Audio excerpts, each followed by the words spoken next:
Chapter 838. A 3-meter-long swordfish floated in the sea. Chen Zhao pulled on the fishing rod unhurriedly.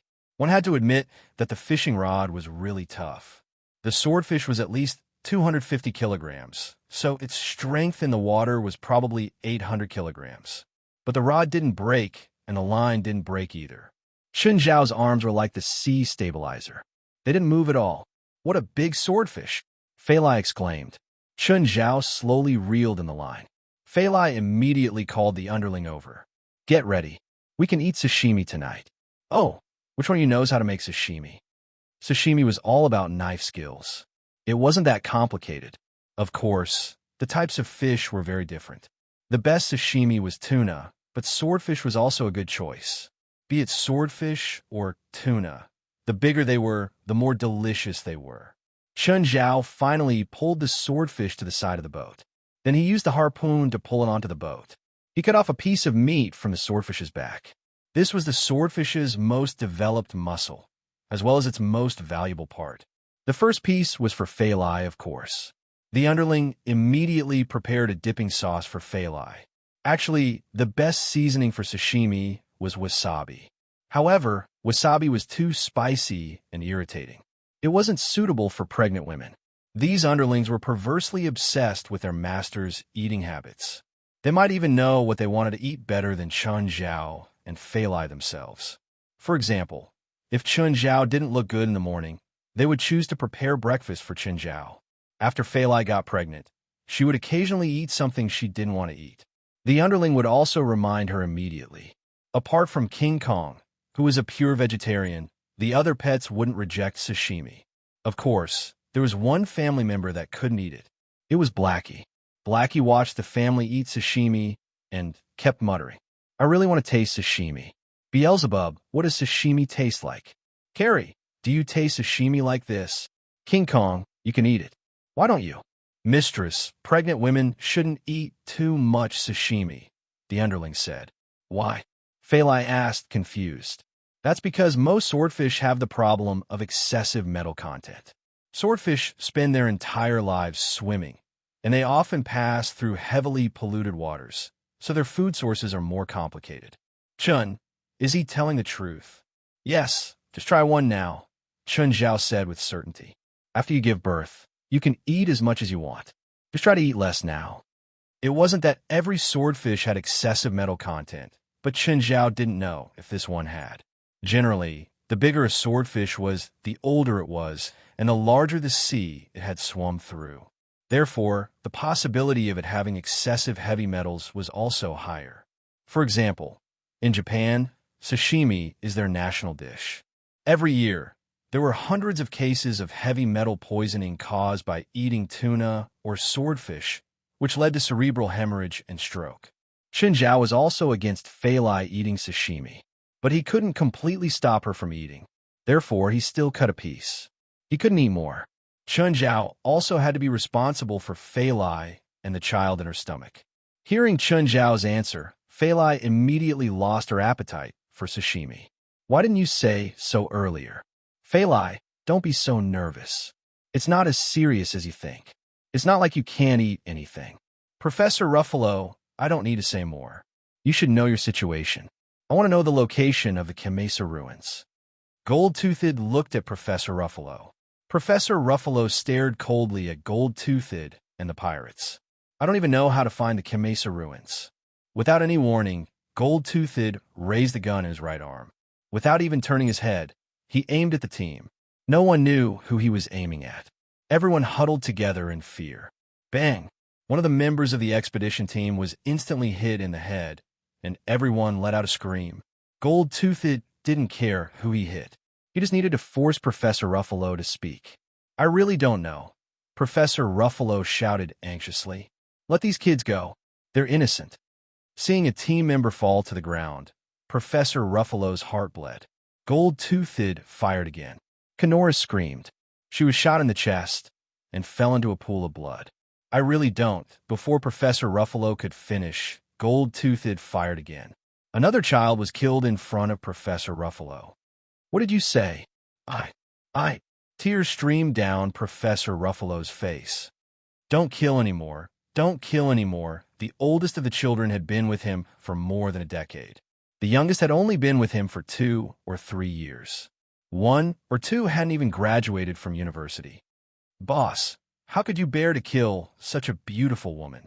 Benedict looked at Canoris's corpse with a look of pity. Gold-Toothed waved his hand. Wash the deck.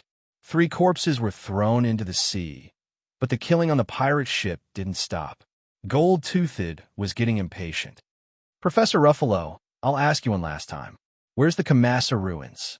Professor Ruffalo knelt on the ground and cried. I have a diary left by Professor Charles. Maybe there's a clue. I went through your room. There's nothing. Professor Ruffalo took out his phone. Say it on my phone. Why didn't you take it out earlier? Why did you have to wait until I kill them all? Gold-Toothed shook his head. Lock them up. Ring, ring. Another fish? Chun Zhao was surprised. Huh, is it a dead fish? How come there's no pulling force at all? Chun Zhao felt the pulling force on the rod. It was quite big, but there was no pulling force at all. Chun Zhao started to reel in the rod. In the darkness, something was pulled to the side of the boat. Chun, it's a person, a person. Chun Zhao saw it too. Looking closely, it was none other than Canoris in the water. Chun Zhao dragged Canoris onto the boat. Fei Lai also went up to check. Is she dead? Chun Zhao checked. She's still breathing weakly, but she's not far from death.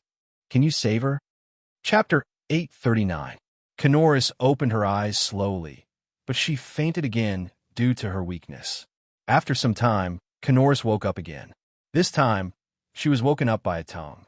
Canoris turned around and saw a huge bear licking her face. Ah! After screaming, Canoris calmed down very quickly. Princess? Canoris started looking around. Wasn't this a pirate ship? Just then, Fei Lai walked in. Canoris, are you awake? You saved me. Chun saved you, Fei Lai said. What happened? We were betrayed. Benedict, the asterisk shoal who harassed you, colluded with pirates and attacked us. Pirates? Pirates robbed your research ship? Fei Lai was confused. If pirates wanted to rob someone, they would rob a cargo ship. Did the pirates have nothing better to do than to rob the scientific research ship with such little supplies? Can you call the police for me? Sorry, there's no signal, Fei Lai said. Fei Lai said, after we entered this area yesterday, the signal seemed to have been completely blocked. This area? Where are we now? I don't know. Somewhere in the Pacific Ocean. Aren't you going back to LA? Not for now, Fei Lai said. We're here for a vacation. With Fei Lai's help, Canoris walked out of the cabin. The sky was a bit dark today. There were some dark clouds, but it didn't rain. Canoris saw Chun Zhao fishing on the deck. Hi, Mr. Chun. Hi, Canoris. Are you okay? Not very well, Canoris replied weakly. Okay, if you don't feel well, you can lie down inside. Mr. Chun, it's very dangerous at sea. There's a pirate ship cruising on the sea. The sea is so big. It won't be easy to meet them, Chun Zhao said, unconcerned. Mr. Chun, I'm not joking. These pirates are all cold-blooded criminals. If you meet them, you won't be able to survive. Fei Lai looked at Chun Zhao. Chun Zhao's expression was still as calm as ever. Pirates? I know pirates too. I should be able to help. Canoris was speechless. She did not know where Chun Zhao's confidence came from. This was not a civilized society. Once they encountered those vicious outlaws at sea, they would definitely die. Mr. Chun, regarding my suggestion, please consider it carefully. I've thought about it.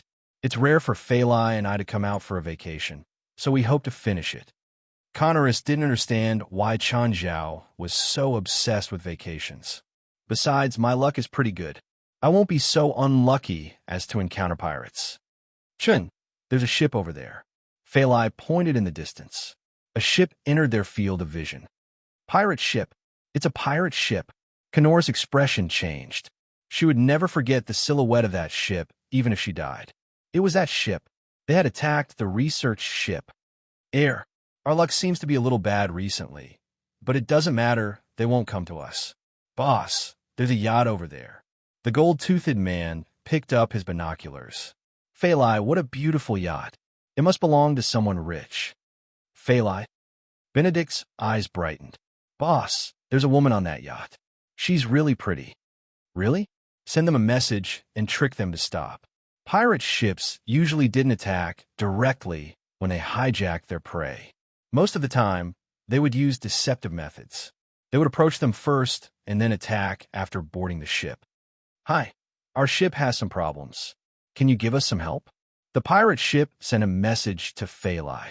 Sure, if you catch us, we'll help you, Phalai replied to the pirate ship. Fuck, they know who we are. The gold-toothed man looked at the yacht. Chase them. Boss, they're really fast.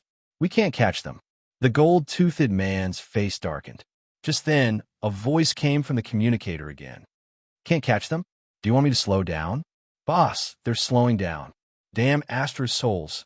How dare they trick us? The gold-toothed man was a tyrant at sea. He had never been tricked like this before. Picking up his binoculars, the gold-toothed man looked at the yacht 3 nautical miles away.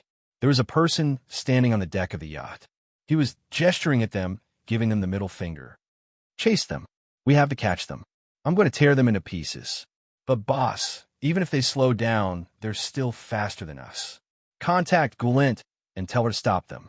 Boss, there seems to be a strong magnetic field in this area. We can't use long-distance communication. Canoris looked at Chun Zhao. She was speechless. Not only did Chun Zhao not run when he saw the pirate's ship, he even slowed down on purpose to trick the pirates. If something happened and the pirates caught up, what would you do? Mr. Chun, I think we should get rid of them as soon as possible. This isn't a fun game, Canoris said. If the pirates catch up to us, both you and Phalai will be in danger, Canoris said. Fine, let's beat up. Chun Zhao shrugged. He didn't want to come into contact with the pirates either. After all, if he did, it would definitely damage Phalai. He really treasured his and Phalai's yacht. He didn't want to damage Phalai because of this. After Phalai sped up, Canoris finally let out a sigh of relief. This yacht was indeed incomparable to a regular ship. It was probably as fast as a warship. Phalai's value wasn't just in the hull and the luxurious decorations. It also had its own technology. That was why it was so expensive. Once Phalai sped up, the pirate ship could only watch helplessly as Phalai left. Mr. Chun, what's your final destination this time? A place called Kamesa Island, Chun Zhao said. Canoris suddenly looked up, her eyes filled with shock. You're going to the Kamesa ruins? Huh? You know about the Kamesa ruins? Chun Zhao looked at Canoris in surprise. Professor Ruffalo once told me about the golden curse on it. Ah, Chun, is that really a treasure map? Phalai exclaimed in surprise. I don't know. Mr. Chun, let's not talk about whether the golden curse of the Kamasa ruins exists or not. Those pirates are also going for the Kamasa ruins. If you want to go to the Kamasa ruins, you will definitely meet them head-on. Phalai, are you still going? Chun Zhao looked at her. Chapter 840. How about we go back now and take care of those bastard pirates? Chun Zhao asked. Canoris was about to pee her pants. Were they brave or stupid? Forget it. Don't waste it on those pirates, Phalai said. I want the gold. Phalai, the gold is cursed by an evil spirit. Canoris looked at Phalai worriedly. Phalai glanced at Chun Zhao.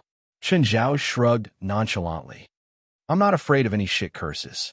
To Phalai and Canoris, these words had a completely different meaning. Canoris thought that Chun Zhao didn't believe in curses. Phalai understood Chun Zhao's true meaning. Chun Zhao wasn't afraid of curses. As long as he wasn't afraid, all problems were no longer problems. For the rest of the time, everything was calm and peaceful. Canoris realized that Chun Zhao and Phalai didn't care about the cursed gold or the pirates at all. She really didn't want to die with them. But what could she do? Ask Chun Zhao and Phalai to give her a boat and let her escape? All right, Phalai did have a motorboat, but she wouldn't be able to return to the shore alive with just this motorboat. This wasn't the coastal waters. They'd entered the international waters long ago. What pained her the most was that Chun Zhao and Phalai were still showing off their love in front of her. Ah, Canoris looked down and realized that Jerlin was tugging at her pants. Smiling bitterly, Canoris picked Jerlin up. Guret's team met up with Gold-Toothed again. Darling, did you miss me? Gold-Toothed still smiled and went up to hug Guret. Guret aimed his gun at Gold-Toothed's head, as usual. If you touch me again, I'll kill you. How can you bear to kill me? Gold-Toothed chuckled. This ocean seems a bit strange. Huh, we're all descendants of pirates, Gold-Toothed said. We should be used to this already. I have a bad feeling. Please don't say such depressing words before we find the Kamasa ruins. You should think about how we'll enjoy the gold after we find it. By a private island, Gurette said. Is this our new home? The Gold-Toothed man asked. Gulai glanced at Gold-Toothed, but didn't say anything. She had known Gold-Toothed for a long time and knew what kind of person he was. The Gold-Toothed man was holding a strange compass, and the needle on the compass started jumping crazily. The interference of the magnetic field is getting stronger. Looks like it's another cursed island. Gurette looked into the distance. I hope we can successfully obtain the gold. Island, there's an island ahead. Phalai exclaimed. Connorus heard the cry and immediately came out of the cabin. Chun Zhao also looked up at the island in the distance. Dark clouds covered the sky above the island, and darkness enveloped the entire island. Phalai, why don't you stay on the boat? I'll go to the island alone. Phalai had already put on her equipment. She looked at Chun Zhao. His eyes were clearly filled with unwillingness. I'll forget it. Chun Zhao scratched his head and said helplessly, but it's getting dark and the weather on the island isn't good. Let's wait until tomorrow morning. Just as the Phalai stopped 2 kilometers away from the island, 2 ships appeared behind it. Pirates! Pirates are here! Oh no! We're doomed. We have nowhere to run. Ha! I finally caught them. Gold-Toothed looked at the boat parked before the island and couldn't stop smiling. Gurette picked up the binoculars. Instantly, her expression changed. Phalai, she would never forget that yacht. And the owner of the boat. Gurette's eyes flashed. Then, she glanced at Gold-Toothed beside her. I'm going back to my boat, Gurette said. Gold-Toothed didn't notice Gurette's expression. He thought that she was preparing to go to the island and didn't take it to heart. Gold-Toothed's boat stopped beside Phalai. Connorus's face paled in fear. Gold-Toothed was also surprised to see Connorus on the deck. You're not dead? Great. After killing you yesterday, I regretted it. It's such a pity that such a beautiful woman died. Connorus trembled slightly. She didn't dare to say anything. Gold-Toothed looked at Chun Zhao. Kid, you were the one who played with me, right? Why aren't you running now? Play with you? No, did I? I don't remember. Chun Zhao didn't seem to care. Boss, look at that woman. Isn't she pretty? Benedict asked, pointing at Phalai. It's indeed beautiful. The Gold-Toothed man whistled and grinned. Chun Zhao looked at the other pirate boat beside Gold-Toothed's. Hello, Gurette, did you miss me? Gurette looked at Chun Zhao calmly. No, you're with him? Chun Zhao asked. A temporary team, Gurette answered. As expected, the most troublesome situation had occurred. You're also here for the gold on this island? Kid, you know there's gold on this island? Gold-Toothed was surprised. Not only did Chun Zhao know Gurette, but he also knew that there was gold on the island. Ignoring Gold-Toothed, Chun Zhao said to Gurette, Kill him, and I'll give you 20% of the gold. Huh? Gold-Toothed laughed. This kid still didn't understand the situation, right? Connorus's face was also filled with despair. She didn't think that Chun Zhao would say something so stupid. We'll split 50-50, Gurette answered calmly. Then I'll give you 30% at most. That's enough. Gurette was silent for a while. I want 40%. Gold-Toothed was stunned. Connorus was too. What was going on? He didn't want 50%, but 40%? Did they have something going on? Gold-Toothed turned to Gurette. Gurette, what's the meaning of this? Gold-Toothed, I'm sorry. I don't want to be his enemy, so our cooperation ends here. Connorus's face was filled with shock. How did the situation suddenly change? What exactly was going on? If you don't want to be his enemy, I'll kill him with one shot. Are you going to fight me for a dead man? That's the problem. If it can be solved with one shot, it's not a problem anymore. All of Gurette's pirates pointed their weapons at Gold-Toothed's ship. Similarly, all of Gold-Toothed's pirates pointed their weapons at Gurette's ship. Hurry up and fight. I haven't seen people fight at such a close distance. Chapter 841. Suddenly, Benedict shot at Phalai and little Jerlin in her arms. Before anyone could react, Chun Zhao blocked the bullet with his hand. The deformed bullet fell to the ground. Everyone stared at Chun Zhao in shock. Chun Zhao turned to Fei Lai. Fei Lai, take Zhurlin back to the cabin. Okay. Fei Lai knew that she and Zhurlin would only become targets here. He blocked the bullet with his hand, right? Did I see it wrong? Did he block the bullet with his hand? Still smiling, Chun Zhao gestured at Benedict to shoot. Gurette, I changed my mind. I want, roar. King Kong suddenly descended from the sky, jumping from the Fei Lai onto the pirate ship and right in front of Benedict. Dad-Ada. The surrounding pirates all aimed their machine guns at King Kong and started shooting wildly. But the bullets couldn't penetrate King Kong's body at all. Benedict almost peed his pants in fear. He fell to the ground on his butt, facing this terrifying giant beast. No one had the courage to stand before it. King Kong was extremely furious. Its respect for Fei Lai was irreplaceable. In Chun Zhao's house, Fei Lai was the one who protected it wholeheartedly. But Fei Lai was being attacked. No one could understand its anger. King Kong, let me finish. Chun Zhao was unhappy that King Kong interrupted him. King Kong looked at Chun Zhao, then pointed at Benedict and then at itself. It meant this guy's mine. Canoris's face was filled with shock. That really wasn't an ordinary mountain gorilla. Mountain gorillas weren't bulletproof. The bullets that hit its body were like tickles to it. Gurette's eyes were also filled with shock. She knew how powerful Chun Zhao was, but she didn't expect that even Chun Zhao's pet was so terrifying. Whatever, do it. Receiving Chun Zhao's order, King Kong smiled cruelly. Fuck. Gold-Toothed pointed his gun at King Kong's head and fired. King Kong's head didn't even move. He turned to look at Gold-Toothed. The huge arms swept across angrily. Gold-Toothed's body shattered like a sand sculpture. King Kong smashed his arms on the ground, and with a loud bang, the entire pirate ship shook violently. A dent was smashed into the deck. King Kong leaped high and grabbed the pirate ship's antenna. King Kong's power was second only to Chun Zhao's, but it was still monster level. Each of its strikes had a destructive force of 10 to 20 tons. The entire pirate ship was torn apart by it. As for Benedict, he didn't know what to do. He was not dead yet. Perhaps King Kong wanted to kill him in the end. King Kong, throw him into the sky with all your strength. I want to see how high you can throw him. King Kong stood on the pirate ship that had become scrap metal and grabbed Benedict with one hand. Benedict cried, begging for Chun Zhao's forgiveness and for someone to save him. But no one could save him. After King Kong gathered his strength, he suddenly threw Benedict out. What would be the effect of dozens of tons of force acting on a person? Benedict flew higher and higher. 100 meters, 200 meters, 300 meters, 500 meters. At the apex, Benedict began to fall. Falling from that height, no matter what was below, would shatter him into pieces.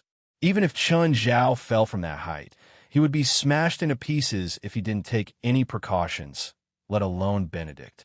Canoris finally understood why Chun Zhao had always been so knowledgeable. It turned out that he had raised such a monster. This was a monster through and through. The pirates who were still fine flopped on the surface. King Kong jumped back onto Fei Lai. Quick, save the professor, Canoris suddenly exclaimed. Professor Ruffalo was also flopping on the surface. Chun Zhao threw a rope and pulled Professor Ruffalo onto the ship. You're welcome. Professor, how are you? Canoris asked. Canoris, you're not dead? Yes, Mr. Chun saved me. What just happened? Why did the pirate ship suddenly sink? Professor Ruffalo had been in the cabin the whole time, so he did not know what had happened outside. Were they? Barty? Arthur? Canoris asked. Are they still on the pirate ship? Professor Ruffalo lowered his head, his expression heavy and sorrowful. They're all dead by that Gold-Toothed. Where's that asterisk shoal?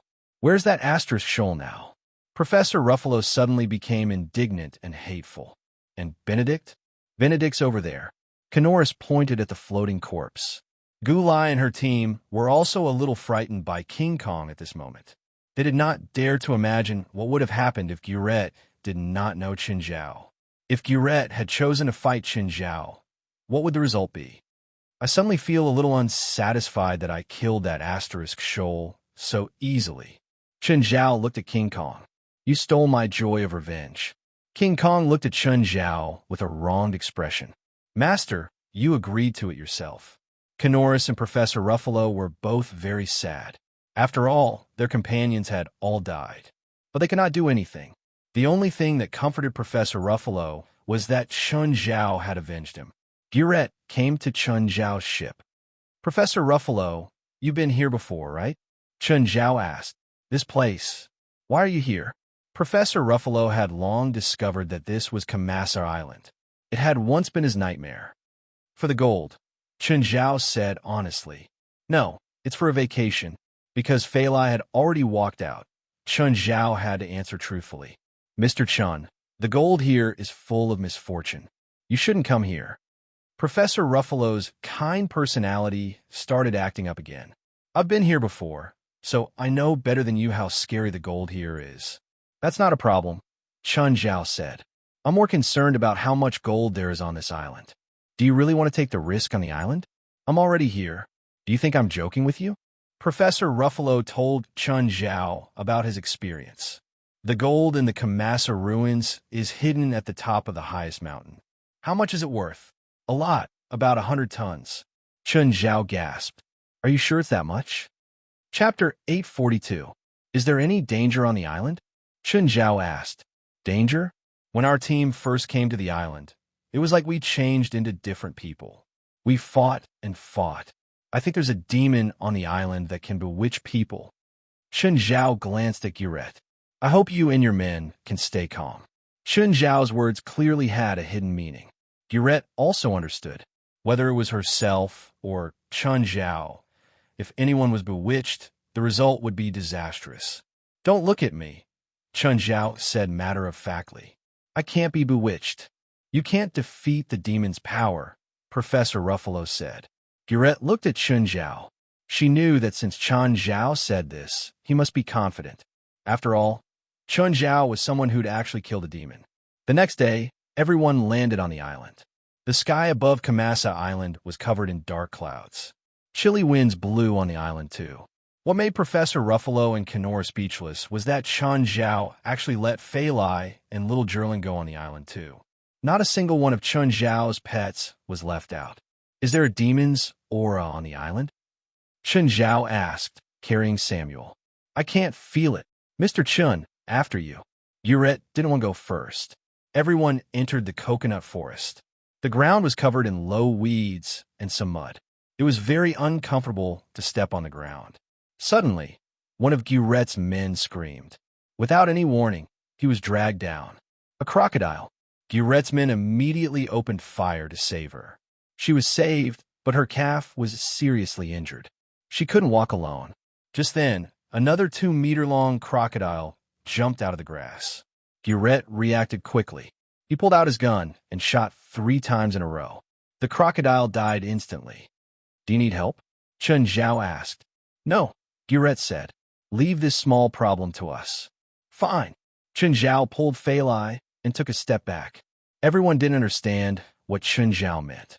At this time, there was still a rustling sound coming from the grass in front of them.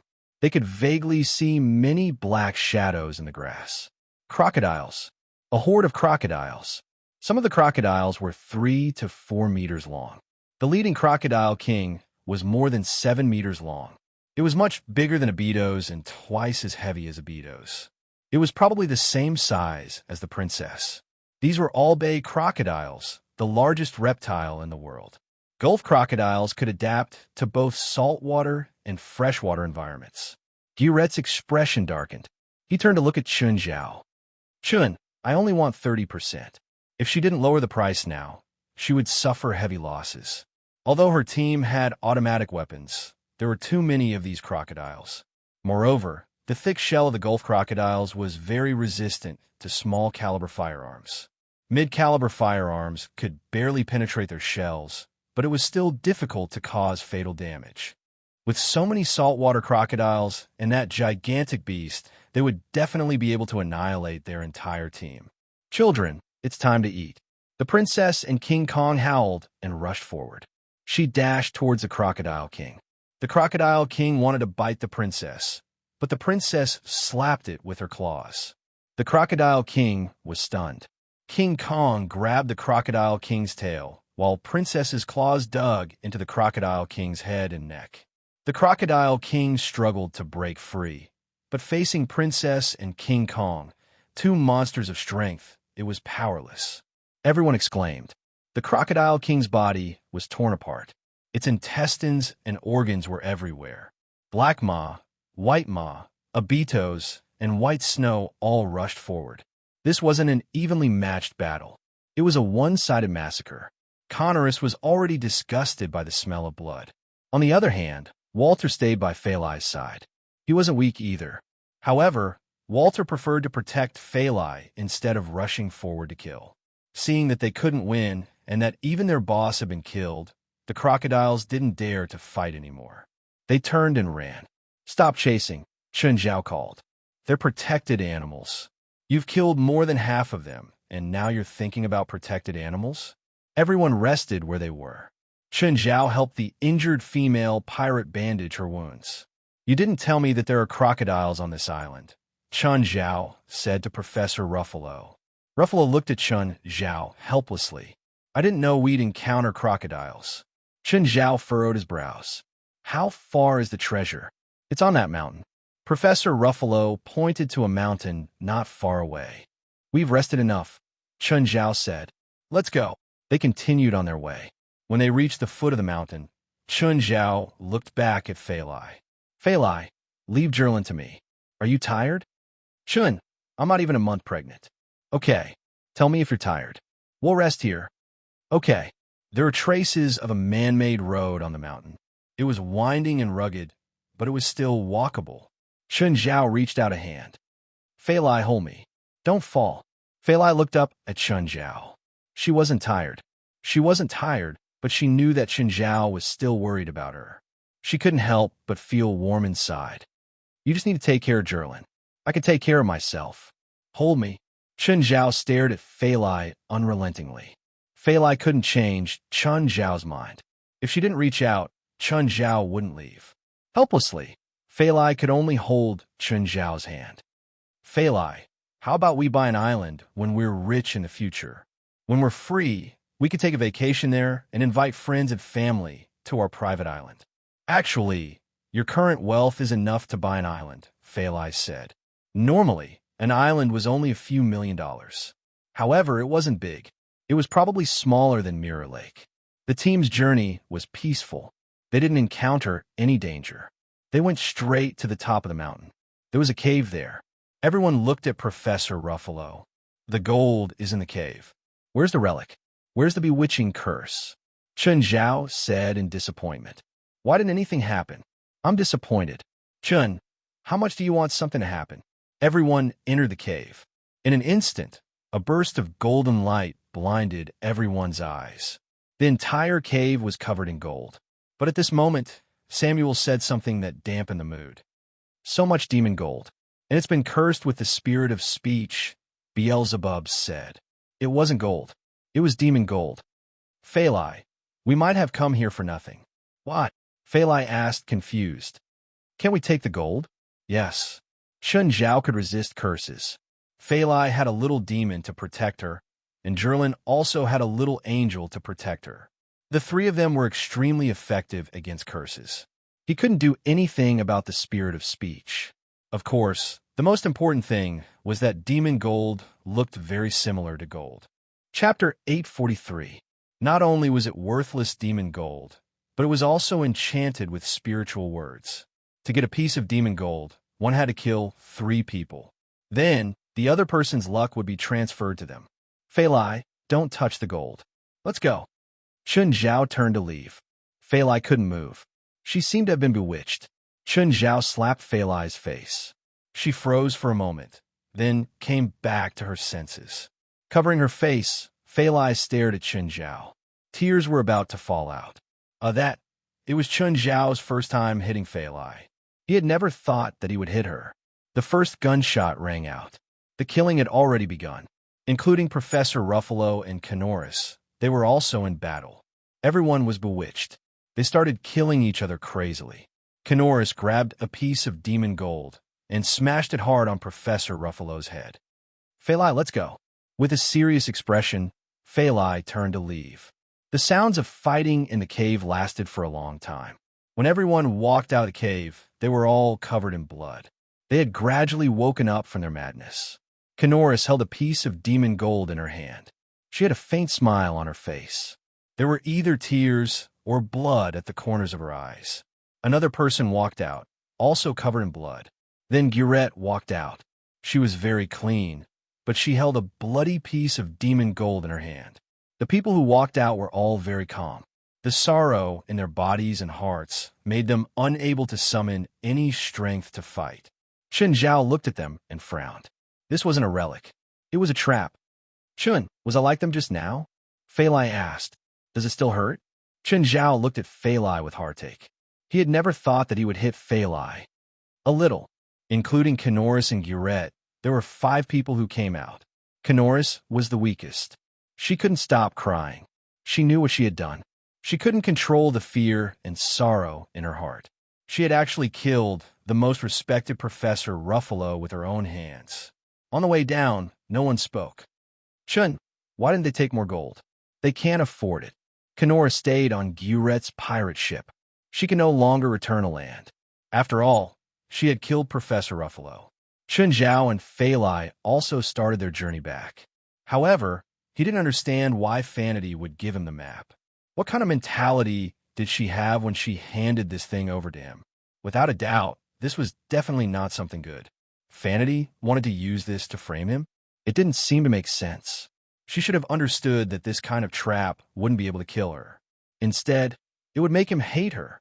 Citibank Irvine headquarters. Mr. Churchill, thank you for coming. Amira shook hands with Churgis. Please come in. After 2 days, Amira finally made an appointment with Churchill. Compared to TV, Churgis looked fatter in real life. Churchill, who had kept his sunglasses on, rubbed his nose. I'm not going in. What? Why? Churgis looked up at the outer layer of the building and shook his head. This place is filled with misfortune. Misfortune? Amira's expression changed slightly. Mr. Churgis, what did you see? Misfortune? Amira looked at the building. She didn't sense anything. Okay, Ms. Amira, Churgis said. I should go now. Mr. Churgis, please wait. Amira hurriedly stopped him. Ms. Amira, you want me to help you solve something in this building, right? Amira nodded. Yes, Mr. Churgis. What did you find? Please tell me the truth. Depraved, dark, gloomy, filthy, and filled with evil. This is an evil spirit. It's killing people. Suddenly, a person descended from the sky and landed beside Churgis and Amira. Amira was scared out of her wits. At this moment, she finally believed it. She believed the ghost. She believed Churgis' words. Mr. Churgis, please help me get rid of the evil spirit here. Please help me. I don't care how much it costs. Churgis looked at the corpse. A moment later, he said, $100,000. Okay, no problem. When? Amira asked. Tonight at 12. Tonight? The bank isn't open at night, Amira said. Then I can't help you. Please find someone else, Ms. Amira. Wait, I'll think of something. Tonight? Churgis nodded and turned to get into his MPV. His manager, Chadwick, was in the business class. Chadwick, this is bad. There really is an evil spirit in this building. Just now, someone jumped and fell right in front of me. What should I do? What should I do? Churgis showed his true colors as soon as he returned to the car. At this moment, Churgis didn't look calm at all. His face was full of panic. Churgis, calm down. Don't be so excited. This is all fake. It's just a coincidence. Chadwick comforted Churgis. There are no evil spirits or demons in this world. It's just what those idiots made up. But I really don't feel well. Let's give up on this deal. How can you do that? Think about it. That's $100,000. Are you willing to give it up? Chadwick said calmly. Think about it. How many times have you encountered similar situations in the past? When did an evil spirit really appear? The clients were just scaring themselves. Chadwick and Churgis had been working together for 4 years. Chadwick was a down-and-out manager, while Churgis was a fraud. They first met when Chadwick asked Churgis to tell his fortune. Churgis didn't get it right, so they fought. Later, The two inexplicably worked together. Chadwick was responsible for promoting Churgiz, telling people that Churgiz was a very powerful spiritualist. As time went by, Churgiz became more and more famous. Even TV stations asked him to appear on their shows. Churgiz was also very conflicted. If he gave $30,000 to Chadwick, he would still get $70,000. It wasn't a small amount. Usually, a deal would be a few thousand at most. Just do a few mysterious things like before, then tell the woman that you've driven the evil spirit away. You'll get the money. That's simple. Chapter 844. Mr. Churgiz, I'm at the entrance of the bank. Are you there? Amira asked, holding the phone. I'm here. Churgiz walked out of the darkness. Amira was startled. Mr. Churgiz, why are you here? Shoo, keep your voice down. Churgiz made a shushing gesture. It had to be said that this way of appearing gave off a strong sense of mystery. It would also make his clients more convinced of his identity. In fact, this was all prepared for him by the team behind him. Under the night sky, covering himself with a piece of black cloth and then suddenly putting it away could easily create the illusion of a sudden appearance. Come with me. I'll take you in. This was a bank, after all, even though Amira was not taking Churgiz to the business office. Without her leading the way, Churgiz would never be able to enter. Amira led Churgiz into the bank and glanced at him. Which floor are we going to now? The 13th floor. In China, many buildings would avoid the 4th floor and directly remove it, especially in some residential areas. In foreign countries, most people avoided the 13th floor, and the way they did it was the same as in China. There's no 13th floor, Amira said. No, there is. I can feel it. It's hidden on the 13th floor. Amira frowned. Are you sure there's a 13th floor in this building? Or are you talking about the 14th floor? Yes, the 13th floor. Of course, Choji hadn't become so famous just by relying on his glib tongue. Every time he accepted a commission from a client, he and Chadwick would investigate the client. Take Amira, for example. They had investigated her beforehand. That was why they only accepted Amira's commission on the 3rd day. They knew what had happened in the building in the past month. They also knew the basic information of the building. Of course, the so-called basic information was not something that ordinary people would notice. For example, there were actually 13 floors in this building. However, the elevator did not reach them because the 13th floor was designed as a water supply room. Let's go to the 12th floor first, Churgiz said calmly. When they reached the 12th floor, Churgiz tapped his forehead with his finger. It's close, I can feel it. This way. On the 12th floor, Churchill twisted and turned until he came to a closed door. Do you have a key? Churchill asked. No, I didn't even know there was a door here. Amelia was the general manager, and she was in charge of the entire building. How could she possibly care about the keys? What's more, most of the building was equipped with electronic locks. The business hall below had an even higher level of defense, and the vault below the business hall had a nuclear level of defense. It's okay. Chu Jis touched the lock and pulled it. The iron lock was unlocked. How did you do it? Amelia asked in surprise. Behind the door was a staircase. Amira did not know that there was such a staircase here, and it only went up, not down. When they arrived at the 13th floor, the entire floor was soaked wet.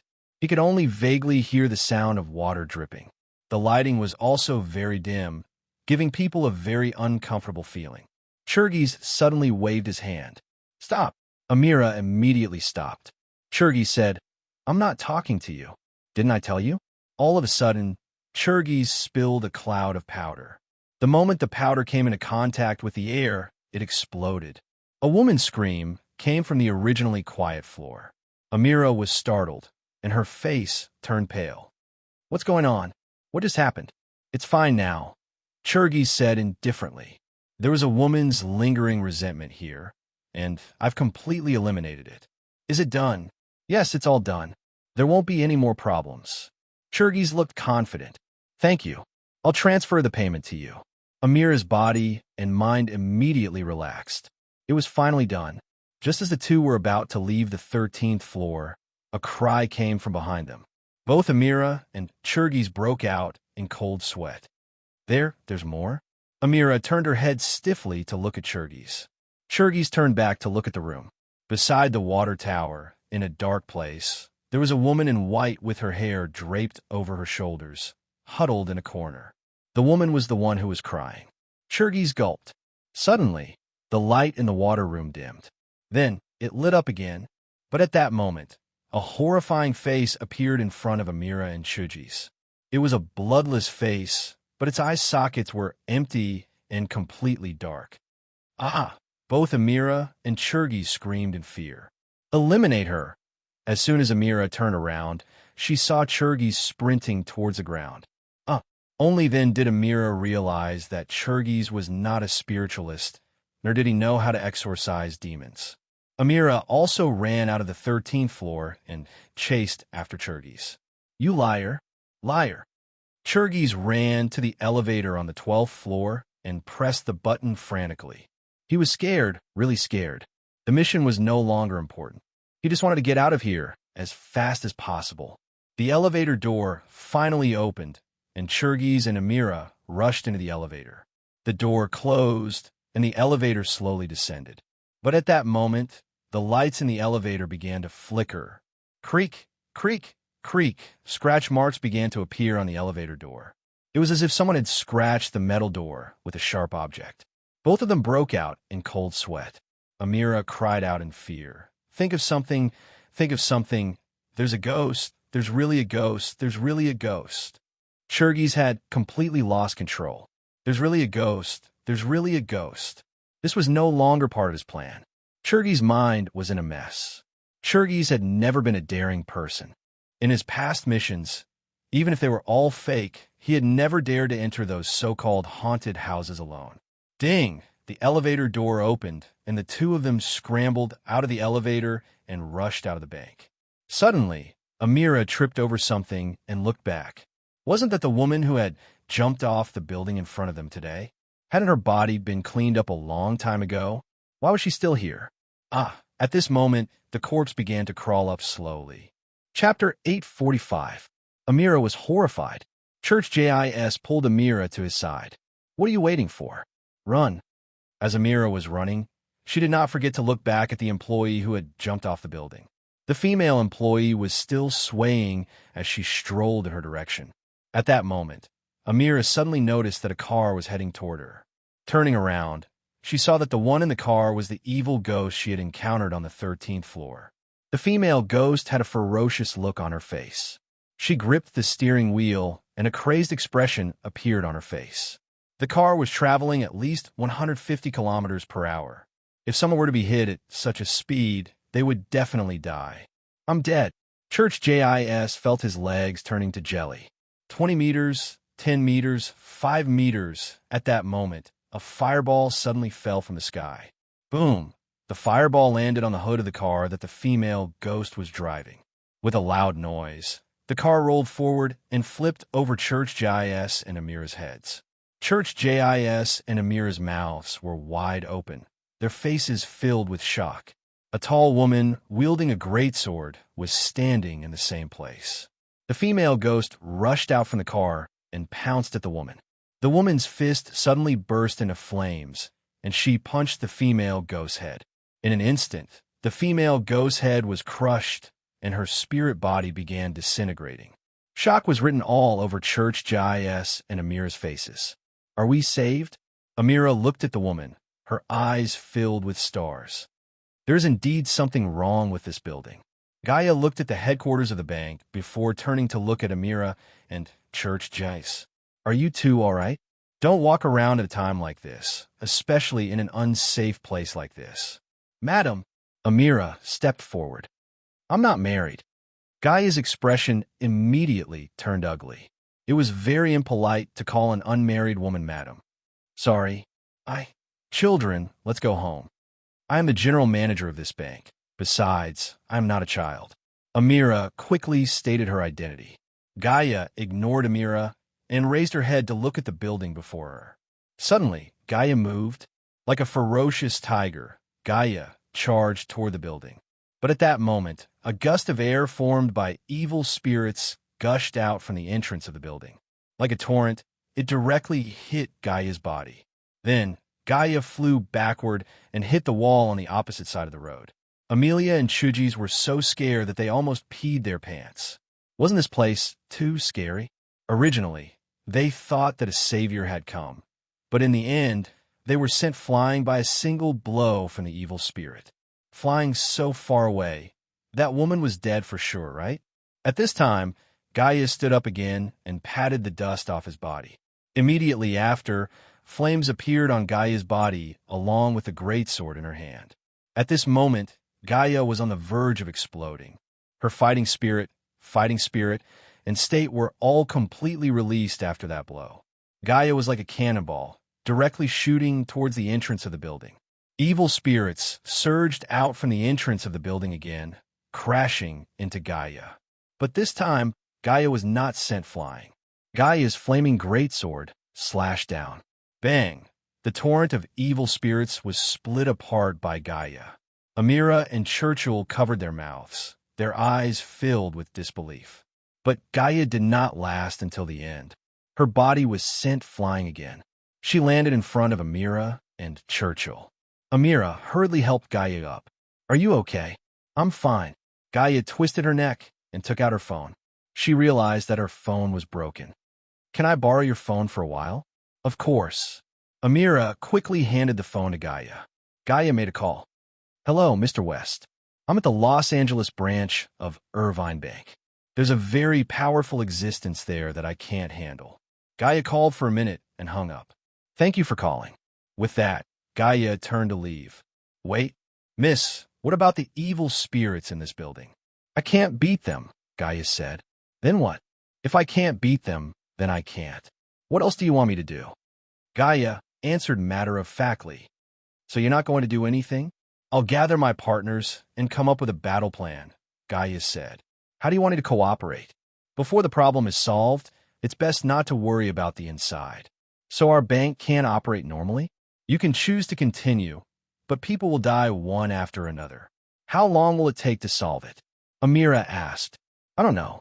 The thing inside is really scary. I'm not sure if my partners and I can kill it." "What if you can't even handle it?" "It's okay. There's still a monster among us. We can wait for him to come back." "Monster? What kind of monster?" "Just a monster. Stronger than you." "Of course. I was almost brought out by him." "Then why don't you let him fight?" "He's on vacation. We can't contact him for now. Also, he's our boss. Most of the time, we don't want him to fight unless it's a really tricky problem." "Phew. We're finally home." Chun Zhao and Fei Lai both collapsed on the sofa. No matter how crazy they were outside, it was still more comfortable at home. "Fei Lai, I'm sorry for yesterday." Chun Zhao pulled Fei Lai over. He had actually slapped her. Chun Zhao never thought that hitting his own woman was right. It was not allowed under any circumstances. Fei Lai leaned against his shoulder. "Chun, you've said it many times since yesterday, but I still want to say I'm sorry." Fei Lai could feel that Chun Zhao had been blaming himself. More importantly, it wasn't the slap. He felt that he hadn't protected himself well enough. He felt that if he had protected himself better, perhaps he could have avoided the slap. "I've never blamed you. I insisted on going to the island." Fei Lai leaned against Chun Zhao. "Thank you for spoiling me." Just then, Chun Zhao's phone rang. "Hello, Mr. Chun. I'm Andrews." "Hello, how can I help you?" "It's like this. I've done some research in Mountain Town. The land prices there have been rising rapidly in the past year. Although the land around your villa isn't high-quality farmland, the price of an acre is around $7,000. Chun Zhao nodded. "What's the specific price?" "The complete land around you that doesn't involve other landlords is around 12 square kilometers. The government of Mountain Town wants to sell it. After all, it'll be a waste if you leave it there. But that means you'll have to pay close to $20 million. "It's much higher than I thought," Chun Zhao said. 12 square kilometers was almost 3 times the land Chun Zhao currently owned. It was indeed big. Chapter 846. "Mr. Chun, I'll try my best to lower the price," Andrews said. "How much money can you help me save?" Chun Zhao said, "You can take 5% as your commission." He couldn't make a cow work and not give it grass. How much Andrews could lower the price would depend on his ability. As for how much the bank could lower the price, there were too many ways. Especially super banks like Citibank. For example, They could tell the local government that if they wanted to get a loan from their bank, they had to give them preferential treatment in certain transactions. This was their trump card. For a government like Mountain Town that didn't have many resources or industries, they had to rely on bank loans. Many things needed to rely on bank loans, but if a company like Citibank gave a Mountain Town government a bad loan evaluation, then the Mountain Town government was likely to go bankrupt. So, the government couldn't ignore Citibank's request. How much they could lower the price would depend on Citibank's ability. Yes, Mr. Chun, I'll try my best. Andrews's tone was still calm, but his heart was beating wildly. In a transaction worth tens of millions of dollars, a trader or accountant's biggest income was the commission. In most cases, a commission of 1% or 2% was already considered the maximum. But Chen Zhao gave him a 5% commission. He had to work hard. In many cases, an accountant like him would not make a profit for half a year, but when he did, he would make a living for half a year. When they got home, both Chen Zhao and Fei Lai were very tired. But Jerlin was as active as usual. She didn't know what fatigue was at all. Of course, this was also because she slept most of the time. After that, she ate and played. Fei Lai went to sleep early. Chen Zhao was still holding the scroll and the metal container that contained it. What was Fanity's goal for giving him this? He couldn't get through to her. If Fanity wanted to harm him, it didn't seem meaningful. Back then, Fanity could kill Carlo with one shot under those circumstances. This meant that Fanity was an extremely calm person. She wouldn't be emotional. As for deep hatred, there was no such thing. So, Chen Zhao didn't believe that she'd give him a random thing and use it to harm him.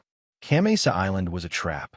It might be dangerous for normal people, but it didn't threaten him at all. Therefore, he could rule out the possibility of Fanity using this to harm him. In that case, she must have other motives for luring him to that island. Or did he miss out on some information? Chen Zhao wasn't sure. The next day, Chen Zhao and Fei Lai were exercising in the morning. Their routine was basically swimming. At this moment, a call came in.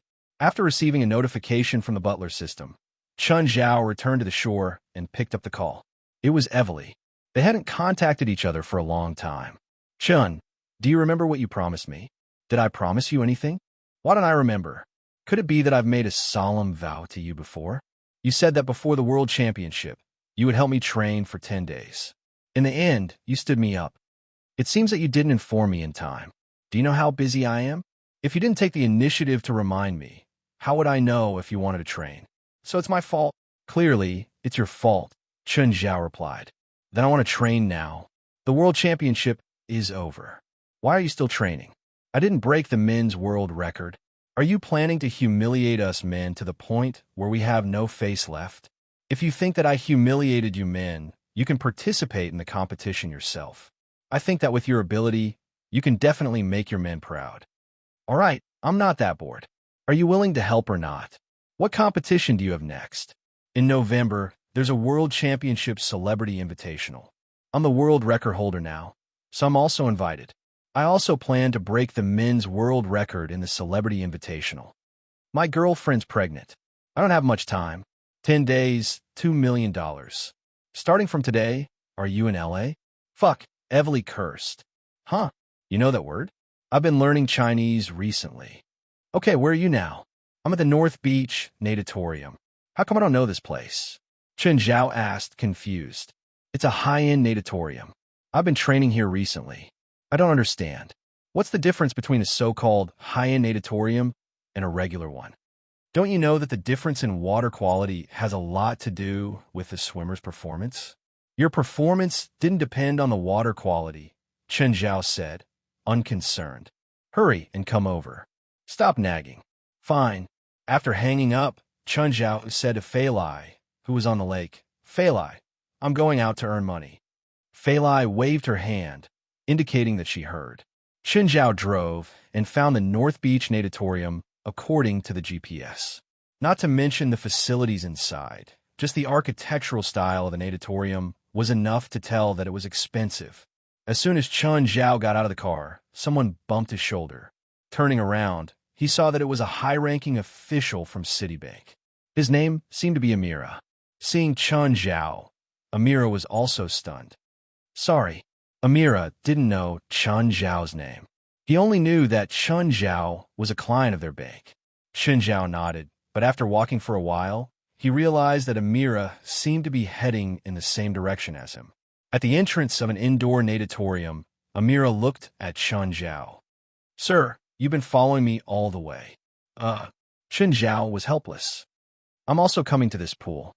Amira furrowed his brows. Sir, this swimming pool has already been booked, so your excuse is completely meaningless. Just then, Evely poked her head out. Sister Amira, you're here? Chun, you're finally here. Amira was surprised. You know him? He's the coach I hired. Amira looked at Chun Zhao. You're a swimming coach? Temporary. Sorry, I misunderstood you just now.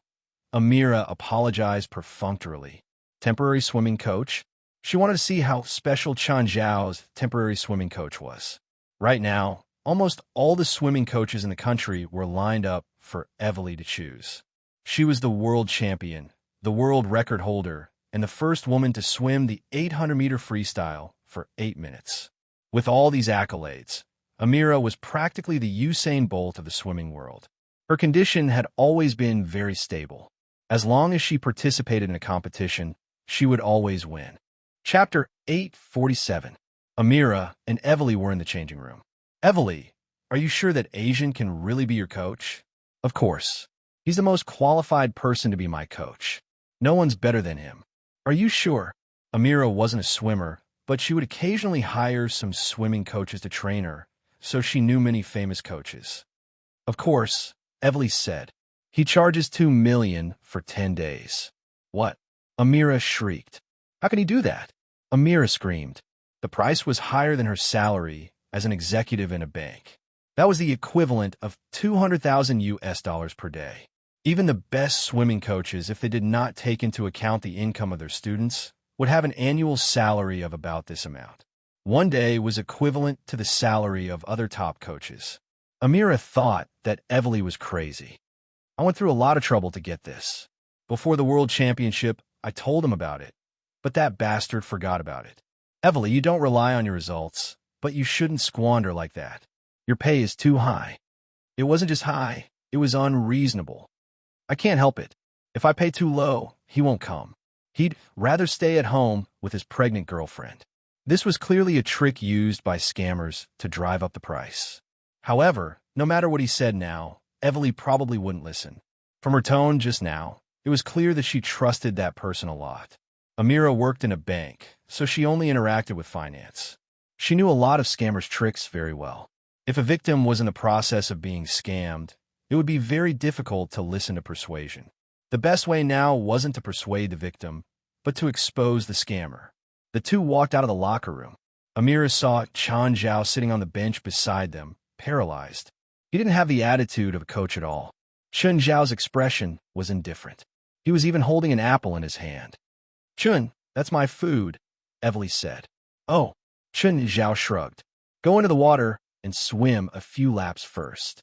Hearing Chun Zhao's words, Amira felt that Chun Zhao was just randomly training Evely. Evely obediently swam into the water. In the past, she had been very resistant to Chun Zhao's training method. But ever since Chun Zhao helped her train and achieved super outstanding results, Chun Zhao's attitude had changed. She completely accepted Chun Zhao's training. Over the past 6 months, she had also come into contact with many coaches. No coach could have given her so much help. She already knew most of the things those coaches taught her. But Chun Zhao only knew how to train, real training. Another thing was to control her diet. She had to eat whatever she ate during training. Amira sat beside Chun Zhao. Mr. Chun, you said that it's temporary. What's the main purpose? My main occupation is a doctor, and my side occupation is a spiritualist. If you need a doctor, or if you run into a ghost, you can come to me, but my fees are very high. Amira was even more certain that Chun Zhao was a liar. It didn't matter if it was his main job, his side job, or this temporary coaching job. She felt that Chun Zhao relied on scamming for a living. By the way, Mr. Chun said that our bank is haunted, right? Amira asked. She felt that Chun Zhao was the same as Churgi's. He relied on his glib tongue to gain trust and then scam people. Yes, Chen Zhao said. Maybe there's an evil spirit behind this. Mr. Chun, can you exorcise demons? Sure, but it's very expensive. I can afford it. To expose a liar, Chen Zhao had to first pull him in. Then $2 million. Do you accept it? Chen Zhao knew that Amira was very rich, so he asked for an exorbitant price. Amira's face darkened. Do you think I'm as easy to trick as Evely? Churgis is so famous, but he only asked for $100,000. You're asking for $2 million? I'll pay first, Chen Zhao said. You haven't even done anything and you're asking for $2 million. Isn't that inappropriate? It's my rule, Chen Zhao said, unconcerned. If you're not willing, then forget it. That was Citibank.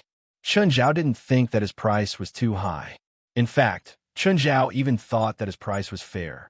Amira sneered inwardly. Who would believe you? If you take $2 million from me, you'll probably disappear from the face of the earth. Mr. Chun, you know quite a lot. There's a saying in China, it's never a bad thing to have more skills. After a while, Evely came out of the water. Chen, what do you think of my swimming? Air. I was just chatting with Ms. Amira and didn't see you swim. How about you swim a few more times? Fuck. Evely gave Chen Zhao the middle finger in anger and sat down on the bench to rest. Same rule. Eat whatever you want on the first day. Starting tomorrow, eat according to my requirements. Got it. It wasn't Evely's first time being trained by Chen Zhao. She knew his rules very well. Oh, what have you been busy with recently? Making money. Amira thought to himself. Perhaps he's busy swindling money. Mr. Chun, since you're a coach, you must be very good at swimming, right? No, Chen Zhao said modestly. I might not be able to swim that fast as a coach. Mr. Chun, I know a few swimmers. Do you want to compete? Not interested, Chen Zhao said, unconcerned. He didn't have time to compete with athletes. As long as you participate, I'll give you $10,000, no matter if you win or lose. If she wanted to expose Chen Zhao's scam, she had to do it from the root. Since he was pretending to be a swimming coach, Evely should be able to find out his background if she saw his swimming skills. I don't lack $10,000. If I win, I'll pay you $1 million. Sister Amelia, are you crazy? Chen's really good at swimming. You'll pay me $1 million if I win? Chen Zhao stared at Amira, his eyes wide. Even the World Championships didn't have such a high prize. Amira sneered inwardly. You want $1 million? She didn't call an ordinary athlete. He'd once represented America in the Olympics and was a member of the main national team. Of course, as long as you can win. Sure, it won't be a problem even if you get Phelps, Chen Zhao said directly. Chen Zhao didn't want to be an athlete. It was too tiring. Chapter 848. Which distance are you good at? Amira asked. I'm good at everything. Even if you call a triathlete, I'll still win. Triathlons included swimming too. It was a super long distance one. 5 kilometers. Amira thought that Chen Zhao was being stubborn. Maybe he didn't think he could find a professional athlete. You mean any swimming event? You think you can beat anyone? Of course, Chen Zhao said nonchalantly. If you're willing to pay $1 million for every match, find as many people as you want and I'll compete in a few matches, Chen Zhao said nonchalantly. Sister Amira, don't compete with Chen, Evely hurriedly said. You can't beat him. If it was just $1 million, it would be fine if Chen Zhao won it. But if Amira really agreed to Chen Zhao's request, she probably wouldn't just win $1 million. Others might not know, but Evely knew Chen Zhao's ability very well. But when she said that, Amira was even more indignant. So you're saying that you can beat an entire swimming team if I bring them here? If I lose, it'll be my loss. Then what if you lose? If I lose, I'll also pay $1 million, Chen Zhao said. That's what you said. Amira sneered inwardly. I'll make you spit out all the money you cheated. Do you dare to be a witness? Sure, Chen Zhao said. As long as you're a witness, I'll be one.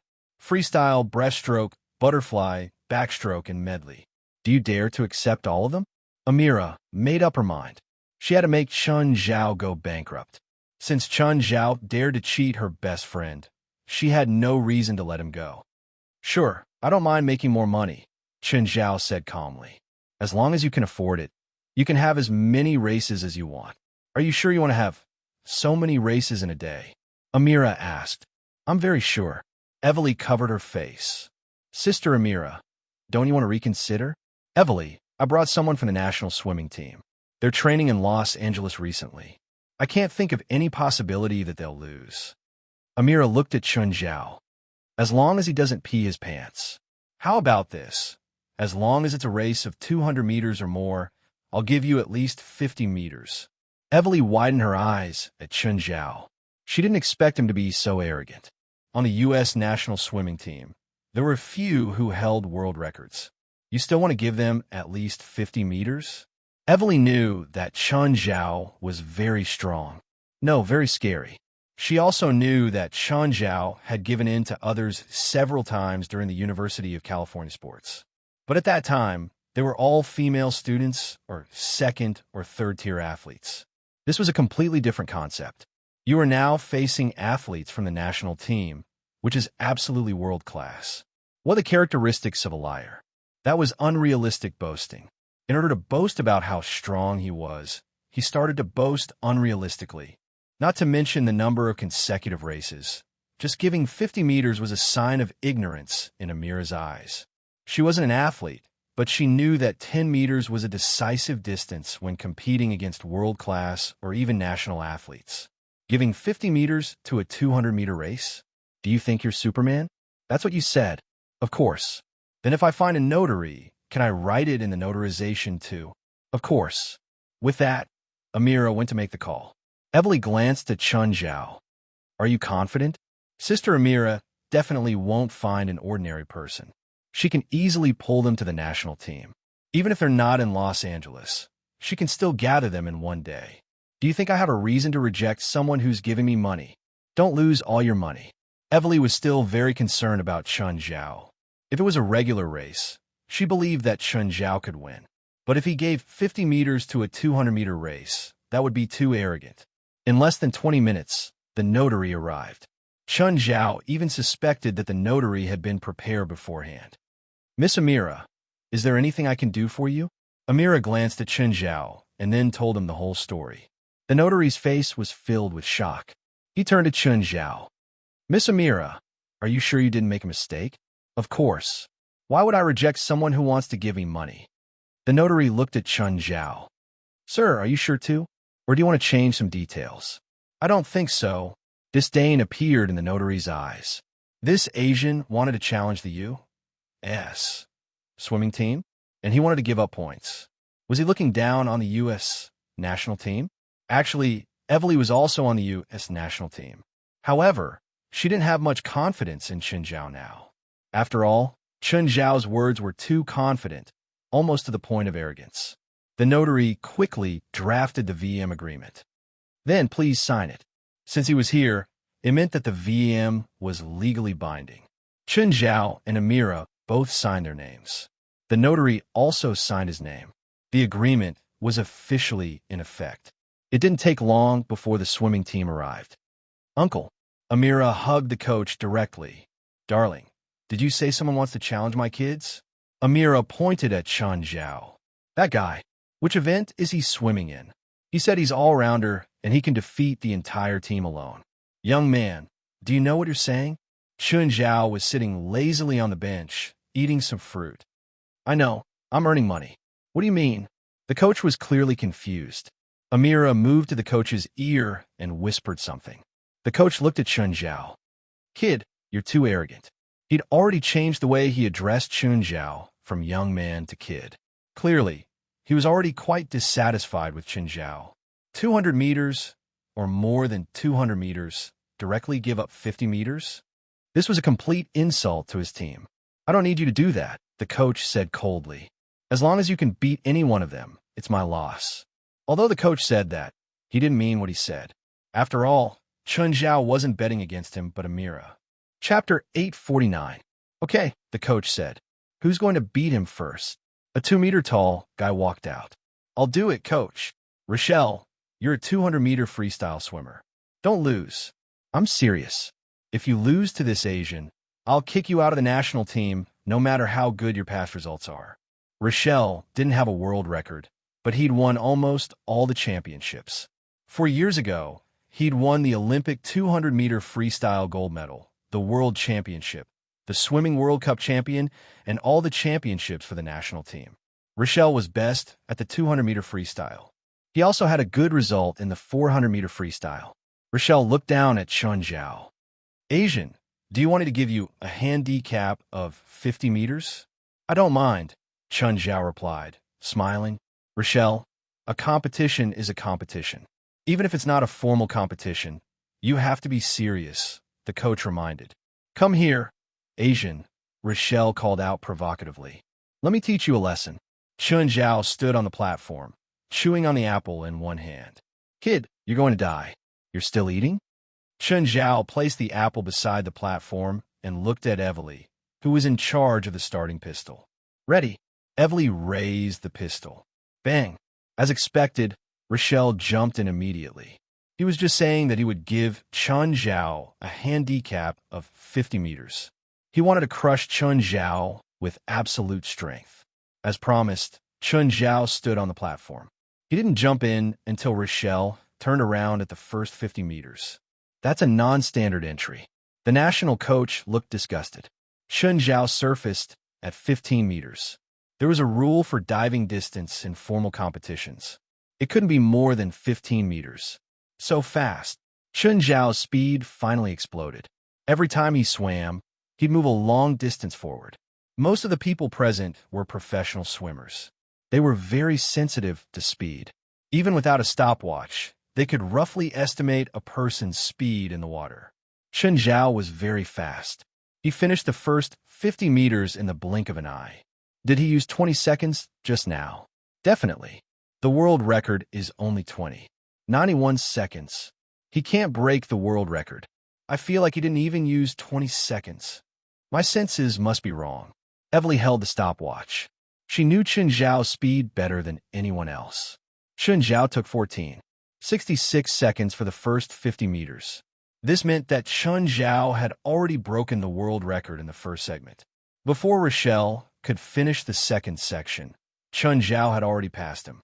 Everyone's jaws dropped, and their faces were filled with shock. Evely's eyes were filled with shock. This was because Chun Zhao's speed in the second section was even faster than the first. Including the time he took to turn, he only took 61 seconds. What a terrifying speed. However, he slowed down in the third stretch of 50 meters. Chun Zhao wanted to win, not scare his opponent away. If he scared them away, there would be nothing left to play with. Seeing Chun Zhao slow down, Evely could not help but frown. What was going on? Usually, Chun Zhao wouldn't feel tired even if he swam a few kilometers. Why did he slow down so quickly this time? Was it because his stamina had deteriorated? At this moment, the coach shouted from the shore, Rochelle, hurry up. He's out of energy. He's using all his energy to explode. Chun Zhao swam very easily. Rochelle quickly caught up to him. Chun Zhao sped up again and opened up a few more meters. In the third stretch of 50 meters, Chun Zhao was leading by 10 meters. Disbelief appeared in Amira's eyes. She did not think that Chun Zhao could really swim so fast. No, it was ridiculously fast. In the next 50 meters, Chun Zhao maintained his lead. He did not give Rochelle any chance to overtake him all the way to the finish line. Chun Zhao reached the shore first. Then he sat on the diving platform and started eating an apple with his legs crossed. Ms. Amira, I've already won $1 million. Thank you for your patronage. Chun Zhao smiled brightly at Amira. It seems that's all the American team can do. Everyone looked like they had eaten a huge pill. Rochelle climbed onto the shore in a daze. Lost. He had actually lost, and it was in a situation where he had given a 50-meter advantage to his opponent. How is this possible? Did Chun Zhao have the ability to break the world record? Rochelle did not have a world record, but he had the ability to approach it. But now, Chun Zhao had given him a 50-meter advantage and still won. This is impossible. You must have taken a stimulant. Rochelle pointed at Chun Zhao, unwilling to give up. Chun Zhao's expression was indifferent. Apples are very nutritious. Eat a few more before the race. Evely, do you have more apples? Everyone was speechless. Chun Zhao took the second apple. Rochelle, back off. Don't embarrass yourself there. The coach's face was green. He had realized that Chen Zhao was really capable. If there really was a stimulant that could increase one's speed by 50 meters, it would have been used long ago. Next, who's coming to die? Chen Zhao glanced at the national team. Me. The second person was the 50-meter freestyle swimmer, Kulun. Kulun was not very strong, but he felt that Chen Zhao should have used up all his strength. You should be very confident in finishing Chen Zhao now. How far did you swim? 50 meters. Oh, so you don't need to give me a chance? I don't need anyone to give me a chance. Okay, let's do it. Chen Zhao put down the apple and stretched on the platform. Get ready. Evely looked at Chen Zhao meaningfully. Bang. Chen Zhao and Kulun entered the water at the same time and exited at the same time. Chen Zhao was one body length ahead of Kulun. The coach's expression became more and more serious. Judging from the frequency at which they swung their hands, Kulun had already lost. Kulun was still affected by Chen Zhao's frequency. Chen Zhao did not give him a chance to surpass. As expected, Chen Zhao won the competition with an advantage of one body's length. Roar. I won again. Chen Zhao went ashore and panted. He walked around the lane, his chest heaving up and down. When he walked to Evely, she whispered with a dark expression, "You're pretending to be tired." Chen Zhao smiled. He would not admit it anyway. Chen Zhao turned to Amira and blew her a kiss. Honey, you've already lost $2 million to me, huh? Amira looked at Chen Zhao with murderous intent. Chapter 850. There was a mistake. An outdoor triathlon is won. 5 kilometers, not 15 kilometers. Amira could already tell that Chen Zhao was really capable. At least in swimming, he was really strong. No matter how much she didn't want to admit it, she had to accept this fact. After all, Chen Zhao had beaten 2 athletes from the national team. Plus, Chen Zhao wasn't a professional athlete. He was just an amateur coach. But he had actually beaten 2 professional athletes, and in 2 different swimming events. But now, she could also see that Chen Zhao's stamina was starting to run out. So, competing with him in stamina was the best choice. Firstly, whether it was the 50m or 200-meter freestyle, he needed explosive power. After that, his stamina would definitely drop drastically.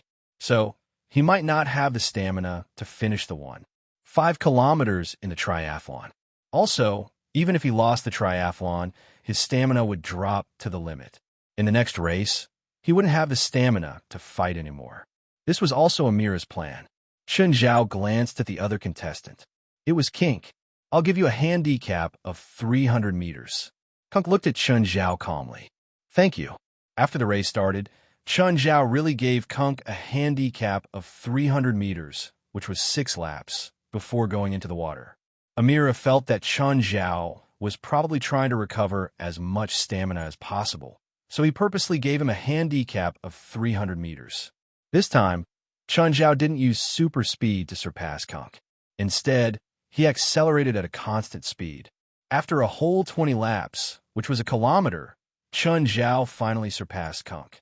Then, he maintained a 50-meter advantage. A race of 5 kilometers was too long. Chen Zhao used 16 minutes to finish the whole race. Chen Zhao climbed out of the water with a victorious smile. However, Evely's gaze was different, because Chen Zhao had given Kunk a full handicap of 300 meters.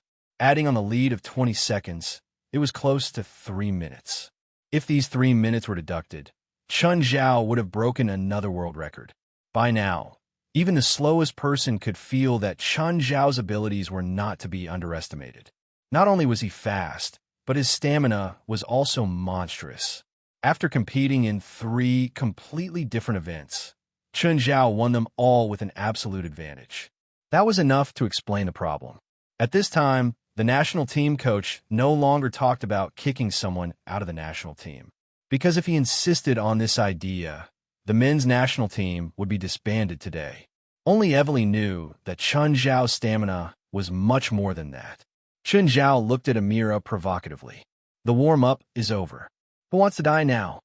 All the members of the national team stared at Chen Zhao angrily. Allow me. Cooper, the 100-meter breaststroke swimmer, stepped forward. Come on. He might only be good at freestyle. Use the breaststroke to show him what you've got. The coach patted Kubery on the shoulder. In less than a minute, Cooper failed. At this time, all the male members of the national team were shrouded in shadow. Next come. The coach glanced at his team members. Everyone's eyes were avoiding his. Wayne, you go. Wayne was a male 800-meter freestyle swimmer. The only way to defeat this monster was to exhaust his stamina. Let's start with the physically demanding events.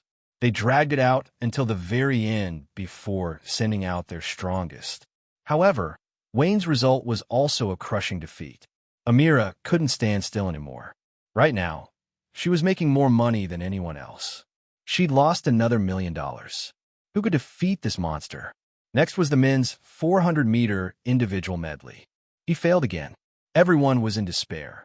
No one could beat him. You're not on yet. What do you swim? Now, Chen Zhao called out his name directly. 400-meter freestyle, Biederman answered. This farce ends here. The coach finally couldn't take it anymore. He felt that Amira was completely tricking him. Chen Zhao had already destroyed the confidence of all the male members of the team. Now, all the men were physically and mentally exhausted.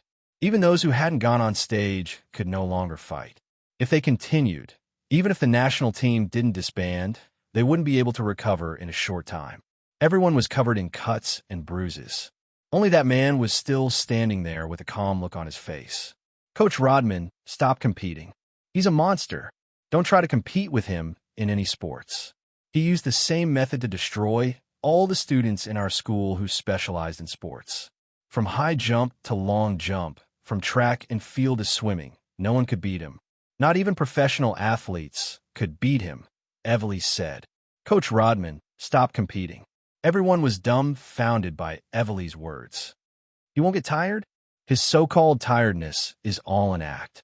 He likes to use this method to trick people and make them think that he's tired. He once swam 20 to 30 kilometers in the sea. Evely knew Chen Zhao too well. This shameless asterisk shoal always used this method to give people hope and then bring them despair. I don't believe he's good at any sports. He can't be good at fighting, right? I don't know his strength in other sports, but he once broke a boxing champion's arm with one punch. That boxing champion retired, so you can compete with him normally. Don't try to anger him. Everyone looked at Chen Zhao unnaturally. Chen Zhao was still sitting with his legs crossed, eating an apple. Are you still going to compete? I've already eaten 3 apples. Amira gritted her teeth and glared at Chen Zhao. You tricked me. You cheated my money. Chen Zhao lifted a finger and waved it. I've never cheated you. You were the one who suggested the competition. I never forced you. You were the one who suggested the notarization too. Oh, how many rounds did I win just now? Let me count. 50-meter freestyle, 100-meter freestyle, 200-meter freestyle? Chen Zhao counted with his fingers and then looked at Amira. I think there were only 9. Thank you for your patronage. That's $9 million in total. Amelia felt dizzy. She could afford $9 million, but she wasn't satisfied. Moreover, she lost $9 million in such a humiliating way. I'm so happy today. I met an idiot who had to give me $9 million for free. Chen Zhao looked at Coach Rodman. Sir, are your men really not going to compete? How about we discuss it? I'll give you $500,000 per round as compensation. Chapter 851. Sir, are you an athlete too? Coach Rodman asked. No, I'm a doctor, spiritualist, and part-time coach. If you have any broken arms or legs in the future, remember to visit my business. We're swimming, not playing basketball, football, or rugby. At most, it would be a sprain or cramp. Even if they drowned in the pool, they would not lose their arms or legs. Miss Amira, when can I receive the money? Amira's face was as cold as ice. She did not care about the $9 million. She only cared about being defeated by this man, and it was a crushing defeat. Most importantly, she was the one who started all of this. In 10 minutes, Amira turned and left. She was too ashamed to stay. Evely had reminded her so many times. She could not bear it anymore. Don't leave so fast. I was going to treat you to dinner. As long as it's not more than $100, you can eat whatever you want. Amira was so angry that she almost vomited blood. Chen Zhao had cheated her of $9 million. Could he not even pay $100? You've already won. Do you have to be so arrogant? Evely glared at him. You think I care about the $9 million? I want the thrill of a victor. Then give me the $9 million.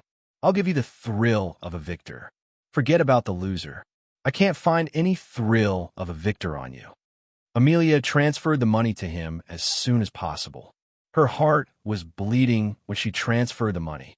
However, she could imagine what the man's face would be like when he didn't receive the money. He would definitely think that she was a scoundrel. He would definitely be cursing her behind her back. Just then, Amira received a phone call. Hello, General Manager. According to your request, we've transferred the valuables worth more than $1 million from our bank. But we need your signature. Okay, I'll go now. Amira was in a bad mood, but she still prioritized work. Because of what had happened in the bank, she had to wait until it was settled before she could reopen the bank. As for the valuables stored in the bank, they had to be temporarily transferred to other banks. Amira rushed to the bank's vault, where the staff were counting and packing the valuables. General Manager, this storage item is priced at $1 million, but the record type is unknown, the counting staff said as he pointed to a box. Unknown? Why is it priced at $1 million? A bank was not an insurance company. An insurance company could invest as much as it offered. However, the goods stored in the bank must be checked, and the goods must be genuine. After all, if anyone placed drugs and other contraband items in the bank for safekeeping, the bank would be in a lot of trouble. Who signed for the deposit? Villia is in charge of signing the receipt, but she jumped off the building last time. Amira froze for a moment. Then who's the owner of the storage? It is also unknown. Also unknown? What are you doing? Amira was a little angry. She felt that this was too irresponsible. Open it for storage inspection, Yamilis said. General Manager, I can't open it.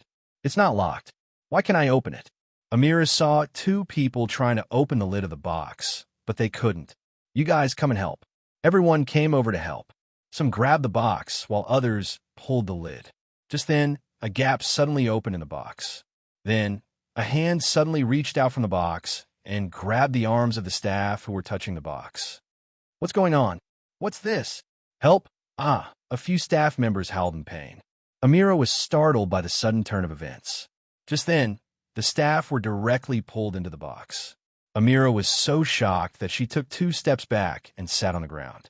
The box was completely opened, and a golden stone rolled out from the box. No, it was not a stone, but a piece of gold. However, there was a strange aura lingering around the gold. When the gold came into contact with the ground began to corrode, and then it grew bigger and bigger. Soon, the corroded area had reached Amelia's face. Amira quickly stood up, turned around, and ran. By then, a huge black hole had appeared on ground, and was still expanding. Amira was so scared that her face turned pale. She watched as the hole expanded to a diameter of more than 10 meters. Then, a suffocating sound spread out from the hole. Amira had long lost her ladylike and reserved demeanor. She scrambled out of the bank. What to do? What to do? Call the police? Could the police handle this situation? And if they did, then the bank's reputation would be completely ruined. I can't call the police. I definitely can't call the police. Amira's mind went blank. Right, Gaia? If it's her, there might be a way. Amira remembered that Gaia had used her phone to make a phone call. She still had that phone call. Hello. Hello. May I know who is this? I'm looking for Gaia. Gaia? Why didn't you call her phone? I don't have her number, Amira said hurriedly. Now is not the time to talk about this. You are exorcists, right? We're not exorcists. I have an evil spirit here, Citibank's Los Angeles headquarters, Amira said hurriedly. Come quickly, come quickly. What's going on? Are you sure it's an evil spirit? It's not your own guess. Amira hurriedly told them the whole story. You're saying that all the supernatural incidents in Citibank's Los Angeles headquarters are caused by that piece of gold? Yes, it must be. Everyone who touched that piece of gold has met with an accident. All right, we'll send someone over. Fortunately, Amira had listened to Gaia's suggestion and closed for the day. If they were open for business today, including the hundreds of people in the office building upstairs, how many people would have died? Just thinking about it sent chills down Amira's spine. It was too scary. Now, she could only hope that Gaia and the others could send reinforcements and solve the problem as soon as possible. Suddenly, Amira felt her body stiffen. It was as if something had crawled into her body. Amira could clearly feel it. Then, Amira realized that she had lost control of her body and was walking inwards. Chapter 852. Step by step, Amira walked deeper into the bank. Someone save me? Amira wanted to scream, but she had already lost control of her body. She couldn't even make a sound, let alone escape. Amira could already see the huge pit that had been formed by the gold ingot. Amira walked to the front of the pit and saw a bubbling pool of green liquid in the pit. A hand stretched out from the pool. The arm had no skin and was filled with a rotten and suffocating stench. Amira's scalp was about to explode. She was extremely nervous at the moment. The liquid in the pool was decreasing, and the thing inside was revealing more of its body. A mummy? Amira stared at the thing in confusion. It was a humanoid figure, but its body was wrapped in sparse bandages. Most of the bandages, however, had been torn off, leaving it exposed, just like its right arm. Its body was covered in green liquid, which kept dripping from the bandages. The gold ingot was embedded in the mummy's chest. The bandages on the mummy's body suddenly shot out and wrapped themselves around a nearby pillar. Then, the mummy's body was hoisted out of the pit. The mummy waddled over to Amira. The bandages began to bind Amira's hands and feet, pulling her towards the mummy. Amira prayed in her heart.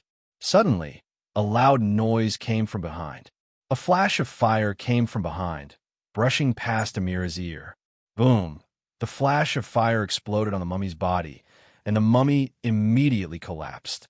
At the same time, Amira's body regained its freedom. Amira turned and ran. She saw that Gaia had arrived. Amira had never been so excited and touched before. Amira ran behind Gaia. Gaia's expression was solemn. "Let's go." The two ran out of the bank and found that the outside was covered in fog. Visibility was very low. Just then, the mummy started to stroll out of the bank. Within the fog, the figures of evil spirits were constantly flashing and moving about.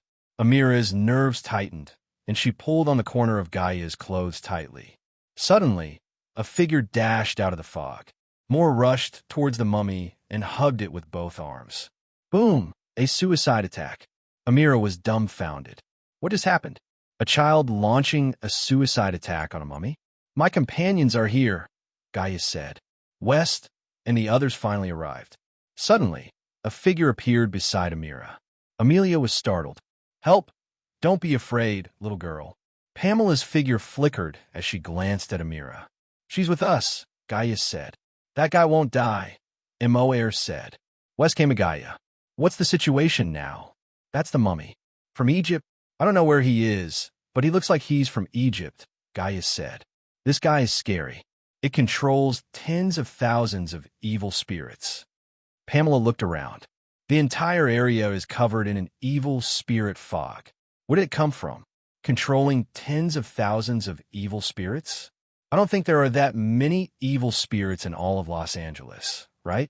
I am Abaddon. The mummy finally spoke. Everyone's mind went blank. Whether it was Amira or Gaia's group, they had all heard of this name. In the book of Revelation, there was such a passage. The fifth angel blew a horn. A giant star fell from the sky and crashed onto the ground, creating a bottomless abyss. Immediately, thick smoke rose from the abyss, covering the sky and darkening the world. The abyss was like a huge furnace. Locusts flew out of the smoke. These locusts had the faces of men and women. They specifically attacked people who weren't marked by God. The locusts wouldn't kill people directly. Instead, they tortured them to death. The master of the locusts was this great demon king, Abaddon, the dark angel of death and plague. He controlled life and death, spreading plague and fear. Everyone felt chills run down their spines. Abaddon? How could they defeat such a terrifying demon? Abaddon's footsteps swayed as he walked toward the group. Gaia yelled, and the flames on her body suddenly exploded. She leaped high and slashed at Abaddon.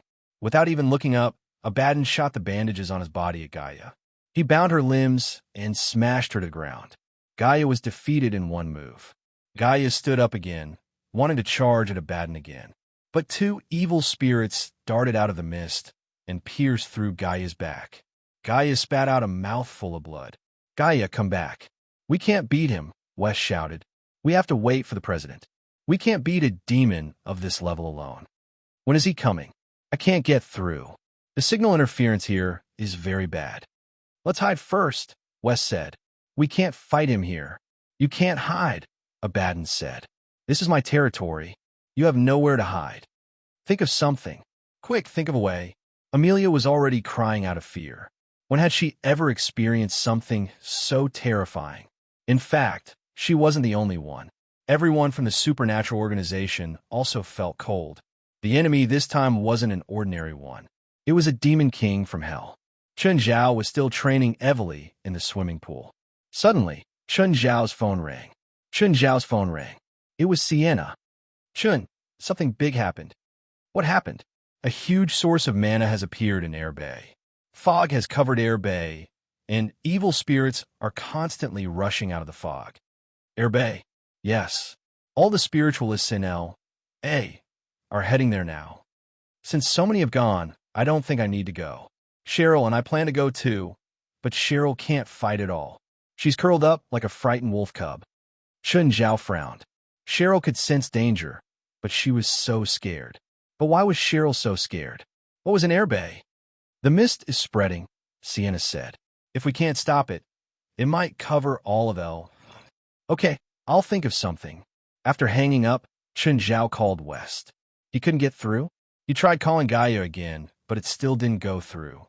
He tried calling Amelie, Jalag, and the others, but he couldn't get through. They couldn't have already run into the fog, right? Chapter 853. "Lee, is dinner ready?" Ethan slumped before the counter weakly. "If I don't eat, I feel like I'm going to die." Just then, Li Qing walked out from inside.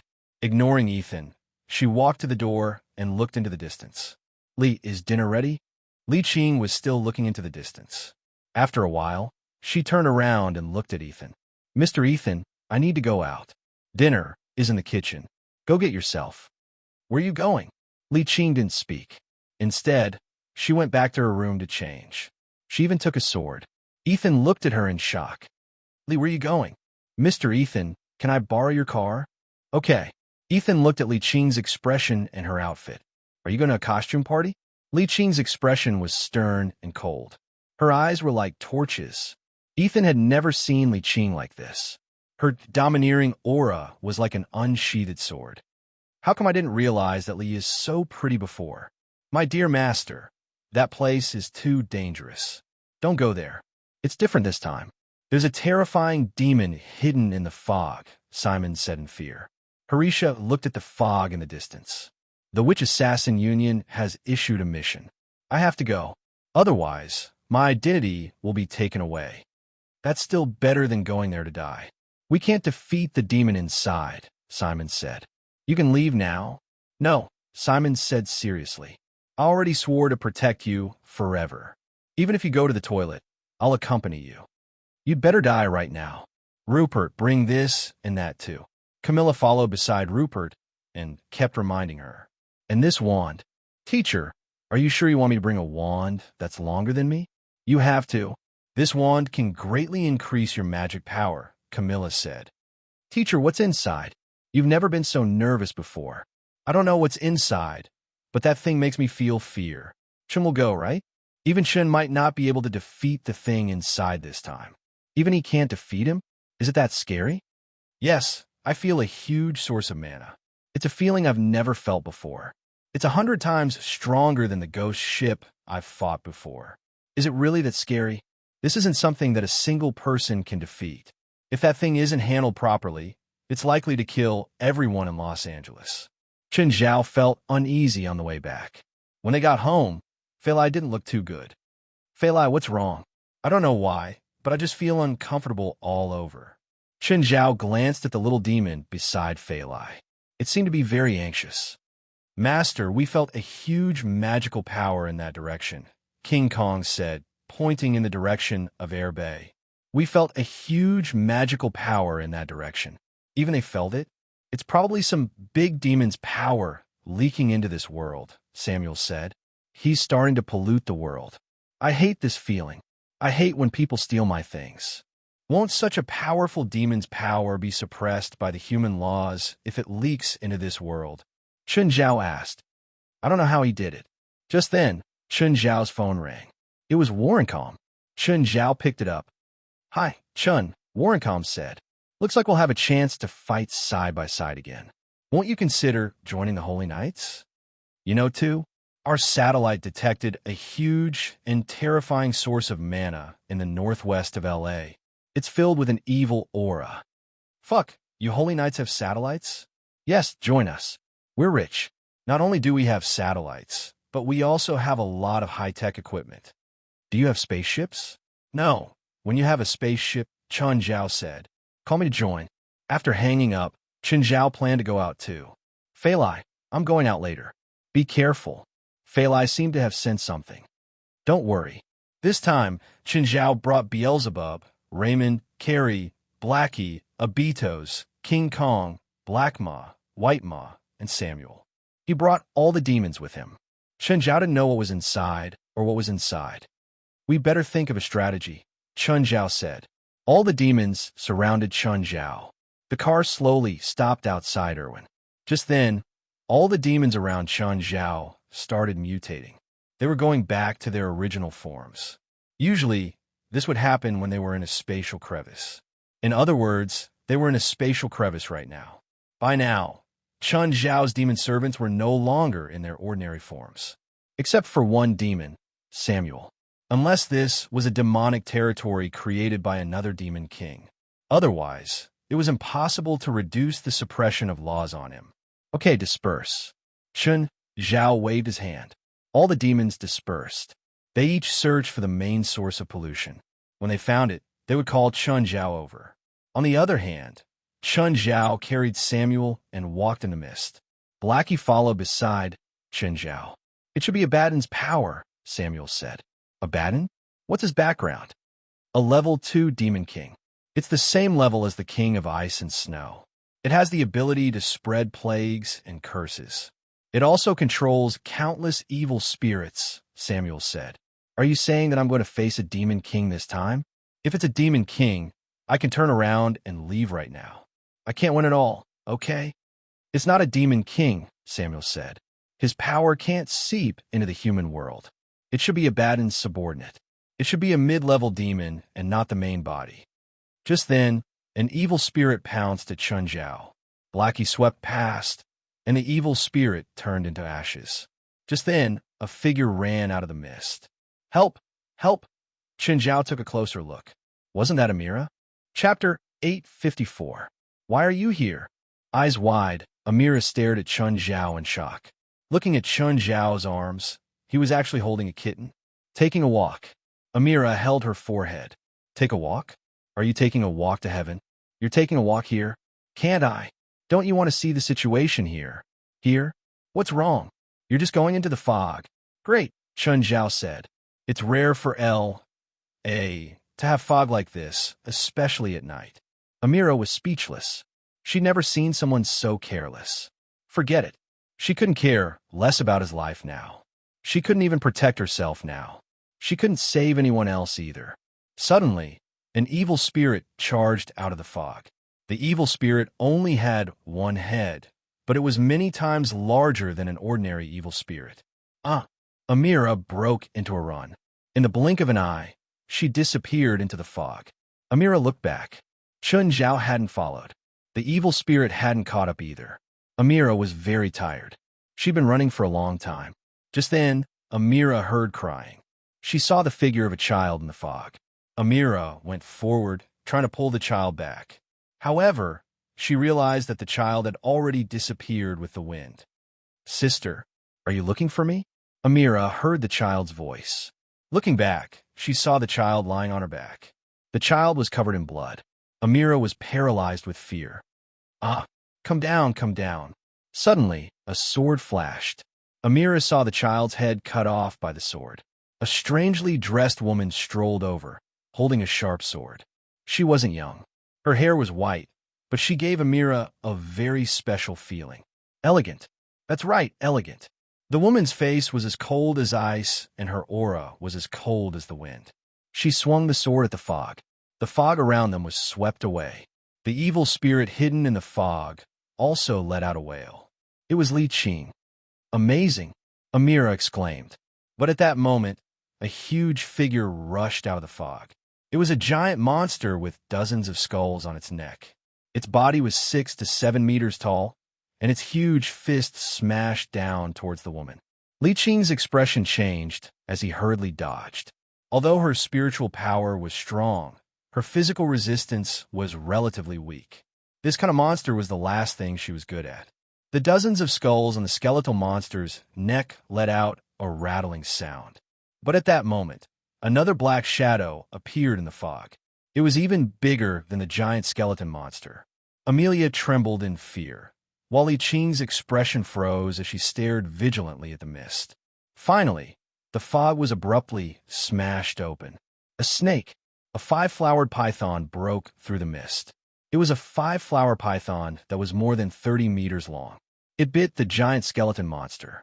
Raymond came. He inhaled, and the skeleton monster's body started to turn into powder, which Raymond sucked into his mouth. Li Qing looked at the unbelievably huge snake warily. Raymond glanced at Li Qing, then at Amelia. Then he slipped back into the fog. Not an enemy, Li Qing did not sense any hostility from the terrifying snake. Just then, something seemed to fall from the sky. Boom! A rotting evil beast descended from the sky. However, there was also a mountain gorilla on top of it. Amelia watched in shock as the two beasts fought. The mountain gorilla held a huge hammer with both arms and smashed it hard on the beast's body. With one hit, half of the beast's body was smashed. But in the next instant, another rotting beast pounced out of the fog, pinning the mountain gorilla to the ground. The mountain gorilla kicked upwards, and the rotting beast was kicked into the air. The mountain gorilla did a home run, swinging the hammer with one arm and smashing the rotting beast away. Amelia's heart was pounding as she watched the mountain gorilla fight against the rotting beast that kept appearing. It looked dangerous, but the mountain gorilla was clearly much stronger. Even though it was one against many, it still had the upper hand. Li Qing was also watching from the side, but she could not intervene. The mountain gorilla was obviously on her side. Just then, Amelia felt someone pulling her from behind. The two evil spirits were dragging her away at high speed. Li Qing watched as Amelia was dragged away, disappearing into the fog in the blink of an eye. Even if she wanted to lend a helping hand, there was nothing she could do. Amelia was terrified. Suddenly, a white shadow flashed past. Amelia had already been snatched away by the white shadow. She was placed on the ground by the white shadow. Amelia looked up. It was a huge, snow-white beast that was 10 meters long. The snow-white beast had a long, thin mane and was completely spotless. Amelia had seen too many unbelievable things that night, so she was no longer as shocked as before. The newcomer was naturally a home without the suppression of the laws. Carrie breathed out a breath of cold air into the sky. Huge chunks of ice kept falling from the sky. Every piece of ice that fell had an evil spirit sealed within it. Amelia felt that the snow-white beast was incredible. But just then, more evil spirits appeared around them. Hundreds of evil spirits surrounded Carrie. Amelia could not help but worry for the silver-white beast. Could this silvery-white beast deal with so many evil spirits? Whoosh! Suddenly, a streak of fire descended from the sky. Amelia rubbed her eyes. What did she just see? Dragon. The legendary fire dragon. Carrie and Abitos, who had rushed over, had their backs to each other. They breathed out cold air and dragon breath at the same time, circling around them. Shock was written all over Amelia's face.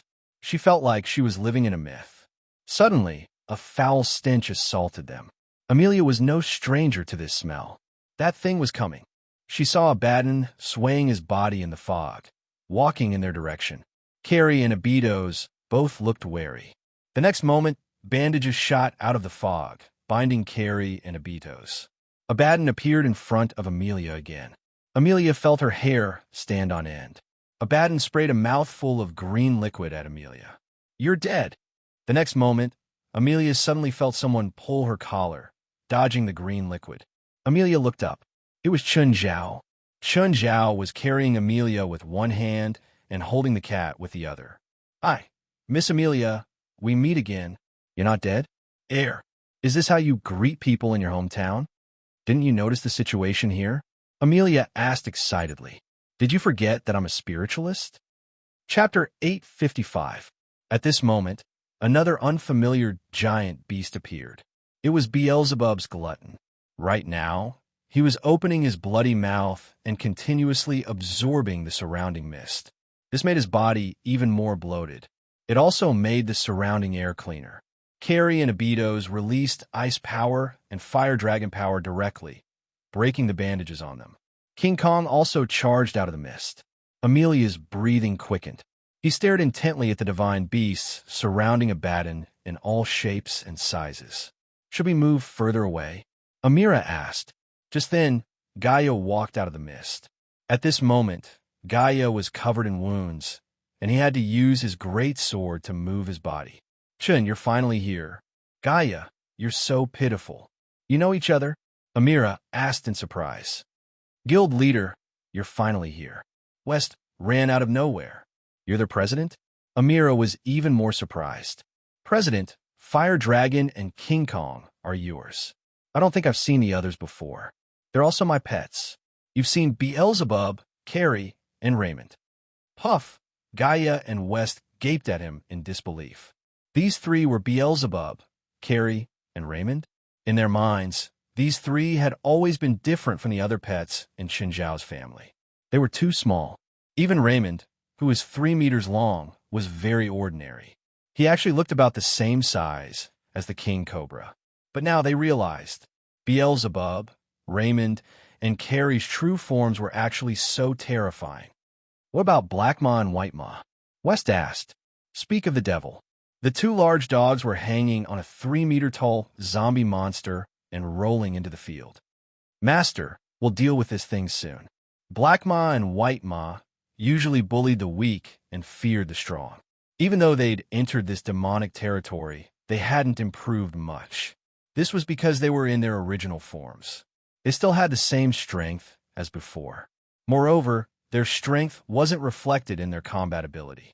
So the result was that they couldn't even kill this zombie monster. Raymond, Beelzebub, Abitos, Carrie, and King Kong formed a circle around Abaddon. Abaddon was the first to attack. The bandages on his body instantly shot out in all directions. In an instant, the 5 demons were bound at the same time. However, the 5 demons were not small in size, and of course, their strength was not small either. This was especially true for King Kong, whose only ability was power. This also caused Abaddon to be unable to completely suppress the 5 demons immediately. Just then, Samuel said from Chun Zhao's arms, "These 5 idiots." Hearing that, Chun Zhao couldn't help but frown. "What happened? Have you forgotten Abaddon's subordinate powers?" "Plague and death," Samuel said. Just then Carrie went down first. There were dark green marks on her body where the bandages had touched. Then Beelzebub and Abitos fell too. There was King Kong and Raymond. They were all affected by the plague released by Abaddon. Everyone's expression changed instantly. Even Chun Zhao's pets couldn't defeat Abaddon. Abaddon looked at Chun Zhao and Amelia. Immediately, Abaddon spat out a large amount of green liquid. The green liquid shot toward Chun, Zhao, and Amelia. The dark serum formed a wall, blocking Abaddon's green liquid. Then, the dark serum spread from the ground to Abaddon's feet and pulled him into the shadows. Abaddon struggled a few times, but he couldn't break free. The more he struggled, the faster he sank. Amelia stared at Chun Zhao in shock. So powerful. This was the first time she saw someone who could fight Abaddon head-on. Just when Chun Zhao thought that the battle would end in such a simple way, the surrounding evil spirits started gathering toward Abaddon. "Blackie, stop them!" Chun Zhao shouted. Blackie did his best to kill the evil spirits that were approaching Abaddon. However, there were still some that slipped through the net. With each evil spirit Abaddon absorbed, he became stronger. The more difficult it was for Chun Zhao to control the dark serum. Everyone stared at Chun Zhao in disbelief. They couldn't see Blackie, so they could only see hundreds of evil spirits disintegrating. Those ferocious evil spirits would often disappear for no apparent reason. Abaddon finally broke free from Chun Zhao's shadows. At this moment, Abaddon had grown a lot. He looked like a mummy of a superstar. Chun Zhao took out his bronze sword. Facing Abaddon, he didn't dare to be careless. He also had to fight in his strongest state. Abaddon's bandages also formed the shape of a sword. With the addition of demonic power, it turned into a huge green sword. Abaddon raised the huge green sword and smashed it down at Chun Zhao's head. Amila's face was already pale. Chun Zhao blocked with his bronze sword. Bang! The ground around them shattered, but the two were evenly matched. Although Abaddon and Chun Zhao's size was very different, the difference in strength wasn't obvious. The huge green sword and the bronze sword collided. They were still wrestling. Amila's face was filled with shock. She looked at Chun Zhao in disbelief. She didn't expect that Chun Zhao, who had always been frivolous in front of her, could actually fight with Abaddon. Chun Zhao suddenly exerted force and pushed Abaddon's huge green sword away. Abaddon staggered back a few steps. He used the same trick again and sprayed large amounts of green liquid at Chun Zhao. The mouth of gluttony sucked in all the green liquid. The next moment, it condensed into a sphere and shot out. Abaddon was hit by his own attack and was knocked back. Everyone watched Chun Zhao and Abaddon's battle in shock. The dark serum started covering Chun Zhao's body. Chun Zhao could feel that Abaddon's strength wasn't weaker than his. So, he had to decide the winner as soon as possible. Chun Zhao turned black. Of course, it was only on the surface. After the dark state, Chun Zhao's strength increased again. As for the bronze sword, mana was completely poured into it, covering the surface of the bronze sword with a layer of sword aura. Chun Zhao strode forward and Abaddon raised his sword again. Chun Zhao slashed heavily and Abaddon's huge green sword was instantly broken.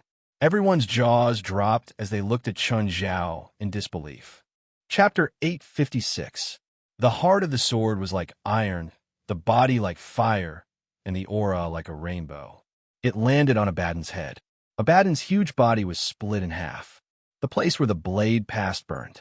The power of this attack was so great. Everyone couldn't close their mouths. They stared blankly at Chun Zhao's back and Abaddon, who had been split in half. Just as everyone was still shocked by the power of Chun Zhao's attack, Abaddon's body that had been split in half actually started to fuse back together. Everyone's expression changed. They couldn't kill this demon, even with this. Chun, aren't you going to stop him? Gaia asked. No need, Chun Zhao said calmly. I want an opponent of equal strength. I want a fair fight. You have a backup plan? Gaia asked, confused. She naturally had nothing to say about Chun Zhao's strength. But what left the deepest impression on her and the members of the association was Chun Zhao's ability to play dirty tricks. She didn't believe Chun Zhao's words. What did he mean by having an opponent of equal strength? When he said this, it usually meant that he already had victory in his hands. He wouldn't have any thoughts of a fair fight. No, Chun Zhao said seriously. I really want to have a fair fight with him, as long as he still has the ability. Gaia rolled her eyes. She wouldn't believe it even if someone beat her to death. Abaddon's body fused back together. But as soon as he took a step, his body started to become unnatural. Then everyone saw Abaddon kneel on the ground. One of his legs started emitting sparks from the inside out. Then his entire body started to emit flames. Thud! Abaddon fell to the ground, unable to resist at all. Chun Zhao just threw angelic crystals into Abaddon's body when he was cut open. For a demon, angelic crystal damage was permanent. It was like a radioactive substance being stuffed into a person's body. Back then, Chun Zhao had stuffed a perfect angelic crystal into Logan Samuel's mouth. Logan Samuel was a demon lord. He was many times stronger than Abaddon, but he'd still been tortured to death. Abaddon couldn't possibly endure such pain and torture. This Abaddon in front of him was not the true messenger of plague and death, nor was he the demon king Abaddon. Instead, he was just a projection of a subordinate demon like Beelzebub, Raymond, and Carrie. However, his main body should be stronger than the three of them. Chen Zhao watched as Abaddon's body was burned to ashes. He saw a piece of demon gold on the ground. Chen Zhao could not help but frown. He was no stranger to the shape of this piece of demon gold, because the demon gold on Mikasa Island was just like this piece of gold. However, that gold wasn't as evil as this piece of devil gold. Seeing that Chen Zhao was about to pick up the demonic gold, Amira hurriedly shouted, "Don't touch it. This gold is very evil." That demon was released by it. Chen Zhao picked up the demon gold unconcernedly. As expected, the moment he picked up the demonic gold, a wave of demonic power tried to seep into his body. However, the evil demonic energy was quickly devoured by the mouth of gluttony. The mist gradually dispersed. Obito's, Raymond, Carrie, King Kong, and Beelzebub's bodies also started to return to normal. "Do you know where this piece of gold came from?" Chen Zhao asked. "No. Someone deposited it in our bank, but I don't know who it is exactly. Those who know have already committed suicide or were killed by this thing." Amira did not dare to approach the demonic gold. "President, are all the disasters caused by this piece of gold?" "I don't know. I'll bring it back and study it." Chen Zhao had no clue now. After sending Beelzebub and the others to the car, he asked West to deal with the aftermath. This incident was huge, but West should have a way to deal with it. "Samuel, are Beelzebub and the others okay?" Chen Zhao asked. "They're all demons and have strong resistance," Samuel said nonchalantly. "The plague did damage them temporarily, but they'll recover soon." "Samuel, do you know what's going on?" "This method of summoning demons into the human world is too special." "I never knew there was such a method," Samuel said. "But your method of summoning demons is also special. Every time you summon a demon, you'll form an alliance with it. The Abaddon we met today is completely uncontrolled. He's also a projection, but he doesn't have a consciousness. He completely pollutes the area on his own." Raymond was the first to wake up. He was a snake and had the highest resistance to poison. Then it was Beelzebub's turn. Since he ate everything, no matter what entered his body, he could quickly produce antibodies. When they returned home, Feilai saw Chen Zhao. "Chun, did you go to save the world again? Is it Irvine this time? How do you know?" "The news said that there was a chemical leak, so they've temporarily sealed it. It was said that pregnant women became dumb for 3 years." Chen Zhao felt that Feilai was getting smarter. However, Feilai had a good point. She never asked too many questions. "Andrews, give me your Chinese client's information." "Huh?" Andrews was a bit surprised. He didn't understand why Amira wanted Chen Zhao's information. "What's he doing recently?" Amira asked. "He wants to buy the land where he lives. It's about 12 square kilometers." "What's the price?" "It used to be about $20 million, but the local government has lowered it to $15 million. "Continue bargaining," Amira said. "Our bank can cooperate with you in any way. Also, tell me the final price." "I'll cover 50%. Andrews gasped. What was the relationship between the Chinese and Amira? Amira was actually willing to pay half the price for him? Was their relationship that good? What did Mr. Chen say? Andrews asked. "Just say half the price. Just say that it's the result of your bargaining. Don't let him know that I'm paying half the price," Amira said. Andrews was even more confused. He didn't know what Amira was trying to do. However, it seemed that they had a close relationship. He definitely couldn't afford to offend them. It seemed that he had made the right bet by choosing this Chinese as his client. Chapter 857. "Mr. Chun, we've already discussed the price of the land you want to buy." "Oh, what price?" "6 million. "What? Say it again." "How much?" "6 million. "Are you kidding me?" Chen Zhao exclaimed. 6 million?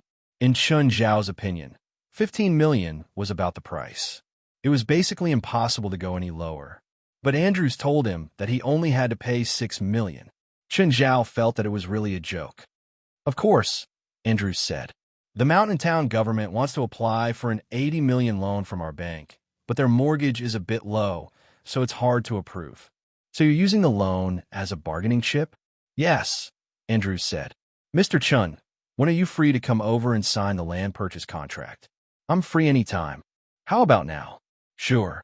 When Chun Zhao went to Irvine, he realized that the Los Angeles headquarters of Citibank was being renovated, but the office upstairs was still working normally.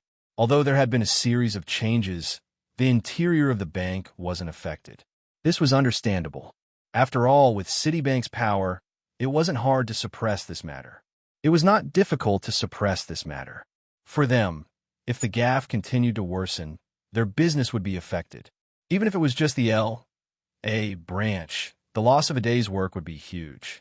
Chun Zhao found Andrew's office. Hello, Mr. Chun. Hello. This is the land purchase contract. Please take a look. If there are no problems, you can sign it. Chun Zhao read it word by word. After confirming that there were no problems, he signed it. Mr. Chun, are you familiar with our general manager? Chun Zhao thought for a moment. I just scammed $9 million from her 2 days ago. Is that familiar? Andrews was astonished. You cheated her of $9 million? That wasn't right. If they were enemies, why would Amira help Chun Zhao pay 50% of the land purchase price? Andrews couldn't figure it out. He had indeed discovered that $9 million had suddenly been transferred to Chun Zhao's bank account 2 days ago. But he quickly gave up on guessing. He really couldn't figure it out. So, that land is mine now, right? Chun Zhao asked. Theoretically, Andrews said. But legally, we have to wait for the notary office's result. Chun Zhao nodded. When he bought Mirror Lake, he'd waited 2 or 3 months to get the deed. Buying land in America was rather simple. He didn't have to go everywhere. It was to sign the contract and pay the money, then send it to the notary office, and finally the Land Bureau to issue the land deed. The banking system in the United States was more complete than that in China. Therefore, their business was more detailed and safer. Chun Zhao wasn't worried that something would go wrong with the bank. Just then, Amira walked over. Mr. Chun, I'm Chun, she said. Zhao, she said. Chun, Zhao said. Chun said. Zhao, you said. You don't have to apologize. If you still want to bet next time, remember to find me. I'll be there anytime. Chun, Chun, she, Chun. Chun, Chun, Chun, Chun, no. Chun. Amira was so angry that her nose was crooked, but she still maintained a smile on her face. Andrews was even more confused. Why was Amira apologizing to Chun Zhao after losing $9 million? After that, Chun Zhao went to train Evely. Evely's price wasn't low. Chun Zhao had to try his best. Chun, are you coming to the Celebrity Invitational on November 25th? Evely asked, leaning against the shore. Where? Montreal, Canada. I'm not sure. Chun Zhao couldn't give a definite answer. He had to ask Fei Lai's opinion. November 25th would be the start of winter in Canada. The temperature was 20 degrees lower than in LA. If Fei Lai wasn't willing to go, Chun Zhao didn't want to leave her side. It wasn't that Chun Zhao had to stick to Fei Lai. She was pregnant now. Chun Zhao wanted to stay by her side and take care of her. Besides, his girlfriend was pregnant and he was staying at home. He went out to watch another woman's competition. No matter how he thought about it, it was not a good thing. If Fei Lai was interested in going to Canada for a vacation, Chun Zhao would go. If she wasn't, Chun Zhao wouldn't go either. Okay, if you want to go, call me in advance. I'll reserve a ticket for you. Okay. Chun Zhao nodded. When he returned home, Chun Zhao found Fei Lai moving the wine. Fei Lai, what are you doing? Hurry up and go upstairs. Chun Zhao quickly stopped her. I saw that it's been here for a long time, so I think it should be ready. Leave the heavy work to me in the future. If I'm not home, let King Kong do it. It's strong, Chun Zhao said. Step back. When you open the wine for the first time, it'll release some gases that aren't good for the human body. There's also a small chance that it'll explode. Fei Lai looked at Chun Zhao. She felt that he was being too careful. Ever since she got pregnant, Chun Zhao had been a bit overprotective of her. Actually, she wasn't that weak. She didn't need any special care. Chun Zhao opened a barrel of wine. The fragrance filled the air. So fragrant. Chun Zhao took a deep breath. Next was filtering and bottling. Generally, high-grade wines needed to be filtered for a second time before they could be bottled. Chun Zhao didn't have to teach the inferior demons these steps. They probably knew better than Chun Zhao what to do. In the next half a day, Chun Zhao, Fei Lai, and the family started to work around the wine. Fei Lai wanted to do her part, so she also helped during the bottling process. The inferior demons were anxious. Not only did Fei Lai steal their work, she didn't do it as well as they did. But they didn't dare to speak. Chun Zhao's murderous gaze. If they said anything more, Chun Zhao would stuff them into the toilet. Chun Zhao bought the bottles. They were regular wine bottles. Each bottle was about 750 milliliters.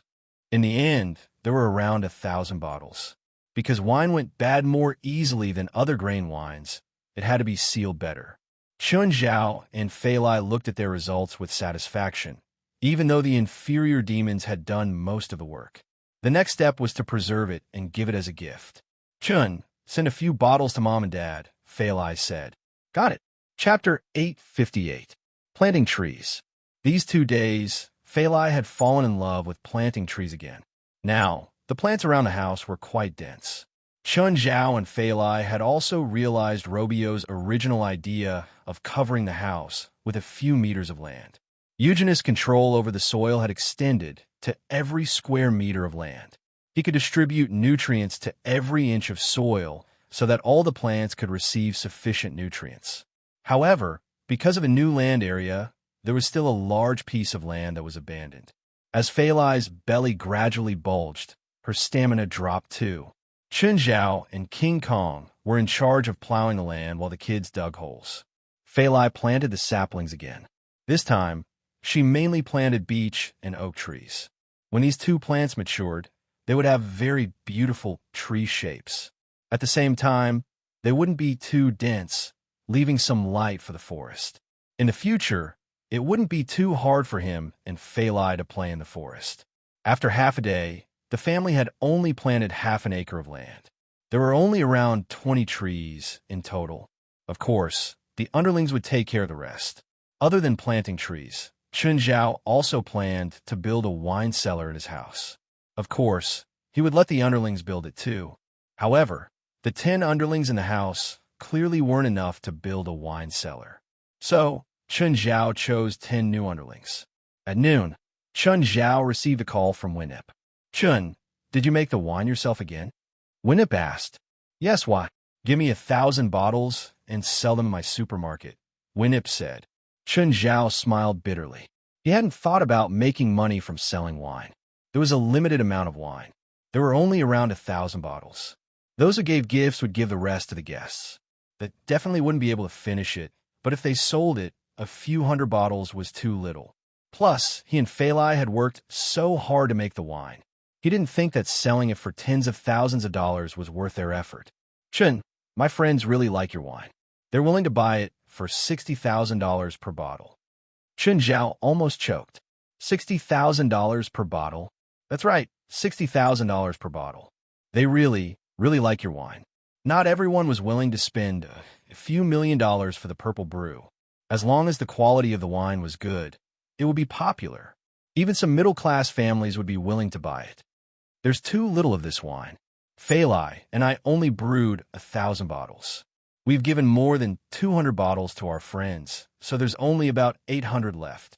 We also have to keep some for ourselves and entertain guests. You treat your guests with this kind of wine. Winip was going crazy. The last time she used this wine to entertain a few business partners, she didn't expect them to like this wine so much. Everyone was asking if there was any way to buy this wine. This also made her see a business opportunity. She felt that this was another way to attract customers into her supermarket. After all, Mara's supermarket was now very famous, and the world's best wine was always on display in her supermarket. Of course, after that day, Winip didn't open another bottle. Lauren, Howard, Kareem, and Kane complained that she didn't even want to drink it herself. But Chun Zhao had actually left a few hundred bottles at home. This wasn't extravagance. This was squandering. If you keep 50 bottles, you might not finish it in a year, right? In Winip's opinion, Chun Zhao and Fei Lai couldn't drink a bottle every day. After all, it wasn't beer that they could drink every day. Beer was for the enjoyment, while wine was for the atmosphere. If Chun Zhao and Fei Lai had a candlelight dinner, they might not finish it even after opening a bottle. Therefore, there was more than enough to keep 50 bottles. At least, that was what Winip thought. I still have to entertain guests. I have a lot of guests at home. I'm not talking to you. I'll call Fei Lai. A while later, Fei Lai came to Chun Zhao's side. Chun, I plan to sell 500 bottles of wine in Mom's supermarket. Why? Fei Lai looked at Chun Zhao. I haven't even contributed to the family. Chun Zhao didn't know whether to laugh or cry.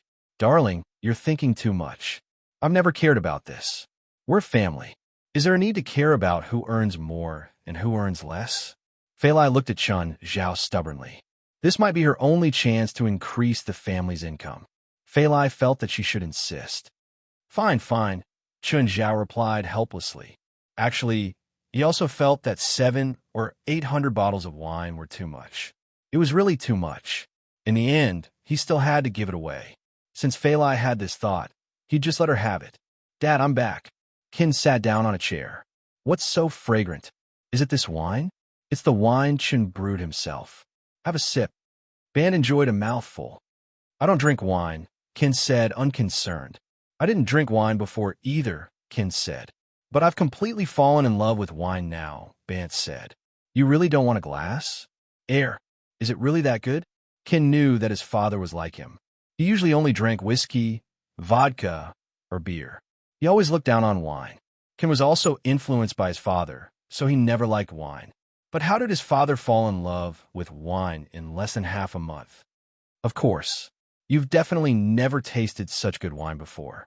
It's just wine. It's not like I've never tasted it before. How good can it be? Qin was about to pick up the bottle when Bant stopped him. Stop.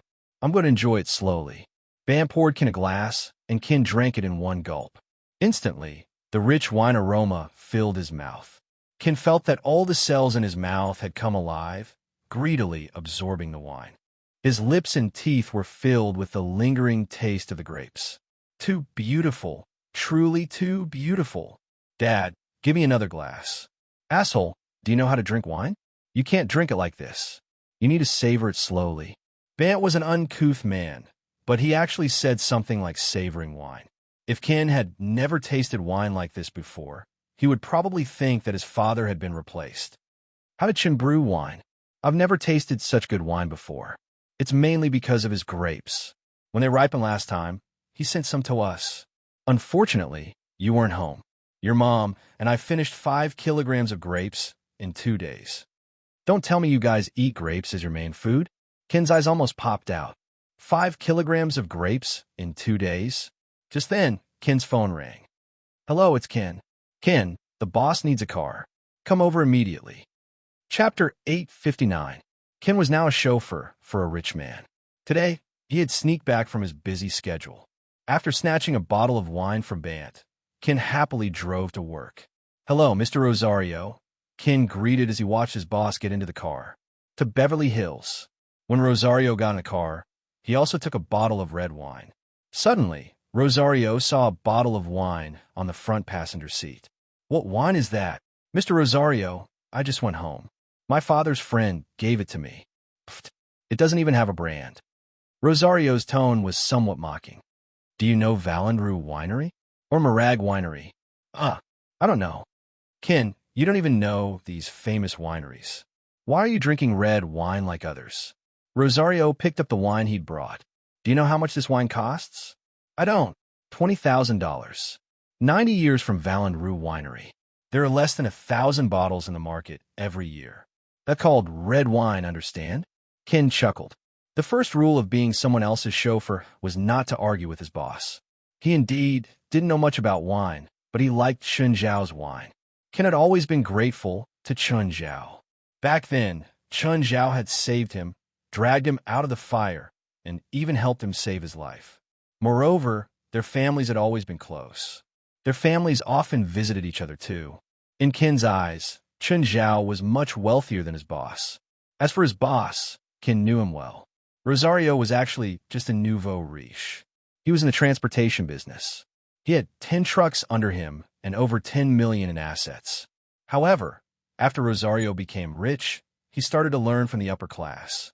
He would attend rich people's parties or drink red wine like others.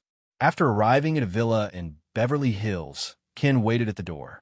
Judging from his posture, Rosario was probably going to a party. Rosario entered the villa. There were already many people inside. Mr. Mayor. Mays was the owner of this villa, and also the organizer of this party. He was also someone Rosario wanted to curry favor with.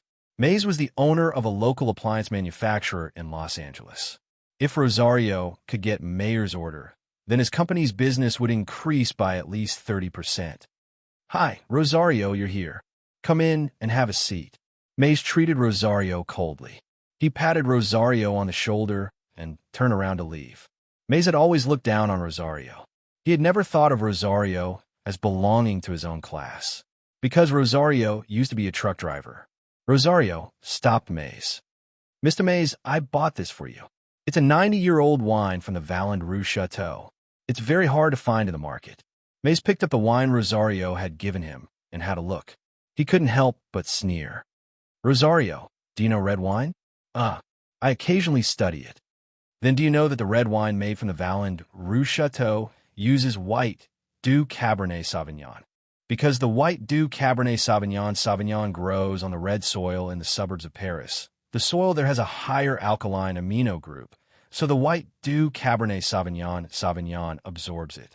This is also the reason why the red wine made from white Doux Cabernet Sauvignon wine has a special taste. However, if it's fermented for too long, it'll ruin the taste. That's why the best vintage is 96. Although the price is 20% higher by 1 year, the amino acid content also increases year by year, causing the taste to be more astringent. A 90-year-old wine can't be drunk anymore. If you want me to keep it, I have plenty of wine in my cellar. If you want me to drink it, I'm afraid you'll make me vomit on the spot." May's words made Rosario's face turn red. He couldn't say a word. Rosario didn't know anything about red wine. He only remembered a few expensive wine brands. In his opinion, the older the red wine, the more expensive it was, the better it would taste. Although he couldn't taste it himself. Even at home, he preferred vodka, brandy, or whiskey to red wine. If it weren't for social engagements, he wouldn't even spend $20,000 on a bottle of wine. "Forget it, you meant well. Come with me. I'll show you the true charm of wine." Mayers said casually, as if those harsh words weren't from him. "Come with me. I'll show you the true charm of wine." Although Mays looked down on Rosario, he liked to feel superior to people like him. Mays led Rosario into the hall. At this time, there were already many people in the hall. Mays clapped his hands lightly, signaling for the guests to quiet down. "My friends, I invited you all here today to share a bottle of wine that I obtained with you." Mays glanced at Rosario out of the corner of his eye, and Rosario instantly blushed. Mays casually placed the bottle of wine that Rosario had given him aside and asked the servant to bring him a bottle of wine. "Huh, why is there no logo? Which winery is this wine from? Is this a bar like Sacramento's Mara Supermarket?" Mays glanced at the guests. He didn't expect that someone among his friends would recognize the wine. "Tora, does the supermarket sell this wine?" "Only in Sacramento's Mara Supermarket, and it's limited. Only 40 bottles are sold every month, and each bottle costs $60,000. There's no logo, only the number at the bottom." "Will people buy it?" someone asked. Because the wine's made by the same person as Daydream." "Do you think no one will buy it?" Everyone sucked in a breath of cold air. Daydream? There was no one in America who didn't know about Daydream. It was a wine that created a miracle in the tourism industry of an entire city. A wine that was mythical, and now they could drink the wine made by the same winemaker. No one thought that the $60,000 wasn't worth it. Instead, everyone was looking forward to it. "Do you know how much money I spent to buy this bottle of wine?" Mays looked at the crowd. "Wasn't it $60,000? Rosario asked. Everyone rolled their eyes. Since Mays said so, it must be more than $60,000. Moreover, one could imagine how crazy the demand would be after the first batch of nameless red wine was put on the shelves. Chapter 860. Rich people had a simple way of thinking. The rarer something was, the better it was. At that moment, everyone in the living room had the urge to grab a bottle of nameless red wine. It didn't matter if they knew wine or not. The wine might not be famous. However, the name of its creator was simply too famous. He was recognized as the world's best brewer, because this winemaker had brewed the most perfect wine, Daydream. $1 billion wine. Daydream hadn't been sold, but no one could recognize the value of Daydream. The tourists that Daydream brought to Sacramento and the customers to Mara's supermarket were proof of the value of this bottle of wine. It was held every year at the Sacramento Stadium, and last time it was the first one. It attracted 3 million tourists from all over the world. What did that mean? Sacramento had a population of less than 500,000, but it received 3 million tourists. According to statistics, Sacramento's tourism revenue increased by at least $3 billion a year because of this wine. In the past, Sacramento's tourism revenue was in the millions. It wasn't even $10 million. But now, 200,000 to 300,000 people from all over the world went to Sacramento every day. That was why Daydream had been deified. The city of Sacramento also bought a huge insurance policy for Daydream. Although there was only one bottle of Daydream, the brewer of Daydream had brewed a new wine. No matter how it tasted, the name alone was worth $60,000. The moment Mays opened the cork, the aroma of the wine filled the air. Everyone was immersed in the aroma and couldn't pull themselves out. Everyone's body and mind were satisfied in that instant. It was as if the aroma alone was enough to make them savor it. Mays regretted at the moment he opened the bottle. This wine shouldn't be shared. He should have brought it for a drink in his spare time. But since he had invited them, he couldn't keep it. Everyone poured a glass of wine. Rosario didn't know that much. He only knew that it tasted good. The taste of this bottle of red wine was completely different from the wine he used to drink when he was a cultured person. It had the taste of wine, but it didn't have the stimulation of alcohol. Rosario actually felt the fragrance of spring flowers blooming in a glass of wine. Everyone's eyes were filled with splendor. Rosario thought to himself, as expected of a $200,000 bottle of wine. The taste of this wine was really memorable. This was a smell that could make people fall in love. Everyone stared at Mays, hoping that he would share the rest of the wine. However, it was clear that Mayer had no such intentions. Previously, he had invited them here to show off, but now he regretted it. After Rosario left Mays' villa, he returned to his car. He was still savoring the taste of that glass of wine. "Mr. Rosario, where are we going now?" "Send me home," Rosario said in disappointment as he glanced at Mayer's villa. Maybe he should try his luck at Marla in Sacramento. Just then, Rosario saw the bottle of wine on the passenger seat again. Rosario saw the number 085 printed on the bottom of the wine. Rosario said, "Let me have a look at this bottle." He picked up the wine and looked at it carefully. "This is a gift from your father's friend?" "Yes." "Have you drunk it before?" "Yes." "I don't usually like wine, but I like this wine. It's delicious." "Can I open it?" "Huh? Here?" Ken was a little reluctant. After all, he wanted to enjoy it alone. However, Rosario was his boss, so he couldn't refuse. Rosario looked at the seal on the cork. It was exactly the same as the one on Mays' bottle. "Your father's friend is rich, right?" "Ah, yes, he is." Was it really a nameless wine? Rosario thought to himself. $200,000, sell it to me, Rosario said. "Huh, boss, what did you say?" $200,000, sell it to me. Ken suddenly slammed on the brakes. The car stopped, and he turned to look at Rosario. "Boss, are you sure you know what you're talking about? You don't know the price of this wine, right?" I just remembered. It's called the Nameless Wine. I won't take advantage of you. It's originally sold at Mara's supermarket in Sacramento for $60,000, but it's limited to 40 bottles a month. It's hard to get, so I'll pay you $200,000. Are you selling it? Of course, he would sell it. Only an idiot wouldn't sell it. "Boss, you're not messing with me, are you?" Ken was excited, but he was also worried. Was the boss trying to trick him? Did his boss really know about wine? "I want to open it and check it first." If it's not the wine I want, I'll pay you $1,000. If it's the wine I want, $200,000. Rosario liked to show off, but perhaps because he used to drive a truck, he was more honest. He didn't plan to trick Ken. Plus, if Ken found out later, it would be troublesome. Rosario was not short of money, so he offered a price that he thought was fair. Okay. Rosario took out a bottle opener out of nowhere and opened the cork in the car. Instantly, the aroma filled the entire car. Rosario immediately put the cork back in. That's right. It really was the Nameless Wine. He didn't expect to find a treasure. It really was the nameless wine. Here's the check for $200,000. Ken was dumbfounded. He didn't expect Rosario to be so direct. Boss, where did this wine come from? The world's best winemaker. Ken was confused. The world's best winemaker? Wasn't Chin a doctor? How did he become a winemaker? Do you know Daydream? Yeah, it's Sacramento's specialty. This wine is made by the same person as Daydream. Boss, you're not lying to me. Why would I lie to you? You don't even know wine, Rosario said in disdain. Ken's mind was in a mess. After sending Rosario home, he called his father. Dad, I just sold the wine I took from home.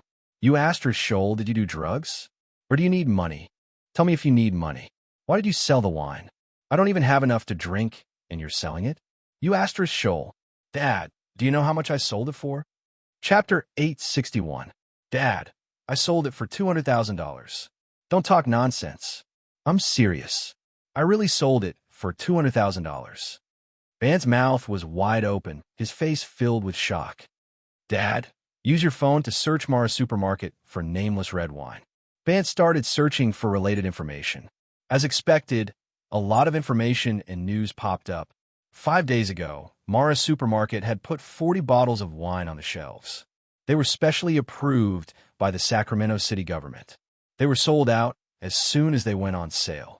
There was still a small amount circulating on the black market. The highest price was already close to $300,000. Ken, this nameless wine is Chin's gift to us? That's right. Van's mind was in a mess. Mara Supermarket sold a bottle for $60,000. The average price on the black market was above $200,000. The highest was close to $300,000. Chun Zhao had given him 5 bottles. Including the one he'd already drunk and the one Ken had taken away, there were only 2 left. Bant didn't know what to say anymore. He didn't expect Chun Zhao to give him something so expensive as a gift either. Of course, he was also conflicted. Should he sell it or drink it? If he sold someone else's gift, it would be very rude. But if he drank it, it would be too extravagant. Anyway, Bant couldn't drink it. Bant called Chun Zhao. Hey, Chun, did you make the wine in Mars Supermarket? Yeah, you know about it? Ken just took a bottle, but his boss bought it for $200,000. Bant smiled bitterly. Now that I know about it, I really don't know what to do. Since it's a gift to you, you have a right to choose, Chun Zhao said. But I suggest you don't sell it so quickly. As long as you keep it well, the longer it stays, the better it tastes. You can sell it when you need money in the future. Okay, I understand. Bant was very grateful. But tell Ken not to leak this news. Okay, I know. I'll tell Ken. Chun, do you think we should expand the vineyard? Don't expand. We're selling high-quality wine. The more we produce, the lower the price. The profit won't be as good as now, Chun Zhao said. Look at those wineries. They're all huge, but they only brew a limited amount each year. Fei Lai was overjoyed these few days. After all, it was her first time experiencing the joy of making money. The 40 bottles of red wine were sold out on the same day they were put on the shelves. $2,400,000, and the city of Sacramento gave him a tax break. This was also the result of Winnip's negotiation.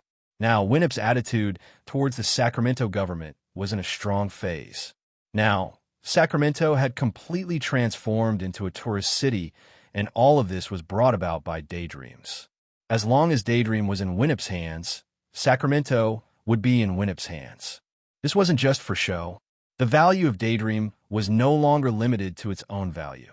The indirect economy of Daydreams had already exceeded its own value. Just as Chun Zhao and Fei Lai were lying on the chair, Zhirlin stood up unsteadily. Chun Zhao and Fei Lai were both stunned. Zhirlin can stand up now. But soon, little Zhirlin's short legs bent, and she lay on the ground again. She could only stand up for a short while, but Chun Zhao and Fei Lai were both very happy. Chun, why is the older the red wine, the better? Chun Zhao thought about it. Actually, that's a mistake. It's not that the older the better. In fact, the best storage time for most red wine is 3 to 8 months. Only a few wines need a longer fermentation period because of the grapes chosen.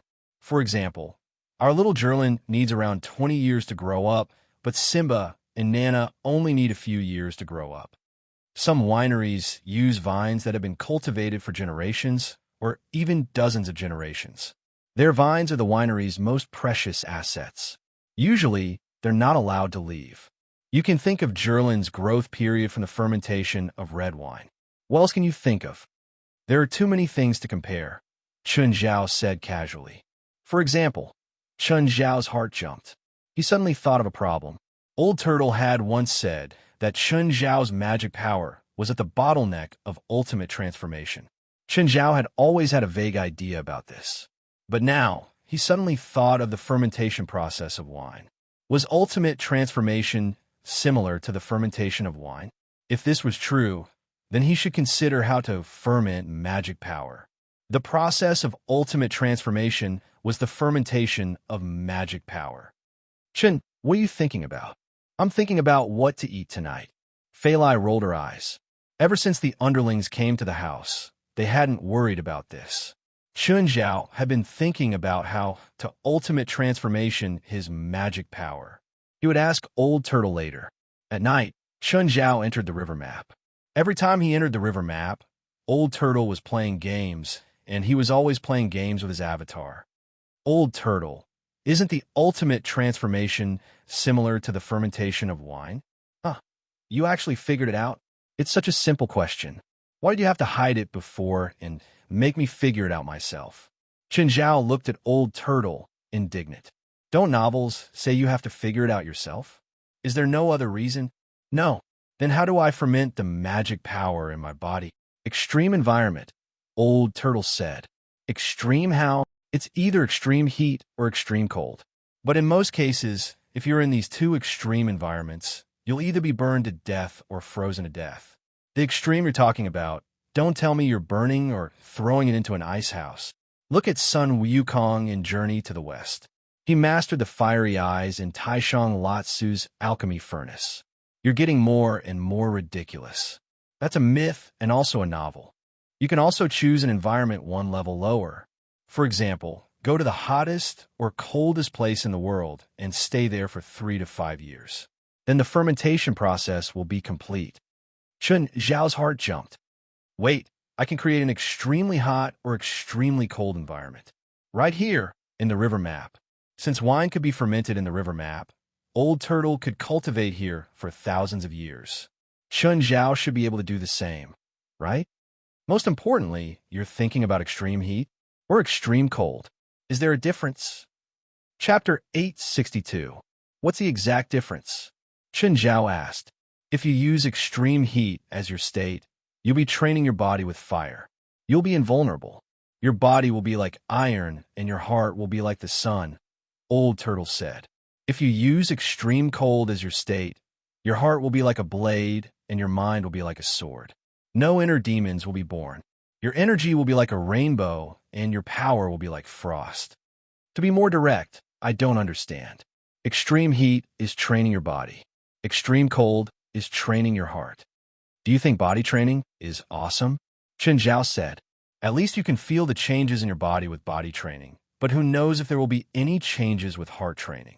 Extreme cold training can prevent inner demons from growing, Old Turtle said. In the long run, extreme cold is more advantageous. That means extreme cold is better? You can't say that.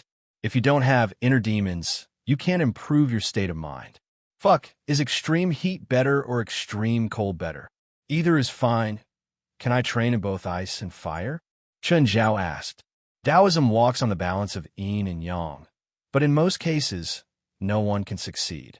Okay, since others can't, I won't go either. Old Turtle looked at Chun Zhao speechlessly. When he heard the first half, he thought Chun Zhao would say that he wanted someone else to follow Buyong. In the end, Chun Zhao admitted defeat. Actually, it's not completely impossible. How? First is the time limit. 1,000 years ago in the human world, the river diagram was collected by a Taoist. I watched him cultivate step by step, but when he reached ultimate, he was already 100 years old. His spiritual power was the best in the world, but his body was almost withered. He couldn't handle the ice and fire dual training at all. He also couldn't achieve yin and yang balance before his death. Old Turtle looked at Chun Zhao. You're different. You're young and your body is stronger than others. You also have the river diagram. Time isn't a limit for you, so you have a better chance of surviving the yin and yang baptism. Are there risks? Chen Zhao asked.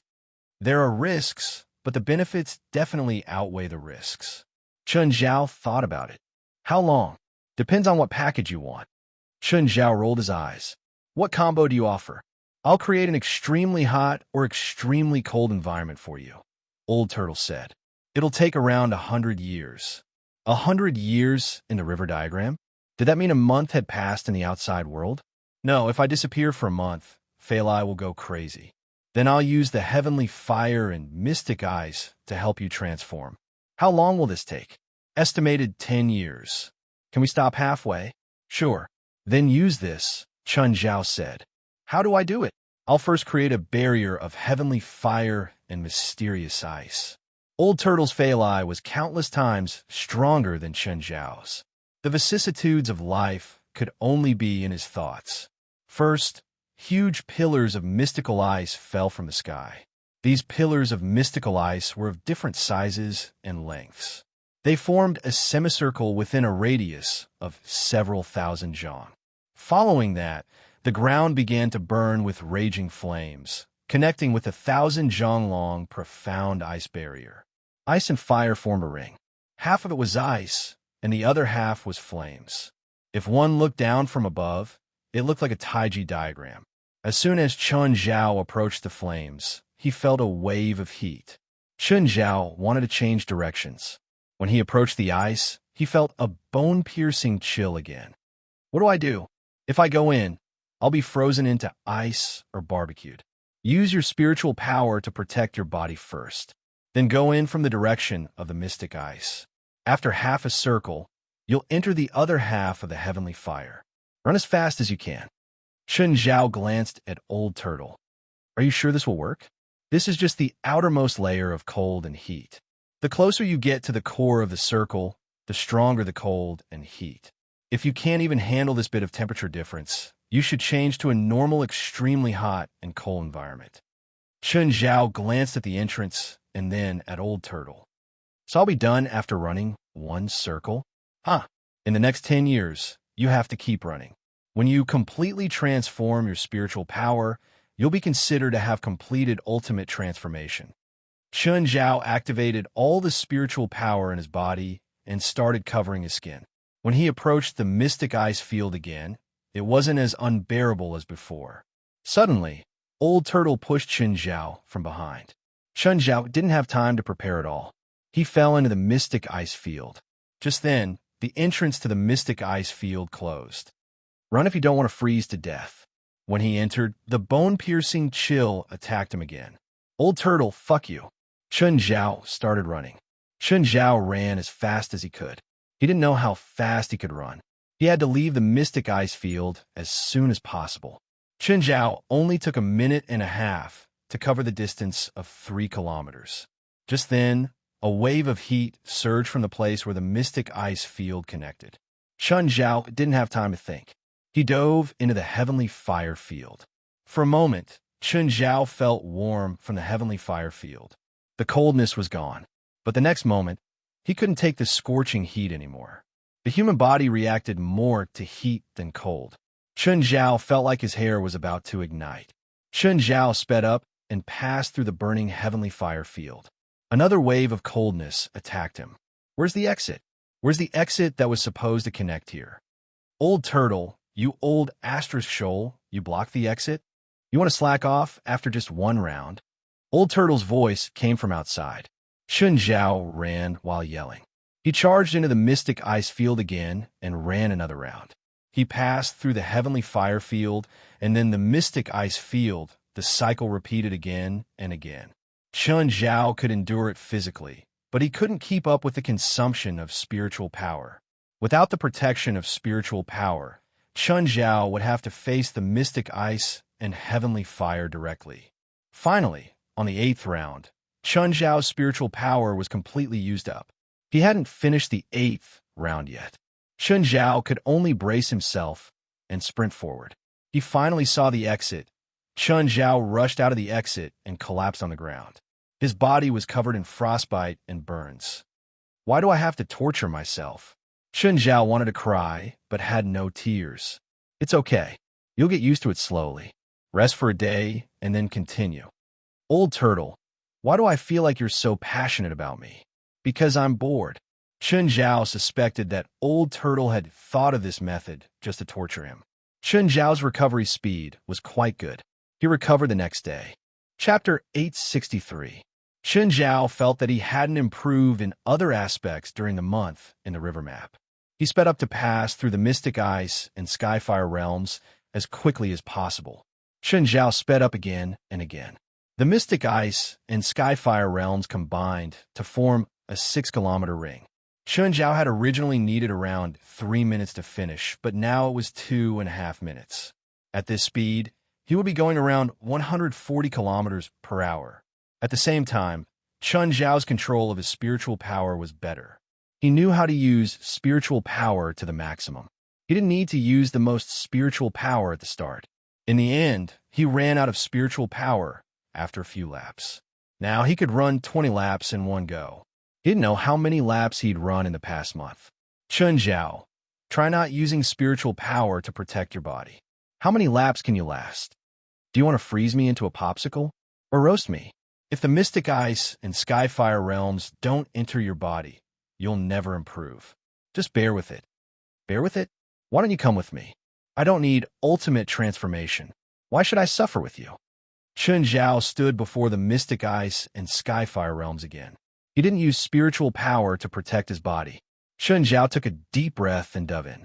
Spiritual power protection and no spiritual power protection were two completely different concepts. Chen Zhao felt like the coldness was going to penetrate his body. No, his body was going to freeze. All his blood seemed to stop flowing. Chen Zhao felt his body getting slower and slower. No, he had to speed up. The moment Chen Zhao broke through the Mystic Ice realm, heat waves surged into his body. Chen Zhao suddenly sped up. The cold air in his body became his protection now. Chen Zhao's heart jumped. Was this the trick? First, he absorbed the cold air and then used it to defend against the heat waves of Skyfire Realm. But after running halfway, the cold air was used up. Next, the hot air surged into Chen Zhao's body even faster. This time, Chen Zhao didn't stop it. Instead, he let it flow through his body. The moment he passed through Skyfire Realm, the hot air started to defend against the coldness of the Mystic Ice Realm. Cold and heat restrained each other, while heat and cold continued to affect Chen Zhao's body. Chen Zhao sped up. He felt like he was getting used to it. The effect of the golden key was showing. Chen Zhao could feel that his body was quickly adapting to the cold and hot environment. At that moment, he could feel the changes in his body even more clearly. The golden key did not improve one's body's ability, but it allowed the body to constantly evolve. Simply put, the golden key's function was to increase his adaptability. In different environments, Chen Zhao could adapt faster. Originally, it would take thousands or even tens of thousands of years for a species to adapt to a new environment. However, the golden key had shortened the evolution process. Not only did his body change, but he also felt that his magic was changing. Adaptation was not immunity, so the damage was still there. However, Chen Zhao's recovery speed had also increased greatly. Chen Zhao also sped up. Chen Zhao estimated that he could reach 200 kilometers per hour. Chen Zhao, you can come out now. Chen Zhao ran out of the Mystic Ice territory and Skyfire territory. Old Turtle stared at Chen Zhao. He realized that Chen Zhao had changed a lot. With his eyesight, he could obviously see Chen Zhao's change. This was strange. Chen Zhao's ultimate transformation hadn't been completed yet, but he had changed so much. You can shrink the Mystic Ice territory and Skyfire territory now. This size is not very effective for you anymore. Is it better to shrink them? The closer you are to the center, the greater the temperature difference, Old Turtle said. Under Old Turtle's control, the area of Skyfire territory and Mystic Ice territory shrank greatly. When Chen Zhao went in again, he felt like he had returned to the beginning. But now, Chen Zhao was confident. Chen Zhao stayed in the river map for a long time. He didn't know how long he had been inside. However, When he came out, he realized that only 5 hours had passed outside. Chen Zhao was not used to the warmth outside now. Just then, Fei Lai realized that Chen Zhao had returned. She thought that Chen Zhao had gone out, but he didn't seem to have driven out. "Chen, you seem to have changed a bit." Chen Zhao touched his face. "Change? How? I don't know. I just feel weird. Am I more handsome?" Fei Lai patted Chen Zhao's chest. "Where did you go just now?" "I went to exercise." "Did you go to the wild?" "Yes." "Oh, I have a student, Evely. You remember her, right? She has a competition next month in Montreal. She invited us to watch her competition. Do you want to go?" "Sure." Fei Lai nodded. "Oh, Stephen called just now. He told you to call him when you come back." "Okay." Chen Zhao picked up the phone and called Stephen. "Hey, Stephen, did you call me just now?" "Chen, come here. I need to discuss something with you." Chen Zhao's heart jumped. Were Stephen and Rasfa planning to carry out that plan? "Fei Lai, I'll go to Stephen's place later." "Okay." When Chen Zhao arrived at Stephen's house, Rasfa was there too. This time, neither of them drank. "Chen, do you remember what we told you last time? Are you really going to do this?" "Yes. Even if it gets exposed, we can just say that we're filming a movie. It won't affect me at all." "How do we do it exactly?" Chen Zhao asked. "You'll be my personal bodyguard for 2 days," Stephen said. "That's your persona. And then? Then you'll get addicted to filming short videos and post them on social media. Normally, you'll film me with your phone. That'll explain what happened later and why there are videos." Chen Zhao nodded. Stephen and Rasfa started discussing the details with him. "I don't need to show my face, right?" "Yes, you don't. You can film me normally. For example, when I'm working or resting. You can film it and post it online." "I opened a Facebook account for you," Rasfa said. "This is the password. Remember it." Chapter 864. In the past 2 days, Chen Zhao stayed beside Stephen every day. He was really like Stephen's bodyguard. "Mr. Stephen, do you have any plans for your next movie?" Chen Zhao took out his phone to record. This was what he'd done the most in the past 2 days. Rather than a bodyguard, he was more like a reporter. "I'm working now. Don't disturb me if you don't want to be fired." Stephen chased Chen Zhao out of the office mercilessly. Bored, Chen Zhao went to Yu Wenwei's office. "Hello, Xiaoyu." Yu Wenwei didn't know what Chen Zhao and Stephen were doing. The two were confused. Chen Zhao had somehow become Stephen's bodyguard. She knew that Chen Zhao was very rich, so he couldn't be Stephen's bodyguard. Moreover, their relationship didn't seem like that of a bodyguard.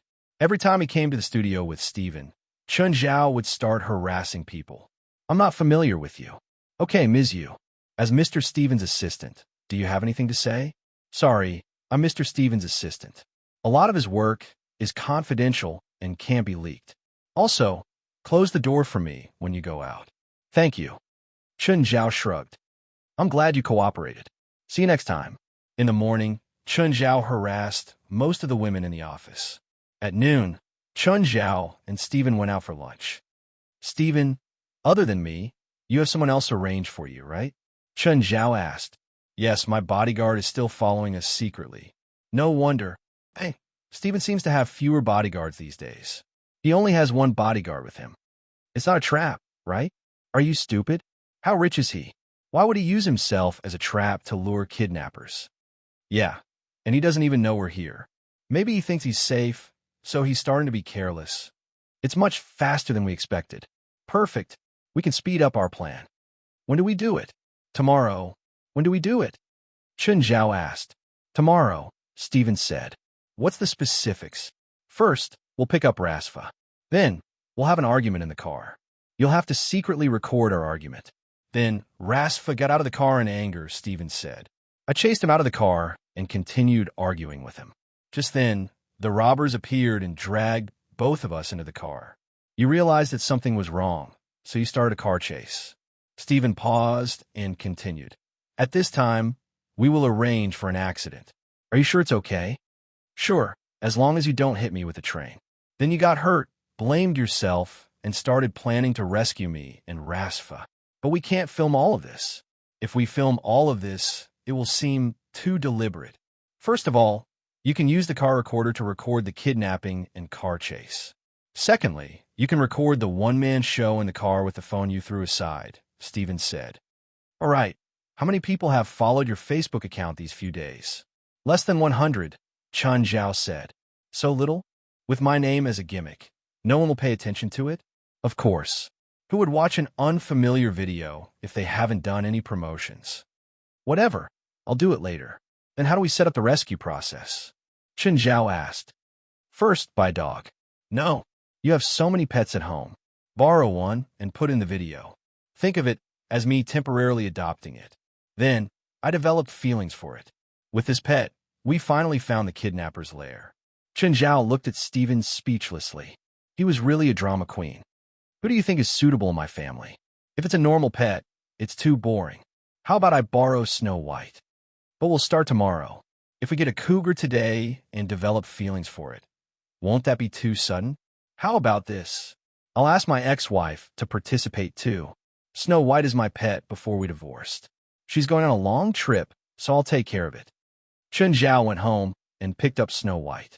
Stephen also found Halifa Olis. Stephen had clearly explained the situation to his ex-wife. When Halifa Olis saw Chun Zhao bring Snow White, she was shocked. Stephen had said that Snow White was a cute pet. In the end, Snow White was even bigger than her. Although Snow White was pretty, it was also scary. Are you sure it won't bite me? Don't worry. Snow White is very obedient. All right then. Halifa carefully reached out and rubbed White Snow's head. Snow White closed its eyes and moaned in pleasure. Halifa soon realized that Snow White was not fierce. It was also very docile. I feel like it should be my pet. Mr. Chun, how about selling it to me? Halifa quickly fell in love with Snow White. Halifa, save it. If Chun was willing to sell it, he would have sold it to me long ago. It wouldn't be your turn. Halifa Olis glared at Stephen, and Stephen began to make arrangements again. Chun, you can go back to the car and film. The process was not complicated. Chun Zhao just played the part of an unprofessional bodyguard and peeped into his employer Stephen's privacy. Then, because of his mistake, Stephen was in danger. In the end, Chun Zhao realized something and saved Stephen and Rasfa from the kidnappers. Hi, Halifa, what's up? Stephen acted as if he did not know anything and started acting. Halifa Olis and Snow White walked to Stephen's side. Stephen, I'm going overseas for a while. Help me take care of Snow White. Is this Snow White? It's so big. Stephen went up and hugged Snow White happily. Snow White, do you remember Daddy? White Snow came up and kissed Stephen. Stephen rubbed White Snow's head excitedly. Don't let Snow White go hungry. With that, Halifa turned and left. In the car, Chun Zhao also finished filming. After Stephen got in with Snow White, he said, Chun, upload this video online. Keep this mini earpiece. We can talk to each other at any time. Make sure nothing goes wrong with our plan. Chapter 865. Actually, Chun Zhao's mission was simple. His job was to act as a cameraman. At least, that was what he'd been doing before the accident. He was a bodyguard who neglected his duties. Then he'd explode after the accident and turn the tide. But Chun Zhao was still nervous. After all, he'd never done something like this. He was an amateur actor who could make 20 NGs in one scene. Anyone would be nervous about doing something that could pass off as genuine. But since he'd already agreed, Chun Zhao had no reason to back out. Chun, when you're ready, you could drive in and pick me up. Then go get Rasfa. Chun Zhao drove into Stephen's house. Stephen exchanged a look with Chun Zhao and got in the car with Snow White. Then he went to Rasfa's house and picked him up. As Chun Zhao drove, he took out his phone and started recording Stephen and Rasfa's argument. Chun Zhao drove to a secluded road. Why are these two old men fighting? Chun Zhao muttered to himself. Last time I saw them, they were still wearing the same pants. Just then, Rasfa yelled, I'm breaking up with you. Let me out of the car. I don't want to talk to an idiot like you anymore. Chun Zhao stopped the car. Rasfa opened the door and left. At this time, Stephen also followed, and the two began to pretend to quarrel under the car. Chun Zhao's expression was bored. He waited for the next scene to start. As expected, a business car stopped just like they'd planned. A few masked men pulled Rasfa and Stephen into the car. At the same time, they shot at Chun Zhao, who was sitting in the car. Bang! The bullet hit Chun Zhao's body and then landed on his hand. Chun Zhao froze. Fuck, if it hit someone else, they'd be dead. Are they so realistic? Seeing the robber's car leave, Chun Zhao immediately sped up and chased after them. It wasn't the time to argue. He had to finish the act first. Meanwhile, in the business car, Pablo, that bodyguard, didn't die. He's following us again. Pablo stuck his head out of the window and looked back. He saw Chun Zhao chasing after them in the car. Pablo took out his submachine gun and aimed at Chun Zhao's car for a few seconds. Da-da-da. However, Pablo realized that the bodyguards chasing after them didn't seem to be avoiding them at all. Steven and Rasfa were tied up. All right, it's all an act. Let us go, Steven said. Pa! A robber hit Steven's head with the butt of his gun. Behave yourself. Ah, what are you doing? Steven's head was bleeding. Steven, what's going on? Rasfa was dumbfounded too. This was just an act. Was there a need to be so serious? What are you doing? Of course, it's kidnapping. The robber said coldly. Be honest. Don't play tricks on me. Pablo, who is this old man? If it's useless, just kill him. Him? He's the chairman of PLM, a rich man. I didn't expect to catch two at once, Pablo said. Let's get rid of that bodyguard first. Steven and Rasfa were both dumbfounded. Was this a real act, and the real robbers were lured here? Pablo took out a grenade and threw it behind him. Bang! The grenade exploded on the hood of Chun Zhao's car. Steven and Rasfa instantly broke out in a cold sweat. Chun Zhao was dead? They didn't expect things to turn out like this. Chun Zhao was dumbfounded too. The car was completely destroyed. Steven, Rasfa, what are you doing? The people you hired are all so heavy-handed? They almost killed me in white snow, Chun Zhao said into his earpiece.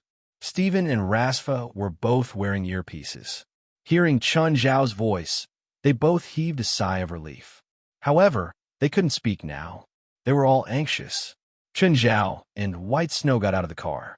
Just then, another car came over. It was also a business car. A few people got out, all fully armed. Mr. Chun, where's Mr. Steven? Mr. Rasfa? Did they cancel the plan? Seeing them get out of the car, Chun Zhao was stunned. Didn't you already take action? What action? We just arrived, the leader said. Look, the timing is just right. But just now, a group of people dragged the two of them into the car. Wasn't it you? Chun Zhao was dumbfounded. No, it's not us. We're here on time. Fuck. No wonder they were so ruthless. They're really robbers. Chun Zhao finally realized. You mean Mr. Steven and Mr. Rasfa really met robbers? The others were all dumbfounded too. Chun Zhao's expression darkened. He climbed onto the ruined car and took out the USB drive with the car's recording device. Play the content. Chun Zhao felt a headache coming on. He'd really screwed up this time. If he'd known that they were robbers, he would have taken them down directly. They're not our people. Chun Zhao's expression grew even more serious. White Snow, remember the smell of those two old guys, right? White Snow nodded. Find them, Chun Zhao said. Steven and Rasfa were dragged to an abandoned building in the wilderness. You can have as much money as you want, as long as you don't hurt us, Steven shouted. Shut up and go in. The two were brought to the top floor. The building was leaky and filled with trash. The two were locked in a dirty room. We're dead this time. I didn't expect to meet real robbers. Do you think Chun Zhao can find us? I don't know. I just hope that he can react quickly. I'm afraid that he'll be kept in the dark and think that this is our plan. Just then, the door opened. A robber walked in and dragged Rasfa out. Come out. What are you doing? Rasfa struggled, but he was quickly punched to the ground. Just then, one of the robbers took out a camera and started filming Rasfa. Read the script. The robber threw a script in front of Rasfa. Hurry up. Don't waste time. Helpless. Rasfa could only read from the script. I'm Rasfa, the chairman of PLM Film Company. I've been kidnapped. I need my family to fork out $100 million to pay for my ransom. I hope to see the money before midnight tonight. Okay, Steven, that old thing, come out. Chapter 866. Breaking news. Our station has received a video sent by an anonymous person. At that moment, the scene changed. An old man was beaten to the ground, and he said something. Then, a second old man appeared on the screen. No way. Mr. Steven was kidnapped? Oh my God, how did this happen? In less than half an hour, the news had swept across America, and even the world. Everyone knew the news. Stephen's influence was too great. No one was unfamiliar with him. Anyone who knew Hollywood would know Stephen. Stephen was the benchmark of Hollywood movies. So, when the news of his kidnapping spread, it spread as fast as possible. Chun, did you see the news? My dad was kidnapped. Zola called Chun Zhao immediately. Didn't they say it was an act? It's an act. Chun Zhao's expression was extremely dark.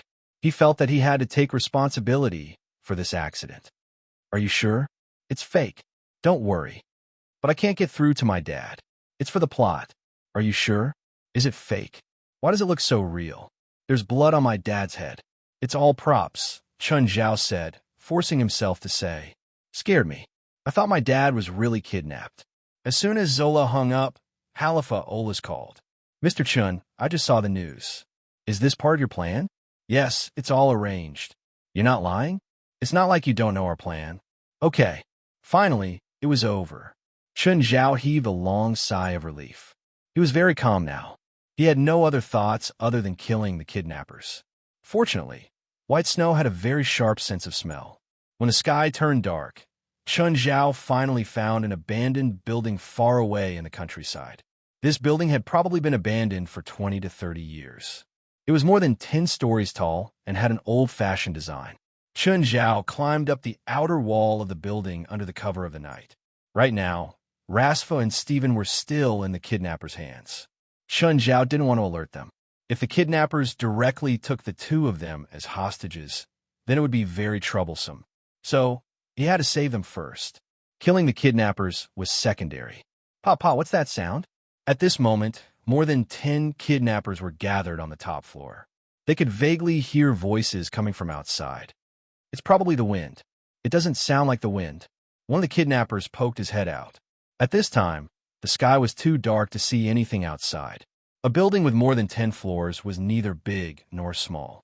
By now, Chun Zhao had already infiltrated the building. Although the entire building was in darkness, Chun Zhao's vision was like that of a beast. Therefore, it was more beneficial for Chun Zhao.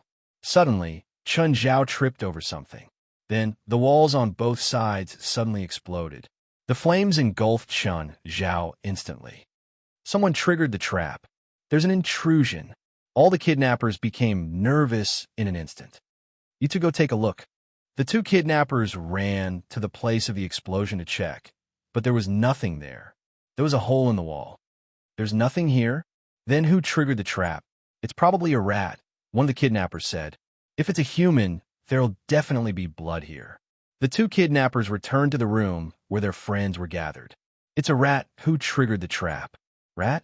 We don't see anyone. No, it can't be a rat. A rat can't trigger the detonator. It can only be a human or a large animal. There aren't any large animals nearby, Pablo said with a serious expression. Everyone, stay alert. Pull those two old guys out. Rasfa and Stephen, who had been exhausted, had just fallen asleep when they were suddenly pulled out by the kidnappers. The kidnappers pointed guns at their heads. What are you doing? We'll pay you. Don't do anything stupid. Shut up, Pablo yelled.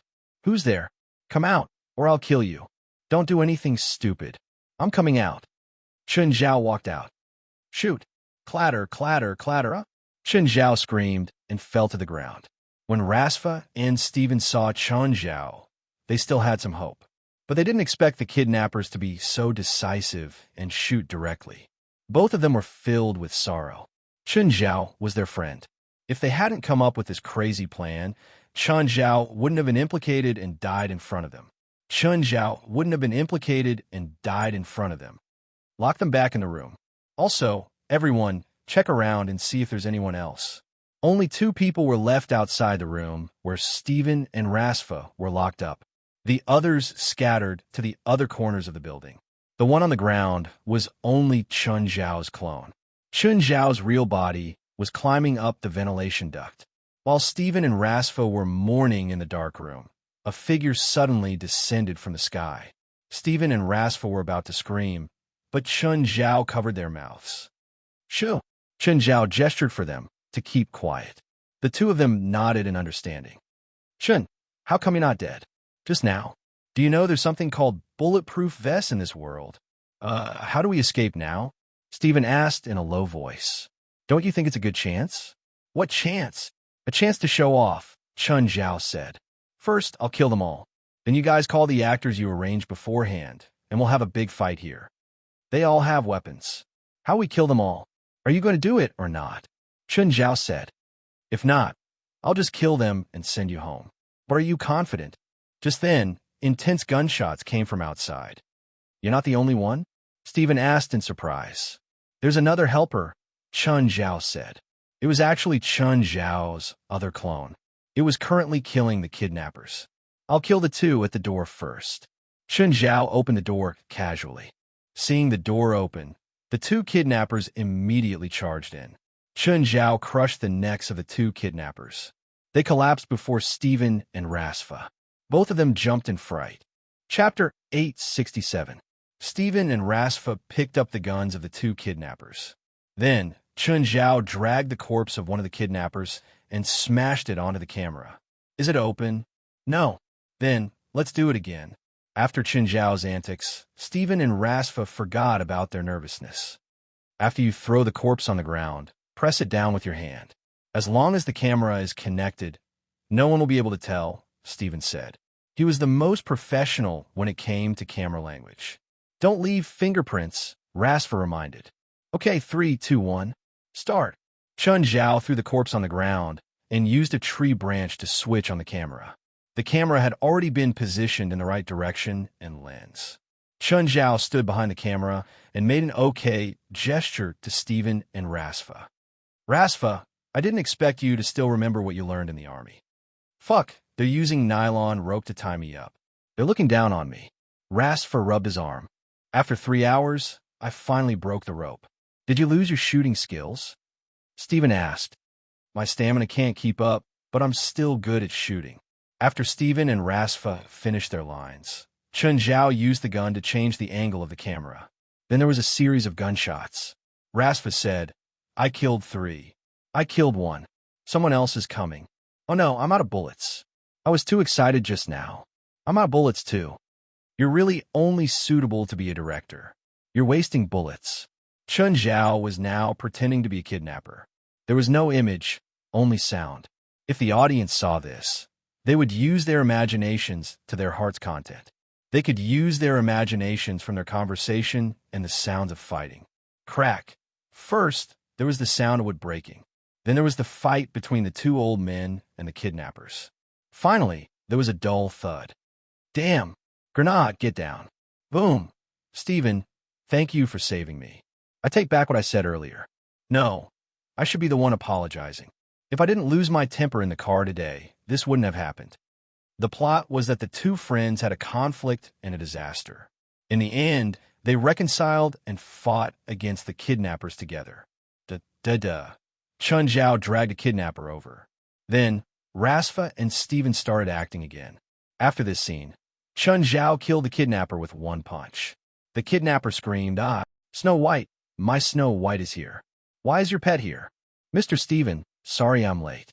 Bastard, you're finally here. If you didn't come, I would have fired you. Did you bring Snow White here? No, White Snow brought me here. It found you. What about the other kidnappers? I killed him. Mr. Stephen, did I keep my job? Finally, the three of them took out the USB flash drive from the camera. The scene finally came to an end. Of course, the good guys won and the bad guys lost. Although the scene looked cliché, the United States advocated individual heroism. For them, there was nothing more interesting than this.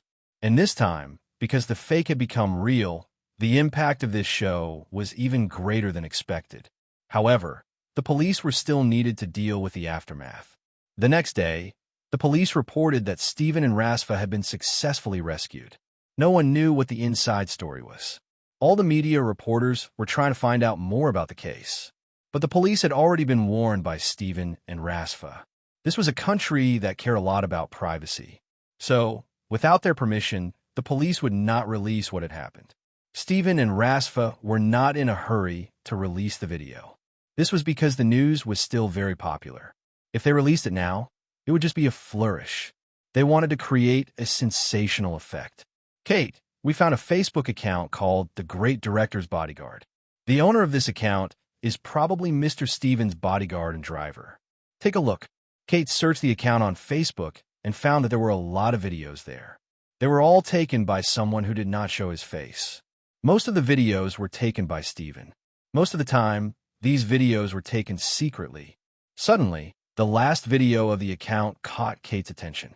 This was because a puma named Snow White had appeared in the video. Kate was no stranger to this puma. This seems to be the Chun family's puma, Snow White. How did it become Steven and his ex-wife's pet? There must be something going on. A smile appeared on Kate's face. She walked to a place without anyone and took out her phone to call Chun Zhao.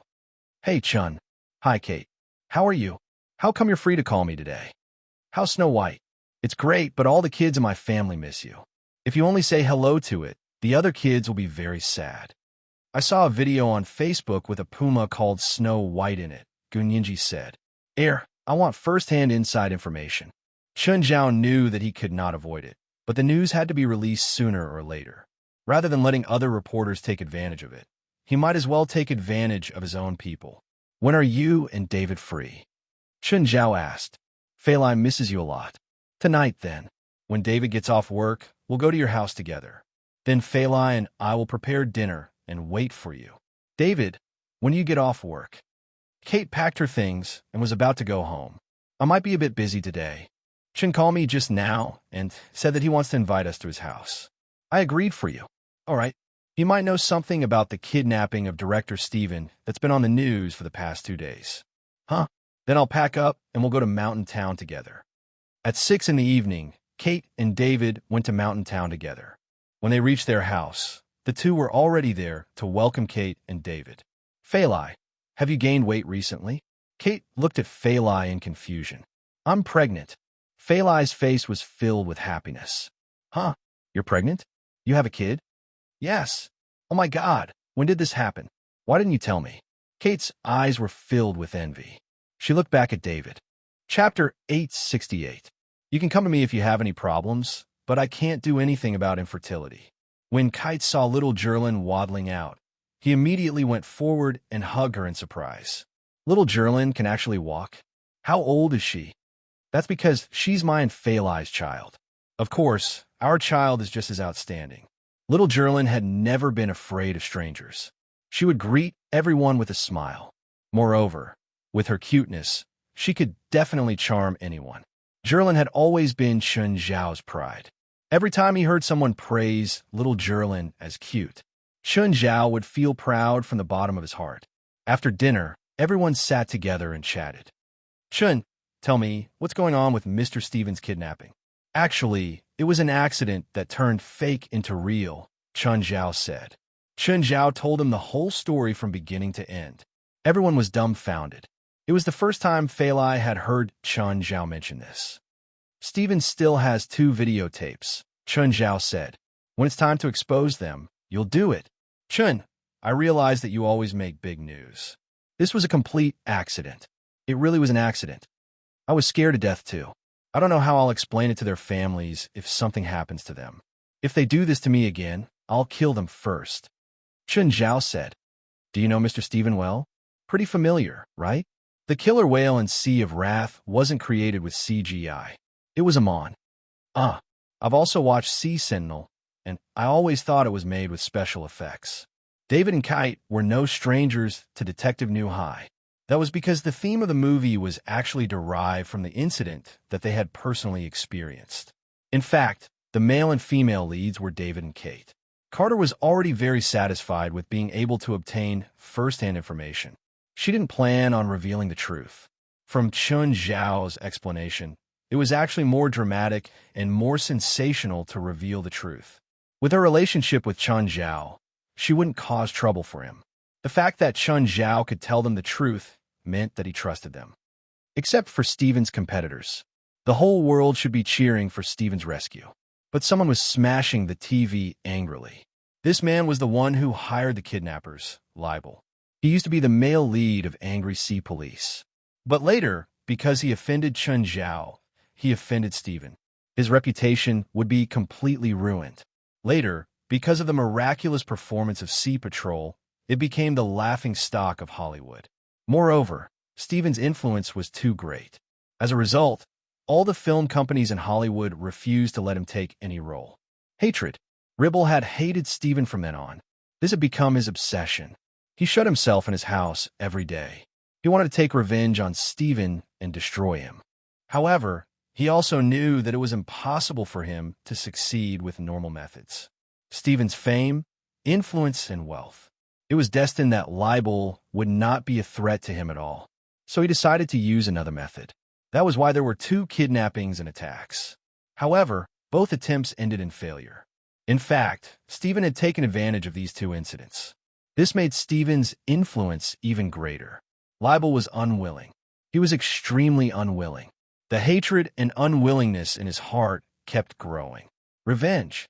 Since he could not rely on others, he would tear this old guy apart with his own hands. Even if he had to go to hell with him, he would not hesitate. Chen, come here. What now? If you have any other ideas, I'll kill you first. No, I'm going to choose a few bodyguards, so help me see which ones are suitable. I think these people are quite good, but I'm really not good at this aspect, so I can only ask you for help. Don't tell me you're not even willing to help me with such a small matter. Fuck, you have money.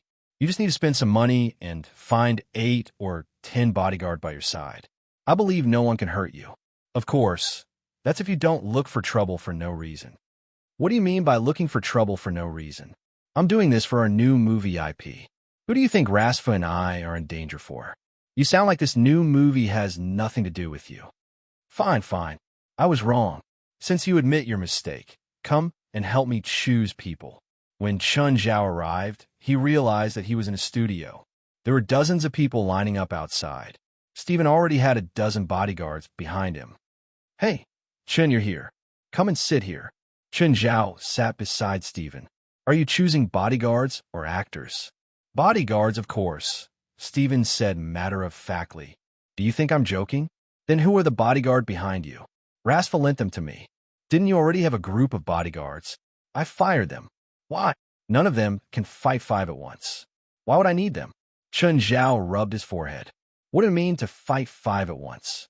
Before Gaia came into contact with the spiritual world, she could fight 5 at once in a normal fight. What level was Gaia at? She was pretty much one of the top fighters in the world of combat. There were probably only a few in America who could match her level. How much did Steven's bodyguards pay? Not more than $10,000 each. Don't think that being a bodyguard for a famous person would make a lot of money. In fact, they already had a rather high salary.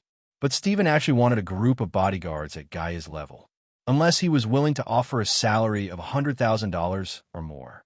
Otherwise, he wouldn't be able to attract such experts. I've chosen a few before. They're all about the same. Chun Zhao's face was filled with despair. He felt that Steven was messing with him. Why couldn't Steven, the famous director, be more normal? Whatever. Let the candidate come up. All right, next up. Just then, a tall woman walked up. She was about 1.8 meters tall. She wore a military uniform and had her hair tied in a ponytail. She stood before Steven. Woman, then lower your requirements, Chun Zhao said. Which one do you want to go up? If she can beat any one of you, she'll pass. The woman's eyes were cold. Hearing Chun Zhao's words, her expression turned as cold as ice. Chapter 869. It was Chun Zhao's first time seeing such an ironclad request. He said to the bodyguards behind him, I'll satisfy you. 5 people. Wait, Steven whispered. She's such a beautiful woman. Go easy on her. You can go easy on her if you need to. Chun Zhao glanced at Steven. You're looking for a bodyguard, not a prostitute. The 5 bodyguards walked onto the stage.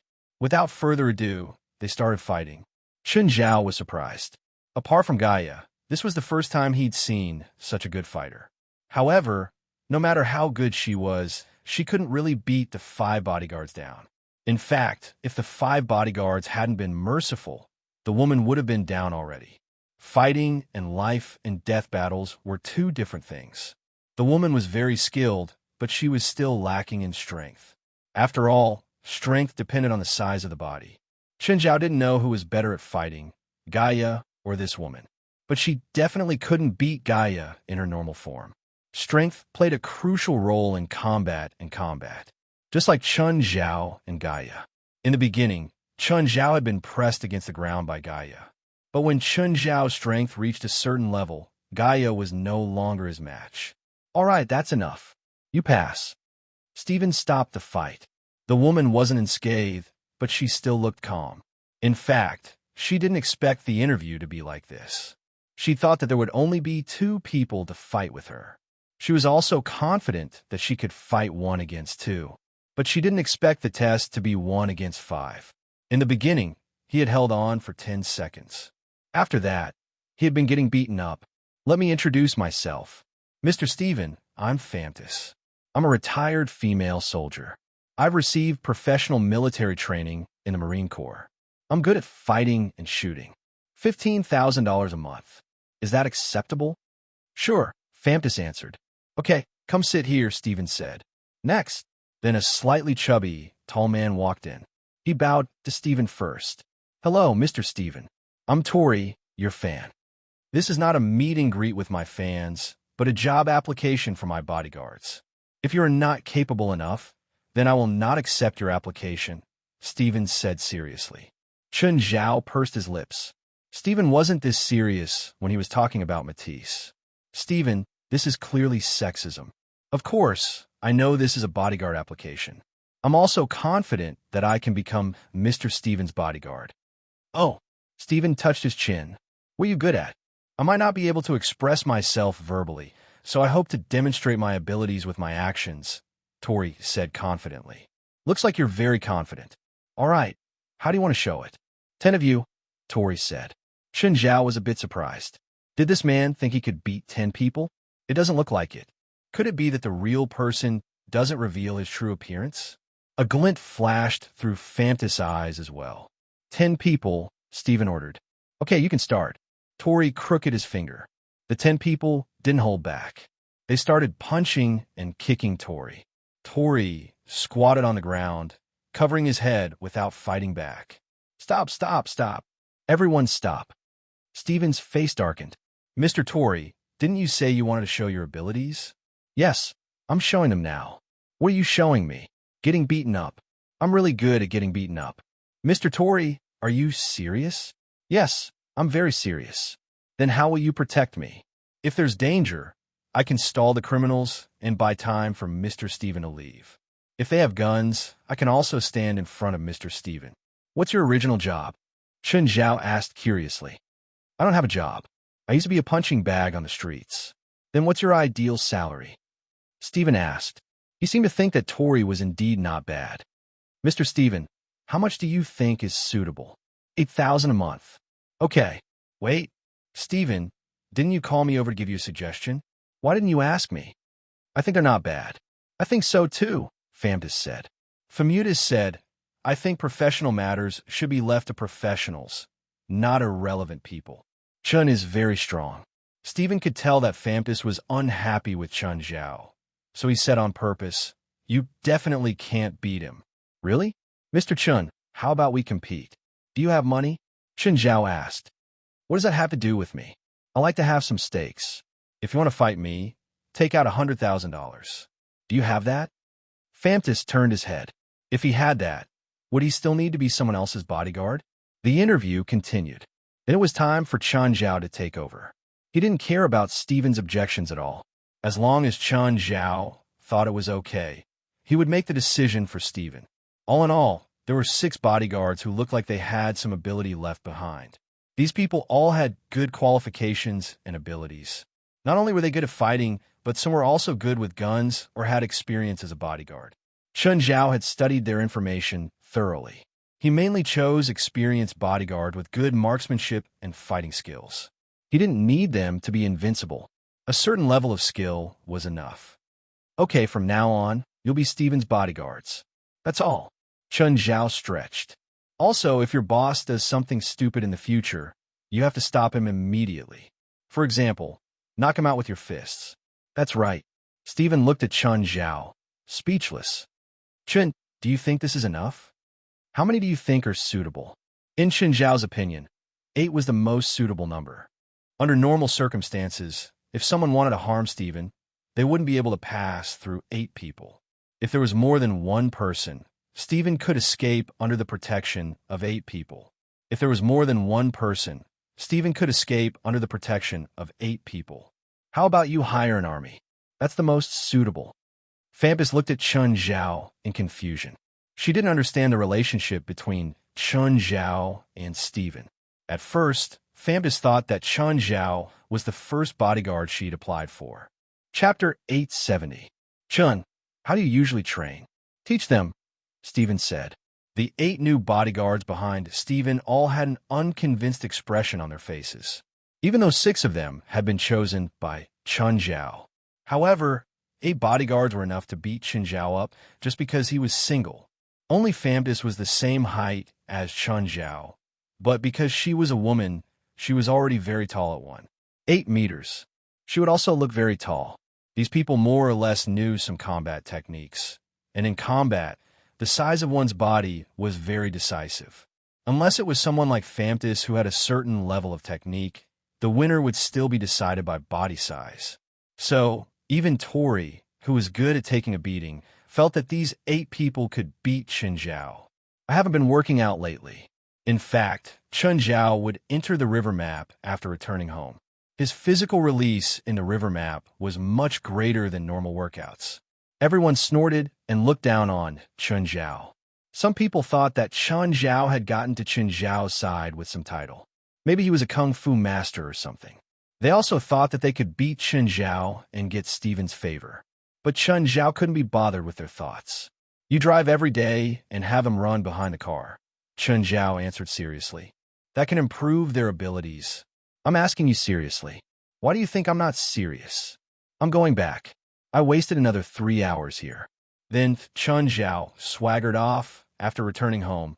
Chun Zhao went straight into the river map. Old Turtle, let's start. Old Turtle shrunk the Mystic Ice Domain and Skyfire Domain by another third. Now, the Mystic Ice Domain and Skyfire Domain were only 1 kilometer apart, so the length of the ring was 14 kilometers. It was almost half of what it was at the beginning, but the temperature difference had also doubled. Chun Zhao's current speed was almost 250 kilometers per hour. He didn't even need a minute to finish 14 kilometers. What was the concept of Chun Zhao's current speed? According to the current track and field world record, Usain Bolt was almost 9.5 seconds. The fastest Usain Bolt was close to 9.5 seconds. 1 second was about 10.05 meters. Chun Zhao could run almost 70 meters in a second. Of course, Chun Zhao's initial speed couldn't reach this speed. He needed acceleration. Chun Zhao could clearly feel the changes in his body.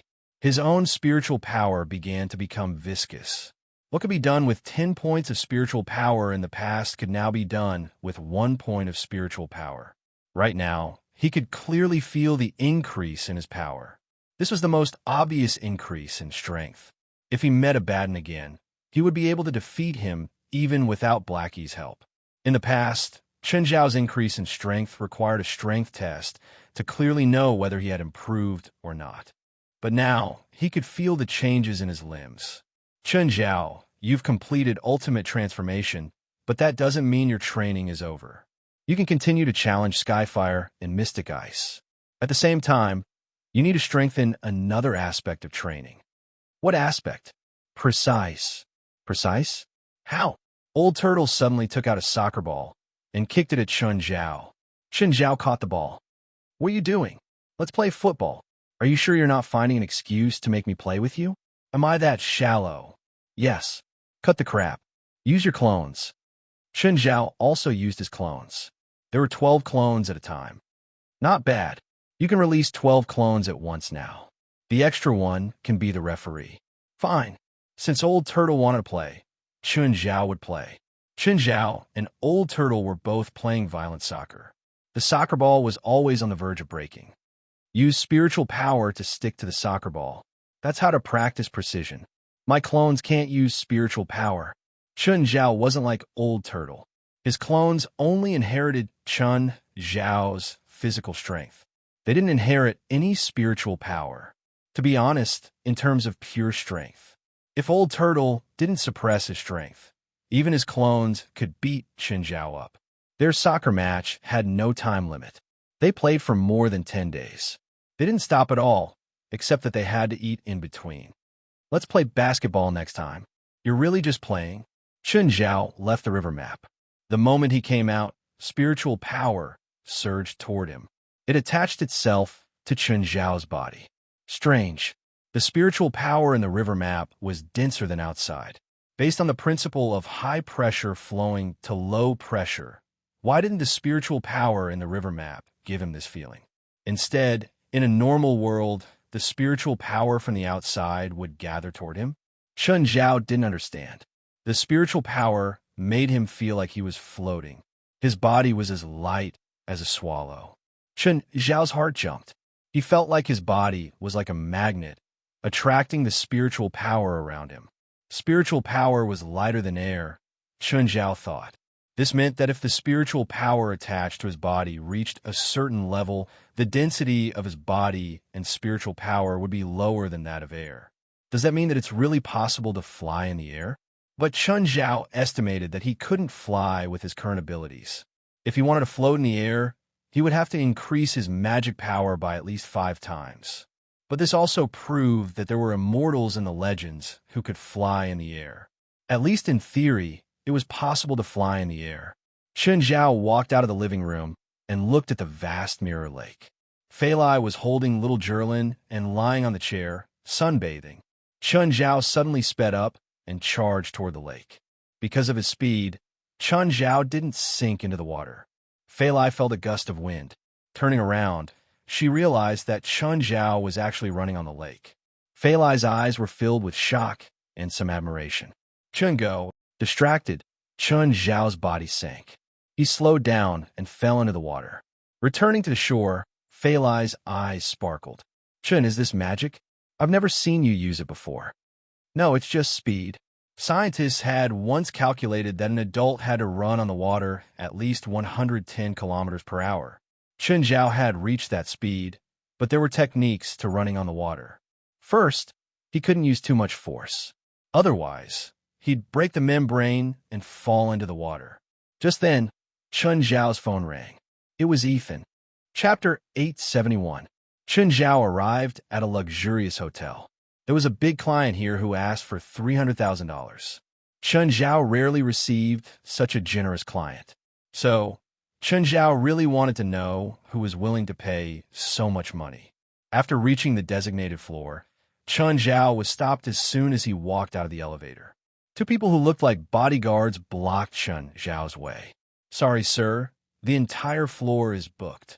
I'm a doctor, Chen Zhao said. Someone inside called me over. Wait, one of the bodyguards said into his earpiece. A moment later, a short man with a big belly jogged out. You're a doctor? The short man asked Chen Zhao. Chen Zhao could tell that the English wasn't pure American English. It seemed to be from Europe. Yes, Ethan recommended me. Follow me, the short man said. At the same time, he said to Chen Zhao in broken English, I hope that everything you see here will be kept secret. Of course, the first rule in our industry is to keep secrets for our clients. I have a very good reputation in this industry. Many clients have received my treatment, and many of them are celebrities. Up until now, I haven't divulged anyone's privacy. That's good. The short man brought Chen Zhao into a luxurious suite. The suite was at least 300 square meters and had 2 floors.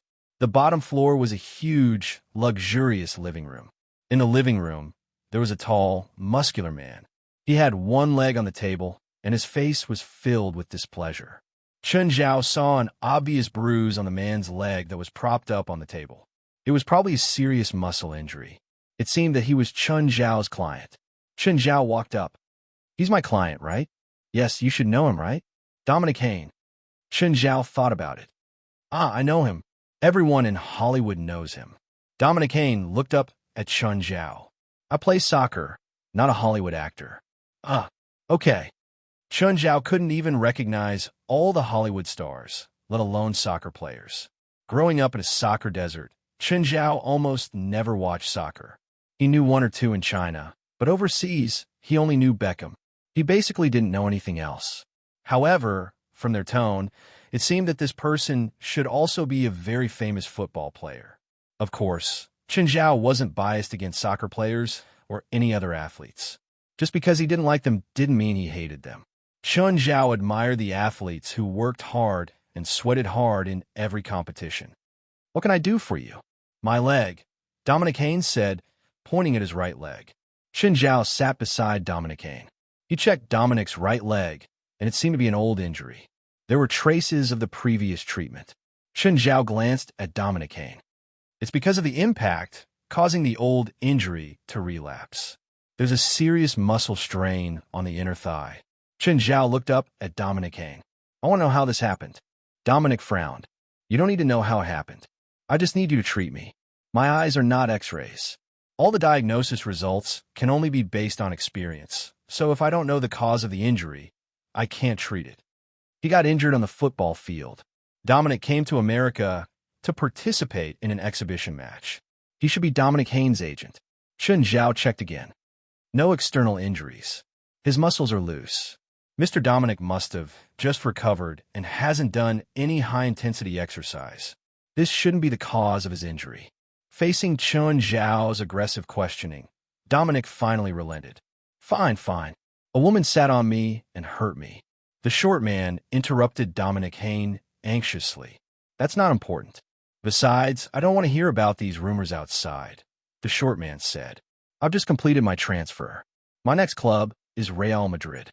If news of my old injury relapsing because of me playing with women gets out, then I'm likely to be asked to leave Real Madrid," Dominic Haynes said.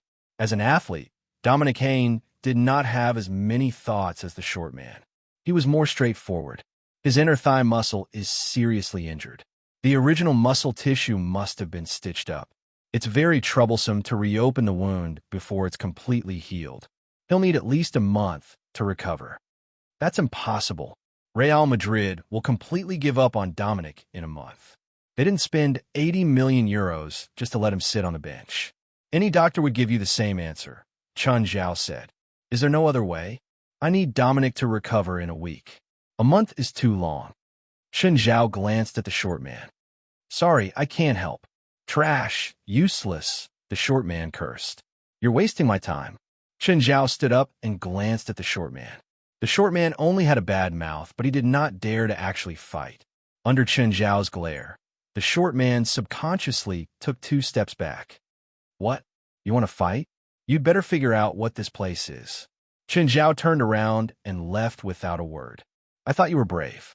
Seeing that Chen Zhao did not fight, the short man thought that Chen Zhao did not dare to. He started talking nonsense again, as if he was certain that Chen Zhao would not dare to fight. As Chen Zhao left, he took out his phone. "Hey, Kate, I have news here. A European soccer star played with women in America and hurt himself." Stop him, the short man immediately yelled. A few bodyguards immediately went up to snatch Chen Zhao's phone. Chen Zhao was already at the door. Glancing at the surveillance camera on the walkway, his lips curled up. When the bodyguards moved, Chen Zhao only pushed them away lightly. Seeing that Chen Zhao dared to fight back, the other bodyguard immediately punched him. Chen Zhao lifted a foot and kicked the bodyguard over. The other bodyguards immediately surrounded Chen Zhao. Chen Zhao did not use too much force. But even so, he still managed to defeat all the bodyguards in a few moves. The short man and Dominic Haynes were shocked. They did not expect Chen Zhao to be so good at fighting. "Don't come over. I'm calling the police." "Call the police. Your bodyguard attacked me first, and the surveillance cameras in the hallway recorded it. I'm going to sue you for assault and threats. I'll also expose to the media the fact that Dominic was injured because he was fooling around with women." Chapter 872. Chen Zhao snapped his fingers and crooked his finger at the short guy. "I'm warning you. The short guy didn't dare to go forward. Chen Zhao had knocked down all 5 bodyguards. He'd be asking for death if he went forward. Chen Zhao just wanted to teach the short guy a lesson. It was his fault for being so mean. They parted on good terms anyway. Chen Zhao's treatment plan was up to them whether they accepted it or not. Chen Zhao wouldn't say anything.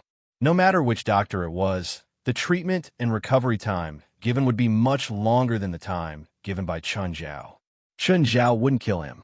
He was angry, but not to the extent of killing him. You can choose not to come, but I'll make it so that you two can't even leave America. Chen Zhao sneered, hiring and ordering murder. You two will spend at least 3 years in prison. Nonsense. You're slandering us. Dominic and his manager were both anxious. So what? Chen Zhao said nonchalantly. This is America. I'm more familiar with it than you. Also, American law protects the weak. I can also add racial discrimination. Oh, California law has a very heavy punishment for racial discrimination. Chen Zhao often dealt with the police. He knew many basic laws like the back of his hand. How much do you want? Just name a price. Come here. Chen Zhao crooked his finger at the short guy. Or I'll call the police. In the end, the short guy still stood before Chen Zhao. What do you want? Chen Zhao grabbed the short guy's hair and smashed it on the glass table. Clang. The short guy fell to the ground with blood all over his head. Remember to watch your mouth next time. Chen Zhao looked at the short guy. Don't provoke people randomly in a strange place. Otherwise, I might have to find someone to collect your corpse next time. Chen Zhao turned to leave. After a few steps, he paused and looked back. Oh, my pay can't be missing a single cent. Holofin, you'd better watch your mouth next time. You almost caused me big trouble. If you continue to make enemies for me, I'll replace you. Dominic didn't dare to argue with Chen Zhao, but when it came to his agent, he didn't show any mercy at all. Holofin lowered his head, his face wrapped in gauze. He lowered his head. Although he was indignant, he didn't dare clash with Dominic Hain. After all, he relied on Dominic Hain for a living. Some football agents might have a dozen or more football players in their hands. There were quite a few in Holofin, but only Dominic Hain was truly famous. If he lost Dominic Hain, his income would drop by 95%. This was the difference between a top football player and a non-famous athlete. Give me a doctor. Hurry up. If you don't want to lose your job, find me a doctor immediately. I want the best doctor. Don't find me that kind of scoundrel again. Dominic, I've contacted a very outstanding doctor. I believe he has a way to help you stand up as soon as possible. Are they still illegal doctors? Dominic, you have to understand that if you go to a proper hospital now, your injury might be exposed, and your season will be ruined. When that happens, you will lose your value. All right, but I don't want to be a hot-tempered person. Just then, Dominic's phone rang. Mr. Holofin, there's a woman outside. She says she's your doctor. Yes, yes. Invite her in. Just then, a tall, red-haired beauty walked in. Dominic's eyes lit up. Hello, beautiful lady. May I know your name and contact number? The red-haired lady glanced at Dominic casually. Rydra. Hello, Ms. Rydra. I'm Dominic Hain. You should have heard of me. Nope. Although America was a sports country, football had always been a minority in America. The soccer stars in Europe did not receive much attention in the United States. Dominic wasn't angry with Rydra's answer. Ms. Rydra, are you interested in becoming my personal doctor? I lack a capable doctor like you by my side. Holofin glanced at Dominic. He knew that Dominic's old habits were acting up again. He couldn't walk when he saw a beautiful woman, and his injury was caused by a woman. My annual income is over $3 million. Are you sure you can afford my salary? Rydra said calmly. Dominic was speechless. He couldn't say anything else. His annual income was only 14 million euros. He couldn't spend a few $1,000,000 on a doctor. Ms. Rydra, please treat Dominic. How did you get this injury?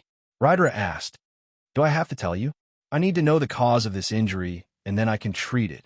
It was exactly the same as what the Asian had said, which made Dominic and Holofin a little unhappy. Dominic told her the cause of the injury unwillingly. This is a relapse of an old injury, Rydra said. It's a muscle injury. You'll need 2 months to recover. 2 months? Impossible. The previous doctor said it would only take a month. Rydra sneered. A month? You must be joking with me.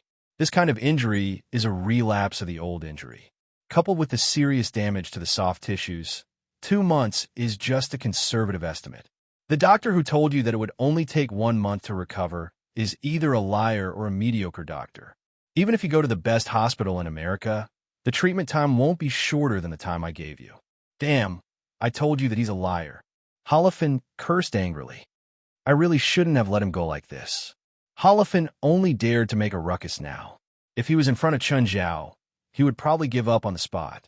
He didn't have the courage to cause trouble for Chun Zhao anymore. Ms. Rydra, is there no other way?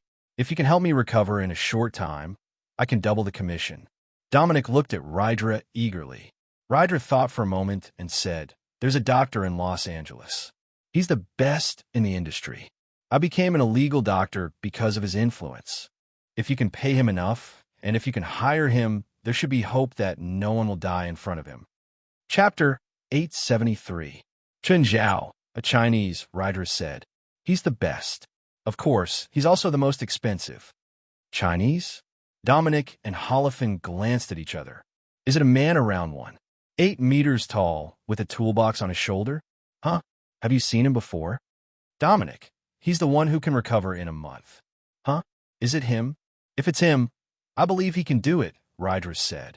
If you haven't interacted with him, you won't be able to understand how good his medical skills are. Is he really that good? I used to be a private doctor for a rich man. My client was diagnosed by me in the hospital that he wouldn't live for more than 3 days. My client was over 80 years old, and his bodily functions had deteriorated. His internal organs had almost stopped functioning. I couldn't think of any possibility for him to survive. However, a year had passed, and he was still alive and well. Rydra said, because he met that Chinese man. Chinese seem to be good at taking care of their bodies. Dominic said, maybe it's something he's good at. After that, I was fired by my client. However, I found a second job, also as a private doctor and health consultant. My client was a young man with congenital heart disease. Because his surgery had failed, his brain waves and heart rate had stopped.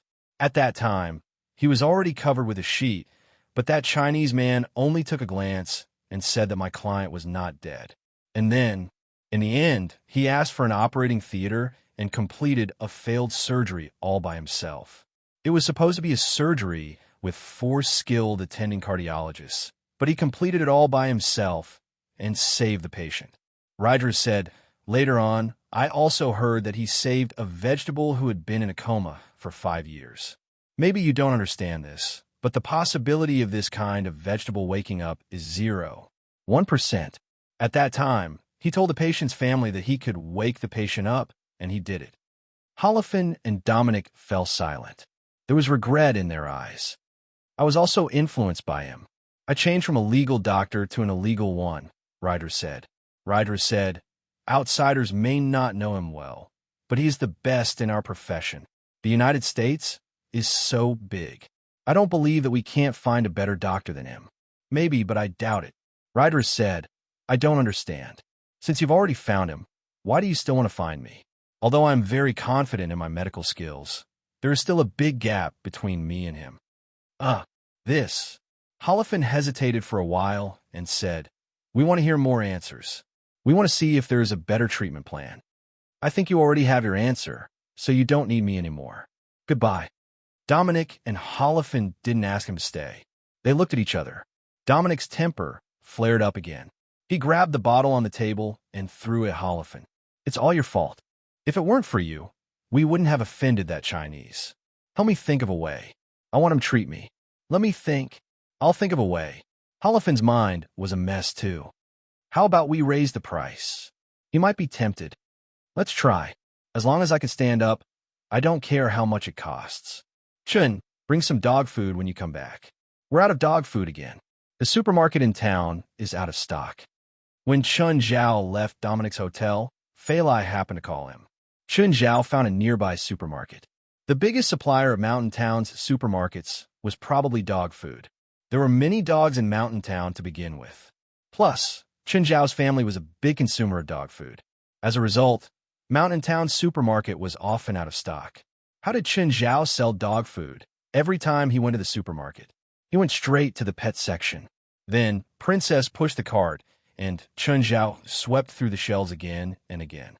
After sweeping through rows of dog food, he would pull the cart to the brim. Then, Black Ma and White Ma would come and buy 10 carts of dog food every time. Generally compliant dog food, in fact, tastes very good and is very nutritious. Canines weren't the only ones who liked it. Chen Zhao's other pets liked it too. After Chen Zhao entered the supermarket, he went to the pet food section under the guidance of the salesperson and started sweeping through again. Famtis had also come to buy dog food, but when he went to the pet food section, he realized that all the dog food was gone. Raising his head, he saw a person pushing 4 carts filled with dog food. Famutus frowned. Wasn't this the Chinese man she'd met 2 days ago during the interview? Mr. Chun, Famutus called out in a testing manner. Chen Zhao turned around and realized that it was Famtis. You are. Chen Zhao couldn't remember Famtis' name immediately. Famtis, Mr. Chun, don't you think it's rude to forget someone you've only met for 2 days? Fine, what's my name? Famtis' face darkened. Who the hell knows your name? See, as one of your interviewers, you didn't even know the interviewer's name. You're really too irresponsible. Mr. Chun, why did you buy so much dog food? I have a lot of pets. I need 2 bags of dog food too. Can I have 2? Famtis asked. What flavor do you like? Famtis clenched his fists. If he didn't really value his current job, he really wanted to beat the asterisk shoal up. Do you want this? Not this. It's too expensive. It's my treat. Chen Zhao acted as if he didn't realize his mistake and didn't care about Famtis' dark expression. He pushed the cart to the cashier. When the cashier saw the 200 kilograms of dog food, she was also dumbfounded. After leaving the cashier, Chen Zhao gave 2 bags of dog food to Famtis. No need to thank me. Chen Zhao smiled at Famtis. With a cold expression, Famtis left with the dog food. How rude. You didn't even say thank you. Famtis suddenly stopped and turned to look at Chen Zhao. If not for my job, you'd be in the hospital now. It seemed that Famtis really did need money. Otherwise, he wouldn't have swallowed his anger for his job. I think I've been a bit of a mouth lately. Chen Zhao slapped himself lightly. Famtis turned around and left coldly. As soon as he got home, his phone rang. Hello, who's this? I'm Steven. Come early tomorrow. I leave early. Chapter 874. Evan, come here.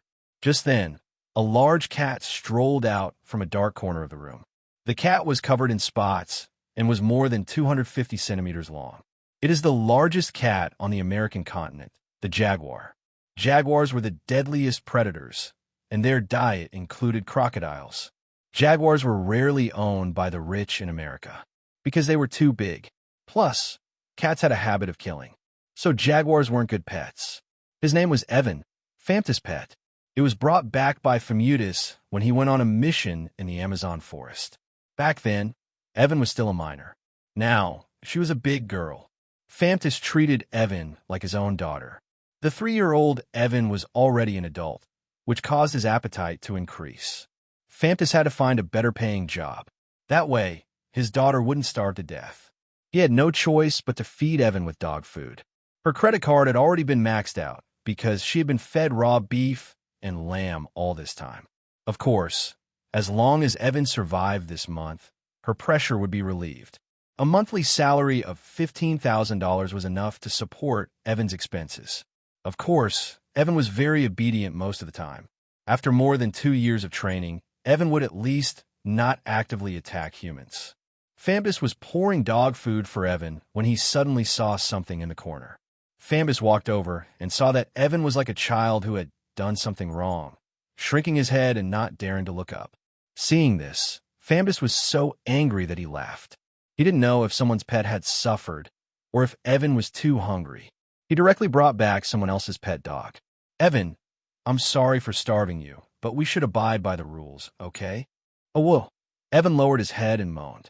It wasn't clear if he was admitting his mistake or responding to Famtis' reprimand. Famtis was really short on money, even though his salary was high.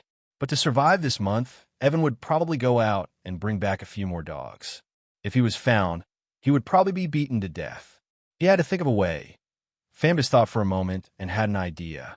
The next day, Famtis brought Evan with him. Famtis was going to take Evan to Steven. Early in the morning, when Steven came out and saw Evan beside Famutus, he was immediately startled. Famtis, what's going on? This is a jaguar, right?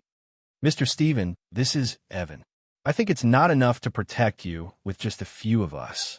Animals have better instincts than humans, and they can distinguish between good and bad intentions. This will be more helpful for me to protect you, so I brought him here. What you said makes sense. Stephen glanced at Evan. It won't bite, right? No. Famtis was very confident, but it came out early today.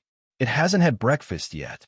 It just so happens that I have a lot of raw meat in my kitchen. Can it eat beef?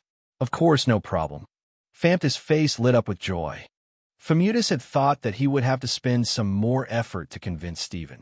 Unexpectedly, Stephen's tolerance was much higher than she had imagined. He actually accepted Ewan so easily. He wasn't like a normal person whose first reaction upon seeing Ewan was to run. Stephen was scared at first, but he behaved very normally afterward. He didn't seem to be afraid of Ewan at all. Famtis took a lot of meat from a kitchen. Stephen was rich and probably wouldn't care about the beef. While she was feeding Ewan, Stephen walked over. Famtis was a bit embarrassed. You tamed it. Yes. Famtis looked at Stephen. Mr. Stephen, aren't you afraid? I've seen even the most ferocious beasts. It's not that big compared to the beasts I've seen. Famtis didn't think so. Ewan was a jaguar, the most ferocious predator on the American continent. The only animal bigger than a jaguar is a bear. But in terms of aggression, bears couldn't compare to jaguars. The other was crocodiles. Crocodiles didn't care about their own kind. When they went crazy, they would even eat their own kind. She didn't think that Stephen would casually touch a crocodile. Most parents would think that their children were the most outstanding. Famtis thought so too.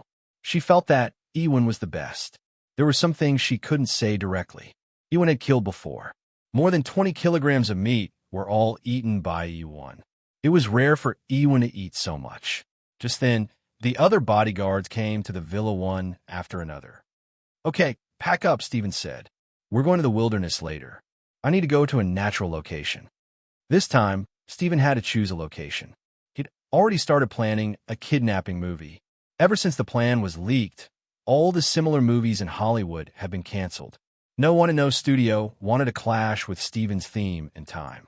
Everyone got into a business car. But before long, Famtis suddenly said, "There seems to be a car following us." Everyone was immediately alarmed and took out their guns. After all, they all knew that Stephen had just been kidnapped not long ago. There was no guarantee that there wouldn't be a second kidnapping. Stephen was also nervous. Stop the car by the side of the road. Why? Stephen asked. Mr. Stephen, if the car following us really has bad intentions, it's more dangerous to drive on the road, one of the bodyguards said.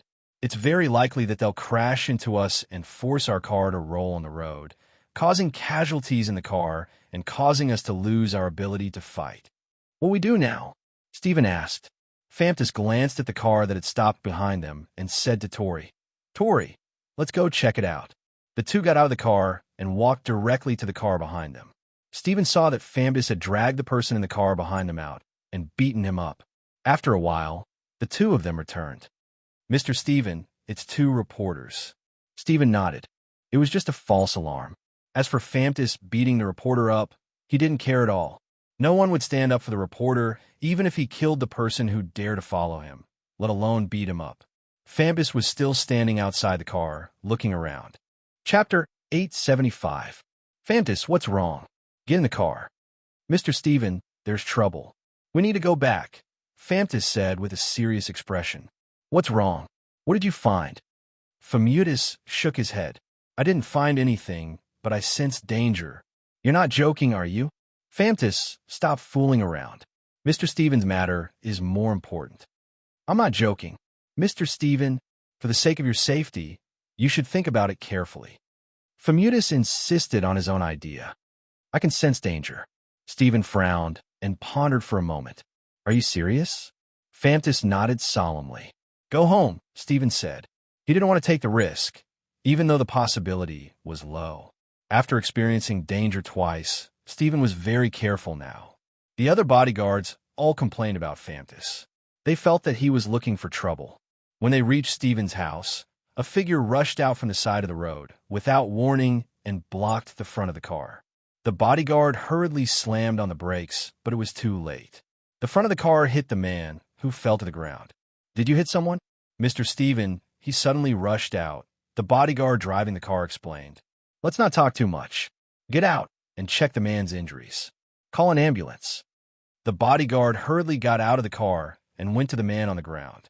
As soon as he squatted down, the man suddenly raised his hand and grabbed the bodyguard's neck. Then the bodyguard's neck was broken and he was smashed into the windshield. Ah! Stephen was shocked. Famtis reacted the fastest. He pulled out his gun and fired 2 shots at the man in front. The man dodged left and right and then hit the front of the car. Bang! The entire car was pushed back more than a meter. Famtis quickly jumped into the driver's seat and slammed on the accelerator. The commercial vehicle ran over the man's body. But everyone saw from the rearview mirror that the man who had been run over by the car had actually stood up again. Everyone felt their hair stand on end. He didn't die. Was he a monster? The man stood on the road and watched the car leave. He didn't plan on chasing. What's wrong with this guy? Who is he? Stephen asked in horror. Stephen, I think we have a problem. Fameutis said, You'd better find more people to protect you. I'm afraid it'll be difficult to guarantee your safety with just a few of us. What is that thing? The Terminator? I quit. I'm not doing it either. I didn't say that I was going to fight such a monster. The 3 bodyguards threw in the towel and ran away. Famtis, Tori, and the other 2 bodyguards were left. What do we do now? What should I do? Stephen asked helplessly. Mr. Stephen, I can introduce you to some of my friends. One of the bodyguards, Orion, said. What partner? Some idle mercenaries, Orion said. They're all very capable, but their fees are quite expensive. All right. Get them all here. At this moment, Stephen had already lost his sense of propriety and hurriedly said, with only 4 bodyguards by his side, he really did not feel safe. Famtis didn't say anything. She didn't have much hope for Orion's so-called friend. She had seen very clearly how strong the man was just now. Even with her marksmanship, she could not hit him at such a close distance. There was also a car crash, which caused the car to move backwards. And after being run over, he was not injured at all. He did not look like a normal person at all. When they reached home, Stephen was just about to call the police. Fameutis stopped him. Mr. Stephen, it's not a good time to call the police. Why? If you call the police now, they'll definitely leave some people to protect you, Fameutis said. But that way, Orion's friends won't be able to come. Even if they come, they won't be able to use some illegal weapons. Orion nodded. My friends are mercenaries. They have many military-grade weapons. It's not good to expose them to the police. Not long after, Orion's friend arrived. After negotiating with his mercenary friends for a while, Orion came to Stephen. Mr. Stephen, my friends are asking for $1 million. How long can they protect me? Stephen asked. They'll help you get rid of that person, Orion said. Orion said, as long as that person comes within 3 days, they will use powerful firepower to kill that person. Good, that's good. Only then did Stephen feel a little more relieved. At noon, Stephen could not eat anything. He felt uneasy.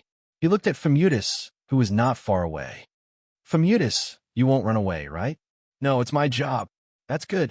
After this matter is over, I'll give you a raise. Fameutis's eyes brightened. Can you give me some money in advance? Yes, of course, Stephen said. Oh, I almost forgot. Maybe Chun can help me with this. Mr. Stephen, Mr. Chun can't help. The person who wants to kill you isn't even afraid of being run over by a car. Are you sure Mr. Chun can help? Chun is very powerful. We're not dealing with an ordinary person now. Then, okay. After hesitating for a while, Stephen still decided not to give Chun Zhao more trouble. The men that Orion had found had already set up a fortification outside. For the whole day, Stephen was anxious and could not calm down. Fameutis, I won't die, right? I won't, Fameutis replied calmly. The sky began to darken. Fameutis kept Evan by Stephen's side. Fameutis saw that Stephen had a gun in his hand the entire time. Mr. Stephen, give me the gun. Why? I have to keep it with me. Do you know how many people accidentally fire and hurt themselves every year because they're nervous? Last year, there were more than 100,000 cases in America. I know how to use a gun. It's not about knowing, Fameutis said. Fameutis said, leave the defense to us. We won't let anyone hurt you. By the way, Mr. Stephen, do you know who the person who attacked you was? Chapter 876. From the window, they could see 3 mercenaries smoking on the grass below.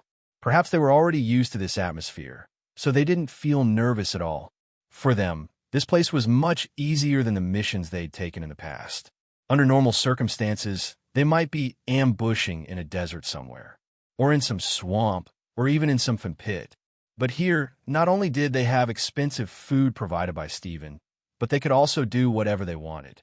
And all they had to face was one enemy. Although they'd heard Orion talk about it before, the enemy seemed to be very powerful, but they had guns. They couldn't think of a reason to be afraid. "I'm going to pee," a mercenary said as he stood up. "Fuck, Camiso. This is the director's house. Don't pee everywhere. Go to the bathroom inside. Too troublesome. There's no one here anyway." Ignoring his companion's dissuasion, Camiso pulled down his pants and stood in the grass to pee. Suddenly, Camiso saw something in the grass. Camiso poked his head out, and a thought popped into his head. A person? The next moment, Camiso was dragged into the grass. Oh no, something happened to Camiso. The other two mercenaries rushed to the grass and saw that blood was starting to seep out of the grass. The two mercenaries immediately raised their guns and looked at the grass warily. "You go pull the grass away." One of the mercenaries used the tip of his gun to pull the grass away. They saw a headless body. "Fuck, it's Camiso. Captain, something happened here. Camiso is dead." "What? Where's the enemy?" "I don't see him. Everyone, stay alert. The enemy has invaded the villa." Libel stood in the darkness a dozen meters in front of the two mercenaries. But the two mercenaries couldn't see him. Libel seemed to have completely merged with the darkness. A cruel smile appeared on his face, and he held a head in his hand. It was Camiso's head. Libel moved again and started a new round of hunting. The two mercenaries standing outside the grass seemed to hear the sound. "Did you hear that? I think there's a sound. Maybe it's the wind." The two mercenaries weren't sure, but Camiso's death made them even more careful.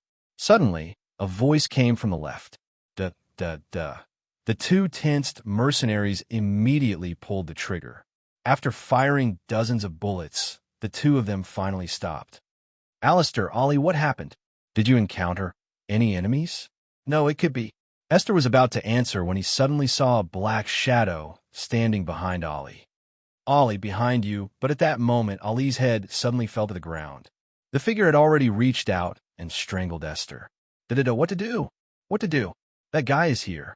That unkillable monster is here. Stephen's scalp was about to explode as he listened to the gunshots coming from outside. At this moment, 4 or 5 mercenaries ran in. "What are you doing here? Has the enemy been eliminated?" Famtis asked. "No, that guy is elusive. We've already lost 7 people. There's nothing we can do in the dark," the leader said. "We'll stay in the house and wait for him to walk into the trap." Famtis's expression changed slightly. He retreated to Stephen's side and whispered, "Mr. Stephen, follow me closely. We'll retreat at any time." "Why? We still have so many people. Why run?" Stephen asked, confused. Just then, the lights in the entire house suddenly went dark. That was what Famtis was worried about. The situation instantly turned chaotic. Stephen immediately became agitated. "That person is here." In the darkness, a person stood in the hallway. The moonlight shining in from the window could clearly see that the person was standing there. But the moonlight seemed unwilling to touch him. It was as if he was shrouded in a layer of darkness. "Who the hell are you?" Stephen yelled. "Mr. Stephen, you forgot? You actually forgot me." Stephen felt that the voice was familiar, but he couldn't remember where he'd heard it before. "Who exactly are you?" "Don't worry. I'll let you know who I am soon." Libel's voice was filled with excitement. "You'll know soon enough. Open fire." The leader of the mercenary group shouted, and everyone's guns immediately burst into flames. Da-da-da. Libel's figure moved and disappeared into the darkness again. "Stop." The mercenary group's leader gave the order, and the gunshots suddenly stopped. The atmosphere became tense. Every mercenary stared at the hallway nervously. Clang, the window suddenly shattered. Libel charged in through the window and pounced on a mercenary. Ah! Bang, bang. Famtis fired, but Libel dodged and avoided Famtis' shot. Just as Libel was about to pounce on Famtis, Stephen pounced on him. In terms of body size and weight, Stephen was 3 times heavier than Libel. But when Libel raised his leg, Stephen was kicked away. Famtis fired again. Libel jumped out of the window and disappeared into the darkness. Famtis looked at Stephen worriedly. Stephen stood up again, but he seemed to be limping. He was injured. Famtis had never seen an enemy like this before. He was completely unbeatable. Even a beast like Stephen had been injured in an instant. Damn, I don't want to play anymore. He's a monster, the leader shouted. The mercenaries were already thinking of retreating. All of them started to run out. But as soon as they stepped out of the house, they were attacked by Libel.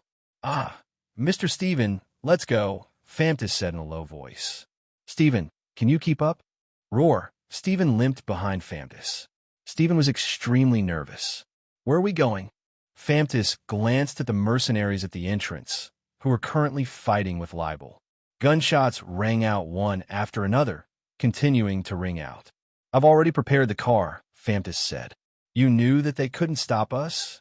My instincts have always been accurate, Famtis said. By the way, you don't mind if I blow up your house, right? What? Stephen didn't understand. Rumble. Stephen's house had already turned into ashes. Stephen was dumbfounded. Chapter 877. You just blew up $1 million. If you don't want to die, you better get in the car now. Like I didn't die? Stephen asked with wide eyes. No, I can feel it. He's not dead yet, Famtis said. Stephen hurriedly got into the car. Famtis was just about to start the car. There was a sudden bang from the back of the carriage, and Libel was already lying on the back of the carriage. Ah, he's here, he's here. Stephen, you old thing. Do you still remember? Bang. Famtis turned around and fired. Libel fell out of the trunk. The car started in an instant and sped away. Is he dead? No. Do you know who he is? No. Stephen was still dumbfounded. Who was he? Famtis glanced at the rearview mirror. He's chasing us again. Stephen looked back. He can outrun a car? I can't. Famtis looked behind him and saw that Libel was being pulled further and further away. Seeing that Stephen was about to escape, Libel looked around and directly broke the window of a car by the road. Libel's body began to emit a black gas, which seeped into the gaps of the car. Hoo-hoo! The car started and chased after Stephen's car again. He's here again, Famtis said. Where are we going now? Police station. I hope the police can protect you, Famtis said.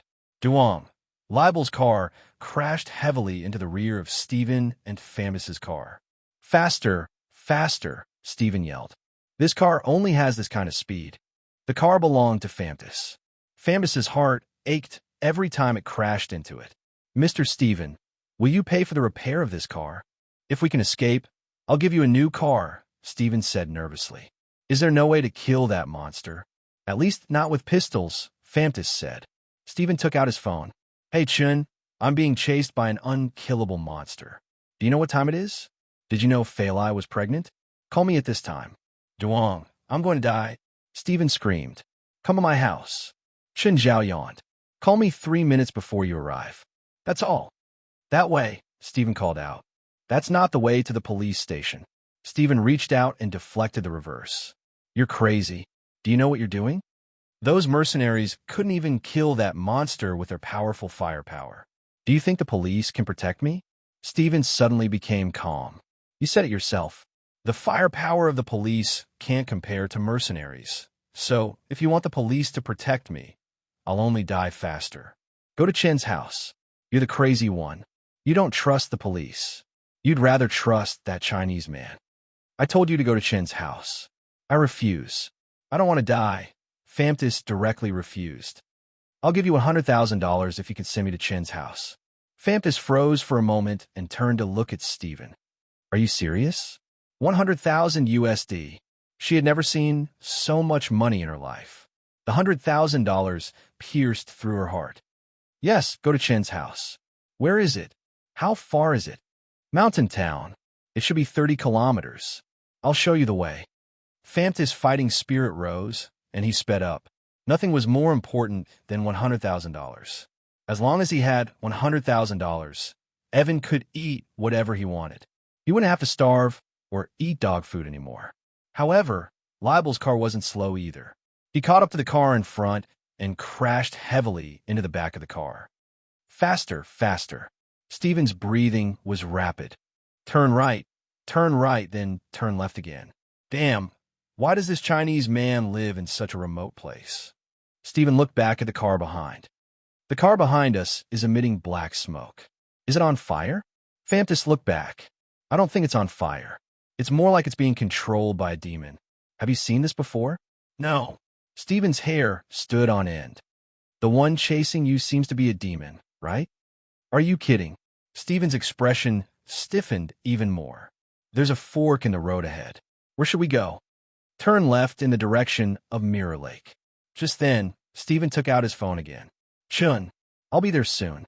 Astra Shoal, stop sleeping. I'm dying. Got it. I'm getting up. Famutus was speechless. They were in dire straits. But from Chun Zhao's tone, he seemed to have just woken up. Could this guy really save them? Would he drag this guy down? Whatever. He couldn't care so much. How much farther? A few kilometers. It's very close. Chun, what's wrong? Fei Lai asked in a daze. Go back to sleep. Stephen seems to be being chased by something. I told him to run to our house. I'll go down and take care of it. Go back to sleep. Oh. Fei Lai continued to sleep peacefully. Chun Zhao stretched. He got up and went to Jerlin's room next door. He kissed the sleeping girl. You too. Close the door later. There might be some noise, Chun Zhao said to the two underlings guarding the room. Yes, master. Chun Zhao went downstairs and poured a glass of water. He walked to the door with the glass and waited for Stephen. He could already hear the sound of tires rubbing against the ground in the distance. How much farther? It's up ahead. The car went around a corner. Stephen could already see Chun Zhao standing at the door. Famdis also saw Chun Zhao. He was wearing pajamas and had a glass of water in his hand. The car stopped before Chun Zhao. Stephen, Famtis, and Evan rushed out of the car. Chun, there's a demon chasing us. Drink some water and calm down. There are no demons in the world. Chun Zhao handed the glass to Stephen. Mr. Chun, Mr. Stephen isn't joking. There really are demons. Guns are useless against them. Even a car can't kill them. Seeing Chun Zhao's attitude, Famtis was already in despair. Looking at Chun Zhao's sleepy eyes, she really didn't believe that he could solve the problem. Quiet down. My girlfriend and daughter are still sleeping. Famtis was completely speechless. He turned to look at Stephen. Did you see that? That's your last hope. Chin, that thing is coming. Chapter 878. The moment Libel saw Chun Zhao, his hatred and resentment grew even crazier. The car stopped before Chun Zhao. Famtis looked at Chun Zhao. She thought that Chun Zhao's legs must have gone soft from fear. He didn't even move. At the time, she thought that the monster would just drive over. Just then, the car door opened. A person walked out. He was shrouded in a black aura. Famtis and Stephen could tell that the man wasn't normal. That's great. That's really great. The two people I hate the most, the two people who caused me to be in this situation, have actually gathered together. I feel like God hasn't abandoned me. Huh. That's great. Hey, lower your voice. Someone's sleeping inside. Stephen and Famtis stared at Chun Zhao speechlessly. Perfect. After I kill you, I'll kill your family too. I'll send them to accompany you. Libel suddenly pounced at Chun Zhao. Chun Zhao raised his head and kicked. Libel lost control and smashed into the windshield. Both Stephen and Famtis were stunned. The monster was kicked away. Both of them looked at Chun Zhao, who was yawning. Libel stood up again and pounced at Chun Zhao again. Bang! The next moment, Libel was kicked away again. So sleepy. Chun Zhao rubbed his eyes. Libel didn't believe it. He wasn't willing to accept it. He was already like this. Why couldn't he beat Chun Zhao? Libel charged at Chun Zhao again and threw a punch at him. Watch out! Famtis immediately warned Chun Zhao when he saw Libel's ferocious attack. Libel's fist hit Chun Zhao's face. Chun Zhao tilted his head slightly. Famtis and Stephen stared at Chun Zhao in shock. It ended just like that? Chun, doesn't it hurt? Chun Zhao touched his cheek. Let me teach you how to punch. Stephen and Famtis saw Chun Zhao's fist turn red the moment he punched. The moment it hit Libel's stomach, the black aura around him exploded. As for Libel, he lost control of his body and smashed through the parked car behind him. Stephen and Famtis' eyes almost fell out of their sockets. Famtis remembered that he'd met Chun Zhao twice in the past few days. She had even thought about teaching him a lesson. Now he suddenly felt so stupid. A mouse actually dared to provoke a tiger. Stephen had always known that Chun Zhao was very powerful. However, he did not have a clear concept of the word powerful. He didn't know how strong Chun Zhao was. But now, he finally had a clearer understanding. The monster that was hunting him was invincible. This invincible monster couldn't defeat Chun Zhao. Bang! Fambus's car finally exploded under the battered state. Libel stood up again, the black aura around him thicker. The flames on his back reflected the black aura on his body. Wow! At this moment, Jerlin's cries came from the villa. She was startled awake by the explosion. Chun Zhao rubbed his forehead and looked at Libel. You woke my daughter up. I'll make sure she never wakes up again, Libel said cruelly. Fambus raised an eyebrow. She could feel that Chun Zhao had changed. His gaze had changed. Chun Zhao finally started walking. Fambus realized that Chun Zhao hadn't moved at all. He'd been standing there the whole time. But now, he finally walked forward. What did you just say? I'm going to Libel didn't finish. Chun Zhao suddenly appeared above his head and punched at him with his right fist. Libel hurriedly raised his arm to block. Bang! Black blood splattered on the burning car behind him. Stephen's mouth hung open. Libel's right arm had turned into minced meat. Fambus's pupils constricted. She thought that Libel was already a monster. But compared to Chun Zhao, Libel was more like a sheep that had entered a tiger's den. What did you just say? Chun Zhao stood before Libel. Libel wanted to turn and run. But Chun Zhao had already grabbed his left arm. Repeat what you just said. Chun Zhao pinched Libel's mouth and lifted him into the air with one hand. Fambus and Stephen heard the sound of bones cracking in Libel's jaw. Libel's jaw had been completely crushed. Stephen, go get my kids. It's time for supper. Oh. Stephen immediately ran into the mansion. Fambus didn't understand what Chun Zhao meant. What kids? What's supper time? Soon, she understood. A large fiery red lizard ran out. Stephen hid behind Fambus in fear. In fact, Fambus was also very happy at this moment. Abitos was really too big. Abitos went up and bit down on one of Libel's legs that was lifted in the air. Libel tried to resist, but Chun Zhao pinched his face. He wanted to scream, but he couldn't. Fambus was still paying attention to Abitos and marveling at its size.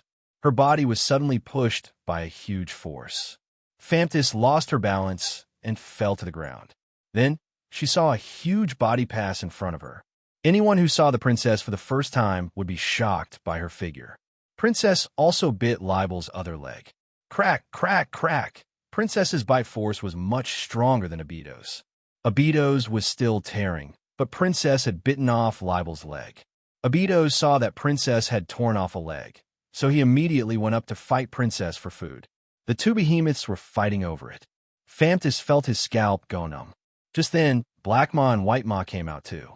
Although Black Ma and White Ma were not as big as Abitos and Princess, they were still bigger than Evan. Famutus was dumbfounded by what he saw. Were all the pets raised by the Chinese so perverted? Just then, Libel's arm that Chun Zhao had crushed started growing again. As expected, it was another believer of the god of otherworldlings. Chun Zhao took out his bronze sword and nailed Libel to the ground.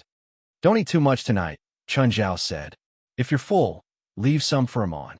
With that, Chun Zhao ignored Libel and said to Stephen, let's go in. Huh? We're not going to care about him? Why should we? Do you want to watch Abitos and the others eat supper? Stephen glanced at Libel. He would only have nightmares if he looked too much. He decided not to watch and followed Chun Zhao into the living room. Chapter 879. Just an idiot with water in his head, Chun Zhao said casually. In Chun Zhao's mind, people who believed in those alien gods were crazy. Other than having water in their heads, there was no other explanation. Chun Zhao believed that a good religion, one that could be recognized by the government, had to first guide people to do good, to maintain the stability of society, and not to encourage believers to do some crazy things. By the way, who is that guy? Why does he treat us as enemies? Libel probably didn't know that after all the trouble he'd caused, Chun Zhao and Stephen didn't even know who he was. They didn't even care about him at all. Stephen was also confused. I don't know. He felt that he was innocent and that a monster had a grudge against him for no reason. "Oh, is this your pet?" Chen Zhao looked at Famous Evan. "It seems to be injured. Come here, I'll help you heal it." Evan looked at Chen Zhao, confused. It wasn't that he didn't understand Chen Zhao. On the contrary, it understood Chen Zhao's words. That was why he looked confused. Chen Zhao had used the skill stone, beast language. That was why he could communicate with any wild animal. Evan limped toward Chen Zhao. Fampa's face was filled with surprise because Evan rarely got close to strangers. But now, Evan actually walked toward Chen Zhao. Chen Zhao reached out and touched Evan's hind leg. "It's okay. It's just a dislocation. Bear with the pain." Evan nodded. Famdus was even more surprised. It was the first time he'd seen Evan act so human. In the past, Evan was very clingy, but most of the time, it was a mother-son bond. Evan rarely reacted to her words. But when facing a stranger, he was actually so human. Crack. Chen Zhao straightened Evan's leg, and Evan's movements became much easier. But Evan didn't dare to be impudent here. Everyone in this house was a wretched wretch. "Chen, are you a spiritualist?" Stephen asked. "Amateur. Don't you think it's really late?" "It is. Which room do I sleep in tonight? If you don't have enough room, I can squeeze in." "That's good too. The princess and the others' rooms are still empty.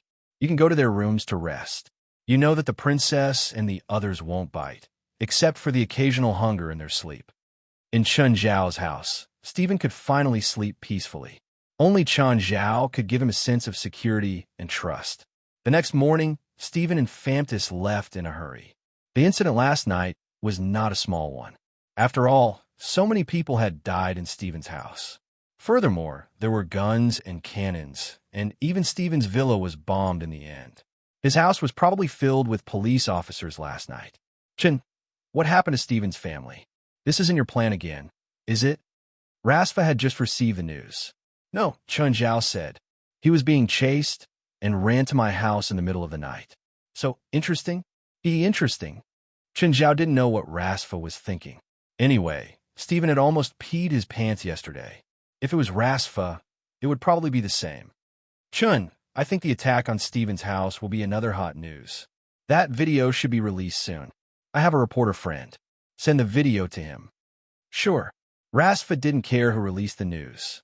In the end, it had to be sent to reporters. Rather than someone else, he'd rather send it to someone he knew. That day, all the media repeated the same news again. Director Stephen's house had been attacked. Of course, Stephen was safe and sound. Everyone was condemning this terrorist attack. Just then, a video suddenly appeared. It was a recording of when Stephen and Rasfa had been kidnapped last time.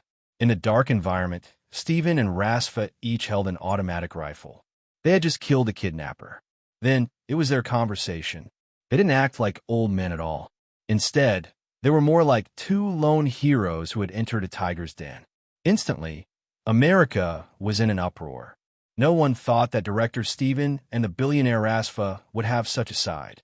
Everyone tried to verify whether the video was real or fake, or if it was just a part of a movie.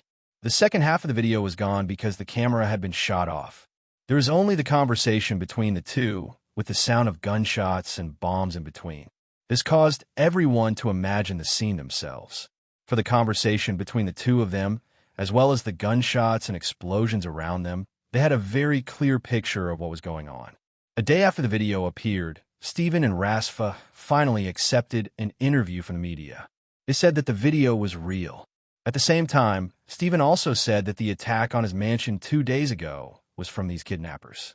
This news ignited the passion of America's citizens. Of course, they were also worried about the security and the police's slow response. After all, even the director's house had been attacked. Throughout the entire process, the police had been slow to react. They didn't actively participate in the case the whole time. This made the police very passive. This incident was now known to everyone, and there was no one who did not know about it. Stephen also became a hero in America because of this. When Stephen announced that this incident would be adapted into a movie, the entire Hollywood was in an uproar. Everyone could imagine how sensational the movie would be. It was a super popular event directed by a super director, and something that the director had experienced personally. All the film companies were asking around, wanting to know if Steven wanted to invest in it. Usually, the film company would come up with a plan first, discuss the budget, and then find a suitable director. But for Steven, they would directly ask if he wanted money and how much he wanted. As long as Steven was willing to invest, they wouldn't waste any time. They would just tell him how much he wanted and give him as much as he wanted. However, this movie was no longer accepting outside investments. After all, Chun Zhao, Steven, and Rasfa had already discussed it. The three of them would play together. Chun Zhao was an outsider. He was even an outsider. Usually, no matter how rich he was, he wouldn't invest in a Hollywood movie. For example, there were many rich people in America, but the capitalists couldn't invest in Hollywood because Hollywood was xenophobic. Chapter 880. The weather in November was starting to get cold. Of course, the temperature difference in Los Angeles wasn't that big. Little Jerlyn was very strong, at least for a child less than 3 months old. She could already call Dad and Mom. She could also run, jump, and swim. The temperature had dropped a few degrees, but Chun Zhao still let her play in the water. A person's immunity was determined from a young age. Chun Zhao didn't expect Jerlyn to be strong or better than athletes in the future. However, he still hoped that she could be healthy. If the conditions allowed and she was interested, Chun Zhao wouldn't object. Little Jerlyn had been working hard to swim to the center of the lake. But until now, she still hadn't done it. To her, this was the ultimate goal. A car stopped in front of the house. Little Jerlyn ran out in a big stride. Fur got out of the car, and Jerlyn immediately went up to her. Squeak! For's heart melted when she saw Jerlyn pouncing at her. Little Jerlyn was wearing a diaper. She was naked and had a small belly. Every time Jerlyn opened her mouth, saliva would fly everywhere. Kids usually couldn't control their saliva. Once they opened their mouths, saliva would flow to the corners. For carried Jerlyn into the living room. Feilai, why don't you let Jerlyn wear more clothes? You're not mistreating her just because she's not your child, right? Feilai was speechless. I want to dress her pretty, but every time I do, she'll have her friends tear her clothes and then jump into the water to play. Feilai was helpless too. Jerlyn had to soak in the water for at least 2 to 3 hours every day. She didn't do it at the same time either. She went into the water from morning to afternoon, and then to night. In between, she would sleep, rest, or play other times. Little Jerlyn was wild and very active. Medically speaking, normal kids should be active. The healthier they were, the more active they were. This was because a child's cerebral cortex actively inhibited the process, which was weaker than the process of excitement. The younger they were, the more active they were. This kind of active process was very beneficial for the development of a child's brain. If their brain was active for a long time, they would be more cheerful and lively. The average temperature these 2 days has been below 22 degrees. Are you sure it's okay for Jerlyn to go into the water? Chin said it's fine. He said Jerlyn has already gotten used to the temperature change, so he didn't stop her. Fine. Since Chin says so, I can't object. For trusted Chun Zhao's judgment. In fact, as long as one overcomes the doting that parents have for their children, many behaviors that seem dangerous to children are not really dangerous. For example, children's climbing and jumping may seem dangerous to adults, but in fact, the possibility of children suffering from side effects from bumping into things is very low. Suppressing this kind of nature would instead bring about some uncertain consequences. For example, many people with depression have suppressed their natural instincts since they were young. When they grew up, their brains would always be in a state of self-restraint. The activity of the cerebral cortex would be too weak, and they would eventually suffer from depression. For, aren't you working today? I'm off today, so I came to visit you, For said. Isn't Chin home? He went out to work. For looked at Feilai's growing belly. She had once thought Feilai would never be able to get pregnant again, but she didn't expect Chun Zhao to even have a solution for this. Aren't you lonely at home? Just then, there was a clang from the kitchen. Then she saw Princess walk out covered in ketchup. She looked at Feilai pitifully. Fine, I take back what I said. With these pets by Feilai's side, she would never feel lonely. For started to envy Feilai. To her, these pets were actually all children. They were loyal and understanding. Occasionally, they would throw a tantrum or make a joke. These could all ease people's emotions. Data showed that pregnant women in families with pets had a 2% higher chance of giving birth to a healthy baby. Of course, pets still had to be protected from diseases and parasites. Some pregnant women with allergies were also unsuitable for pets. Fei Lai had no problems in this aspect. Plus, she had Chun Zhao, the doctor, by her side. For didn't have to worry too much. Chun Zhao would definitely consider things more comprehensively than her. Because Four often came to Chun Zhao in Fei Lai's house, she was already very familiar with Chun Zhao's family members. Many times, she even wanted Chun Zhao to train a pet for her. What's Chun busy with recently? I think he's working on some movie project with a friend. I'm not sure. Fei Lai actually knew what Chun Zhao had been doing recently. It was the IP project that Chun Zhao, Steven, and Rasfa were working on.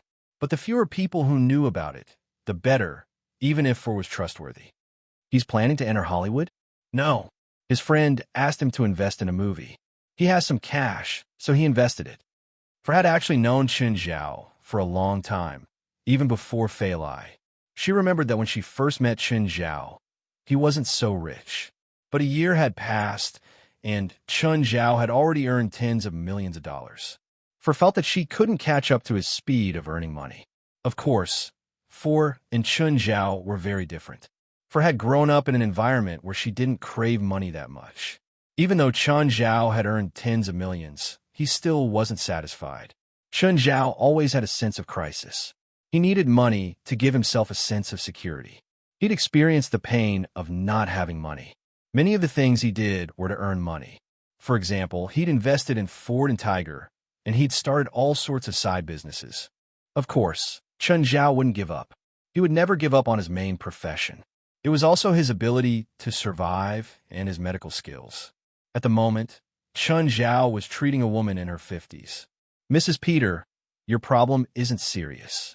You just need to walk more. Thank you, Mr. Chun. You're a good person. God will protect you. Ha! I'm not a believer, Chun Zhao replied, smiling. No, God will protect every good person. Mrs. Peter, I'm an illegal doctor. Are you sure I'm a good person? This has nothing to do with profession. I just feel kindness from you. Smiling, Mrs. Peter pulled Chun Zhao over. Chun Zhao had nothing to do now, so he sat in the yard and chatted with Mrs. Peter. Chun Zhao saw a book on the table. Mrs. Peter, do you study theology? I have 43 degrees in different fields, and theology is my 44th field of study. Chun Zhao was stunned. This Mrs. Peter was actually a super genius.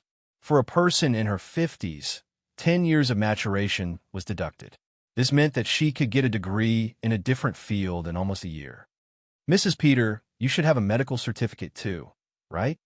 Chapter 881. Physics, Biology, Chemistry, and Math. These should all be very scientific subjects. They should have helped you build a complete worldview. How can you still learn theology? Chun Zhao looked at Mrs. Peter curiously.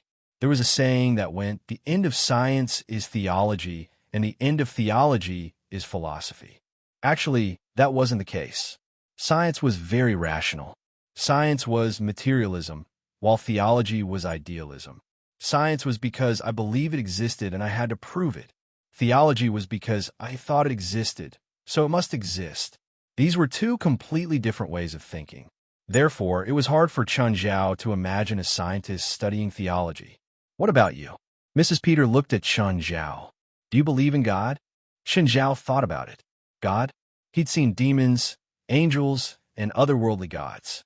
However, Chun Zhao was still doubtful about whether God really existed. Everyone had their own understanding of God.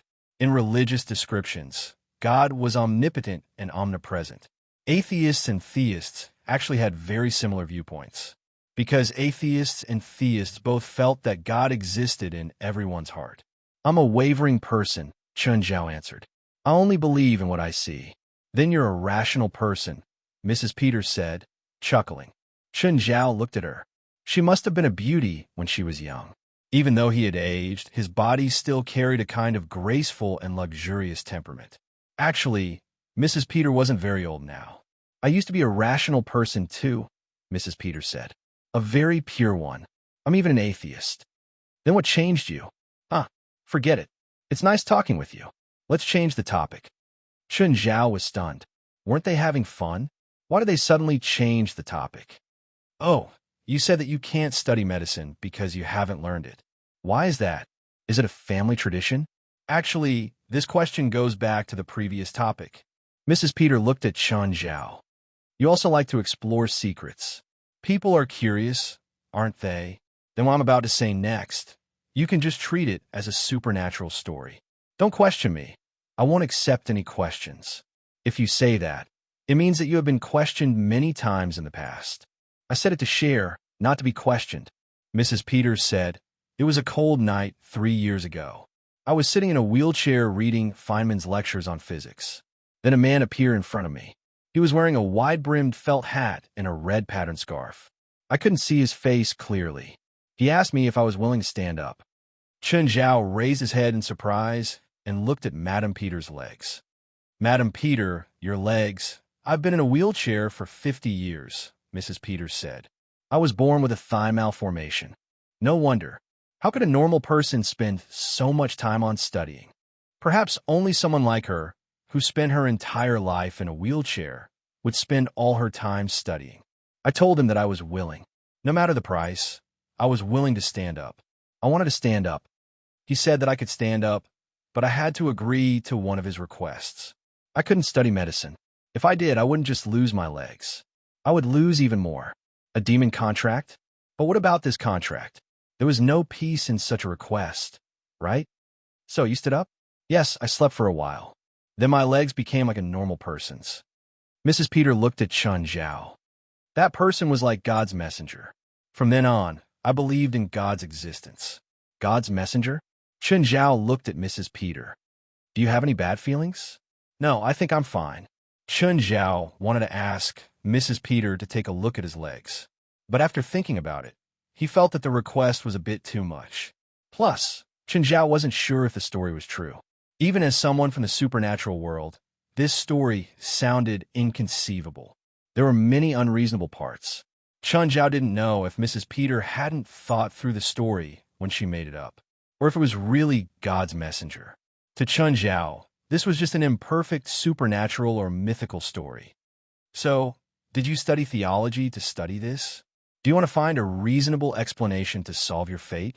You can say that. Have you thought about it? What if it's a demon's deal? Child, I know what you're thinking. I study theology, so of course, I've come into contact with demon religions.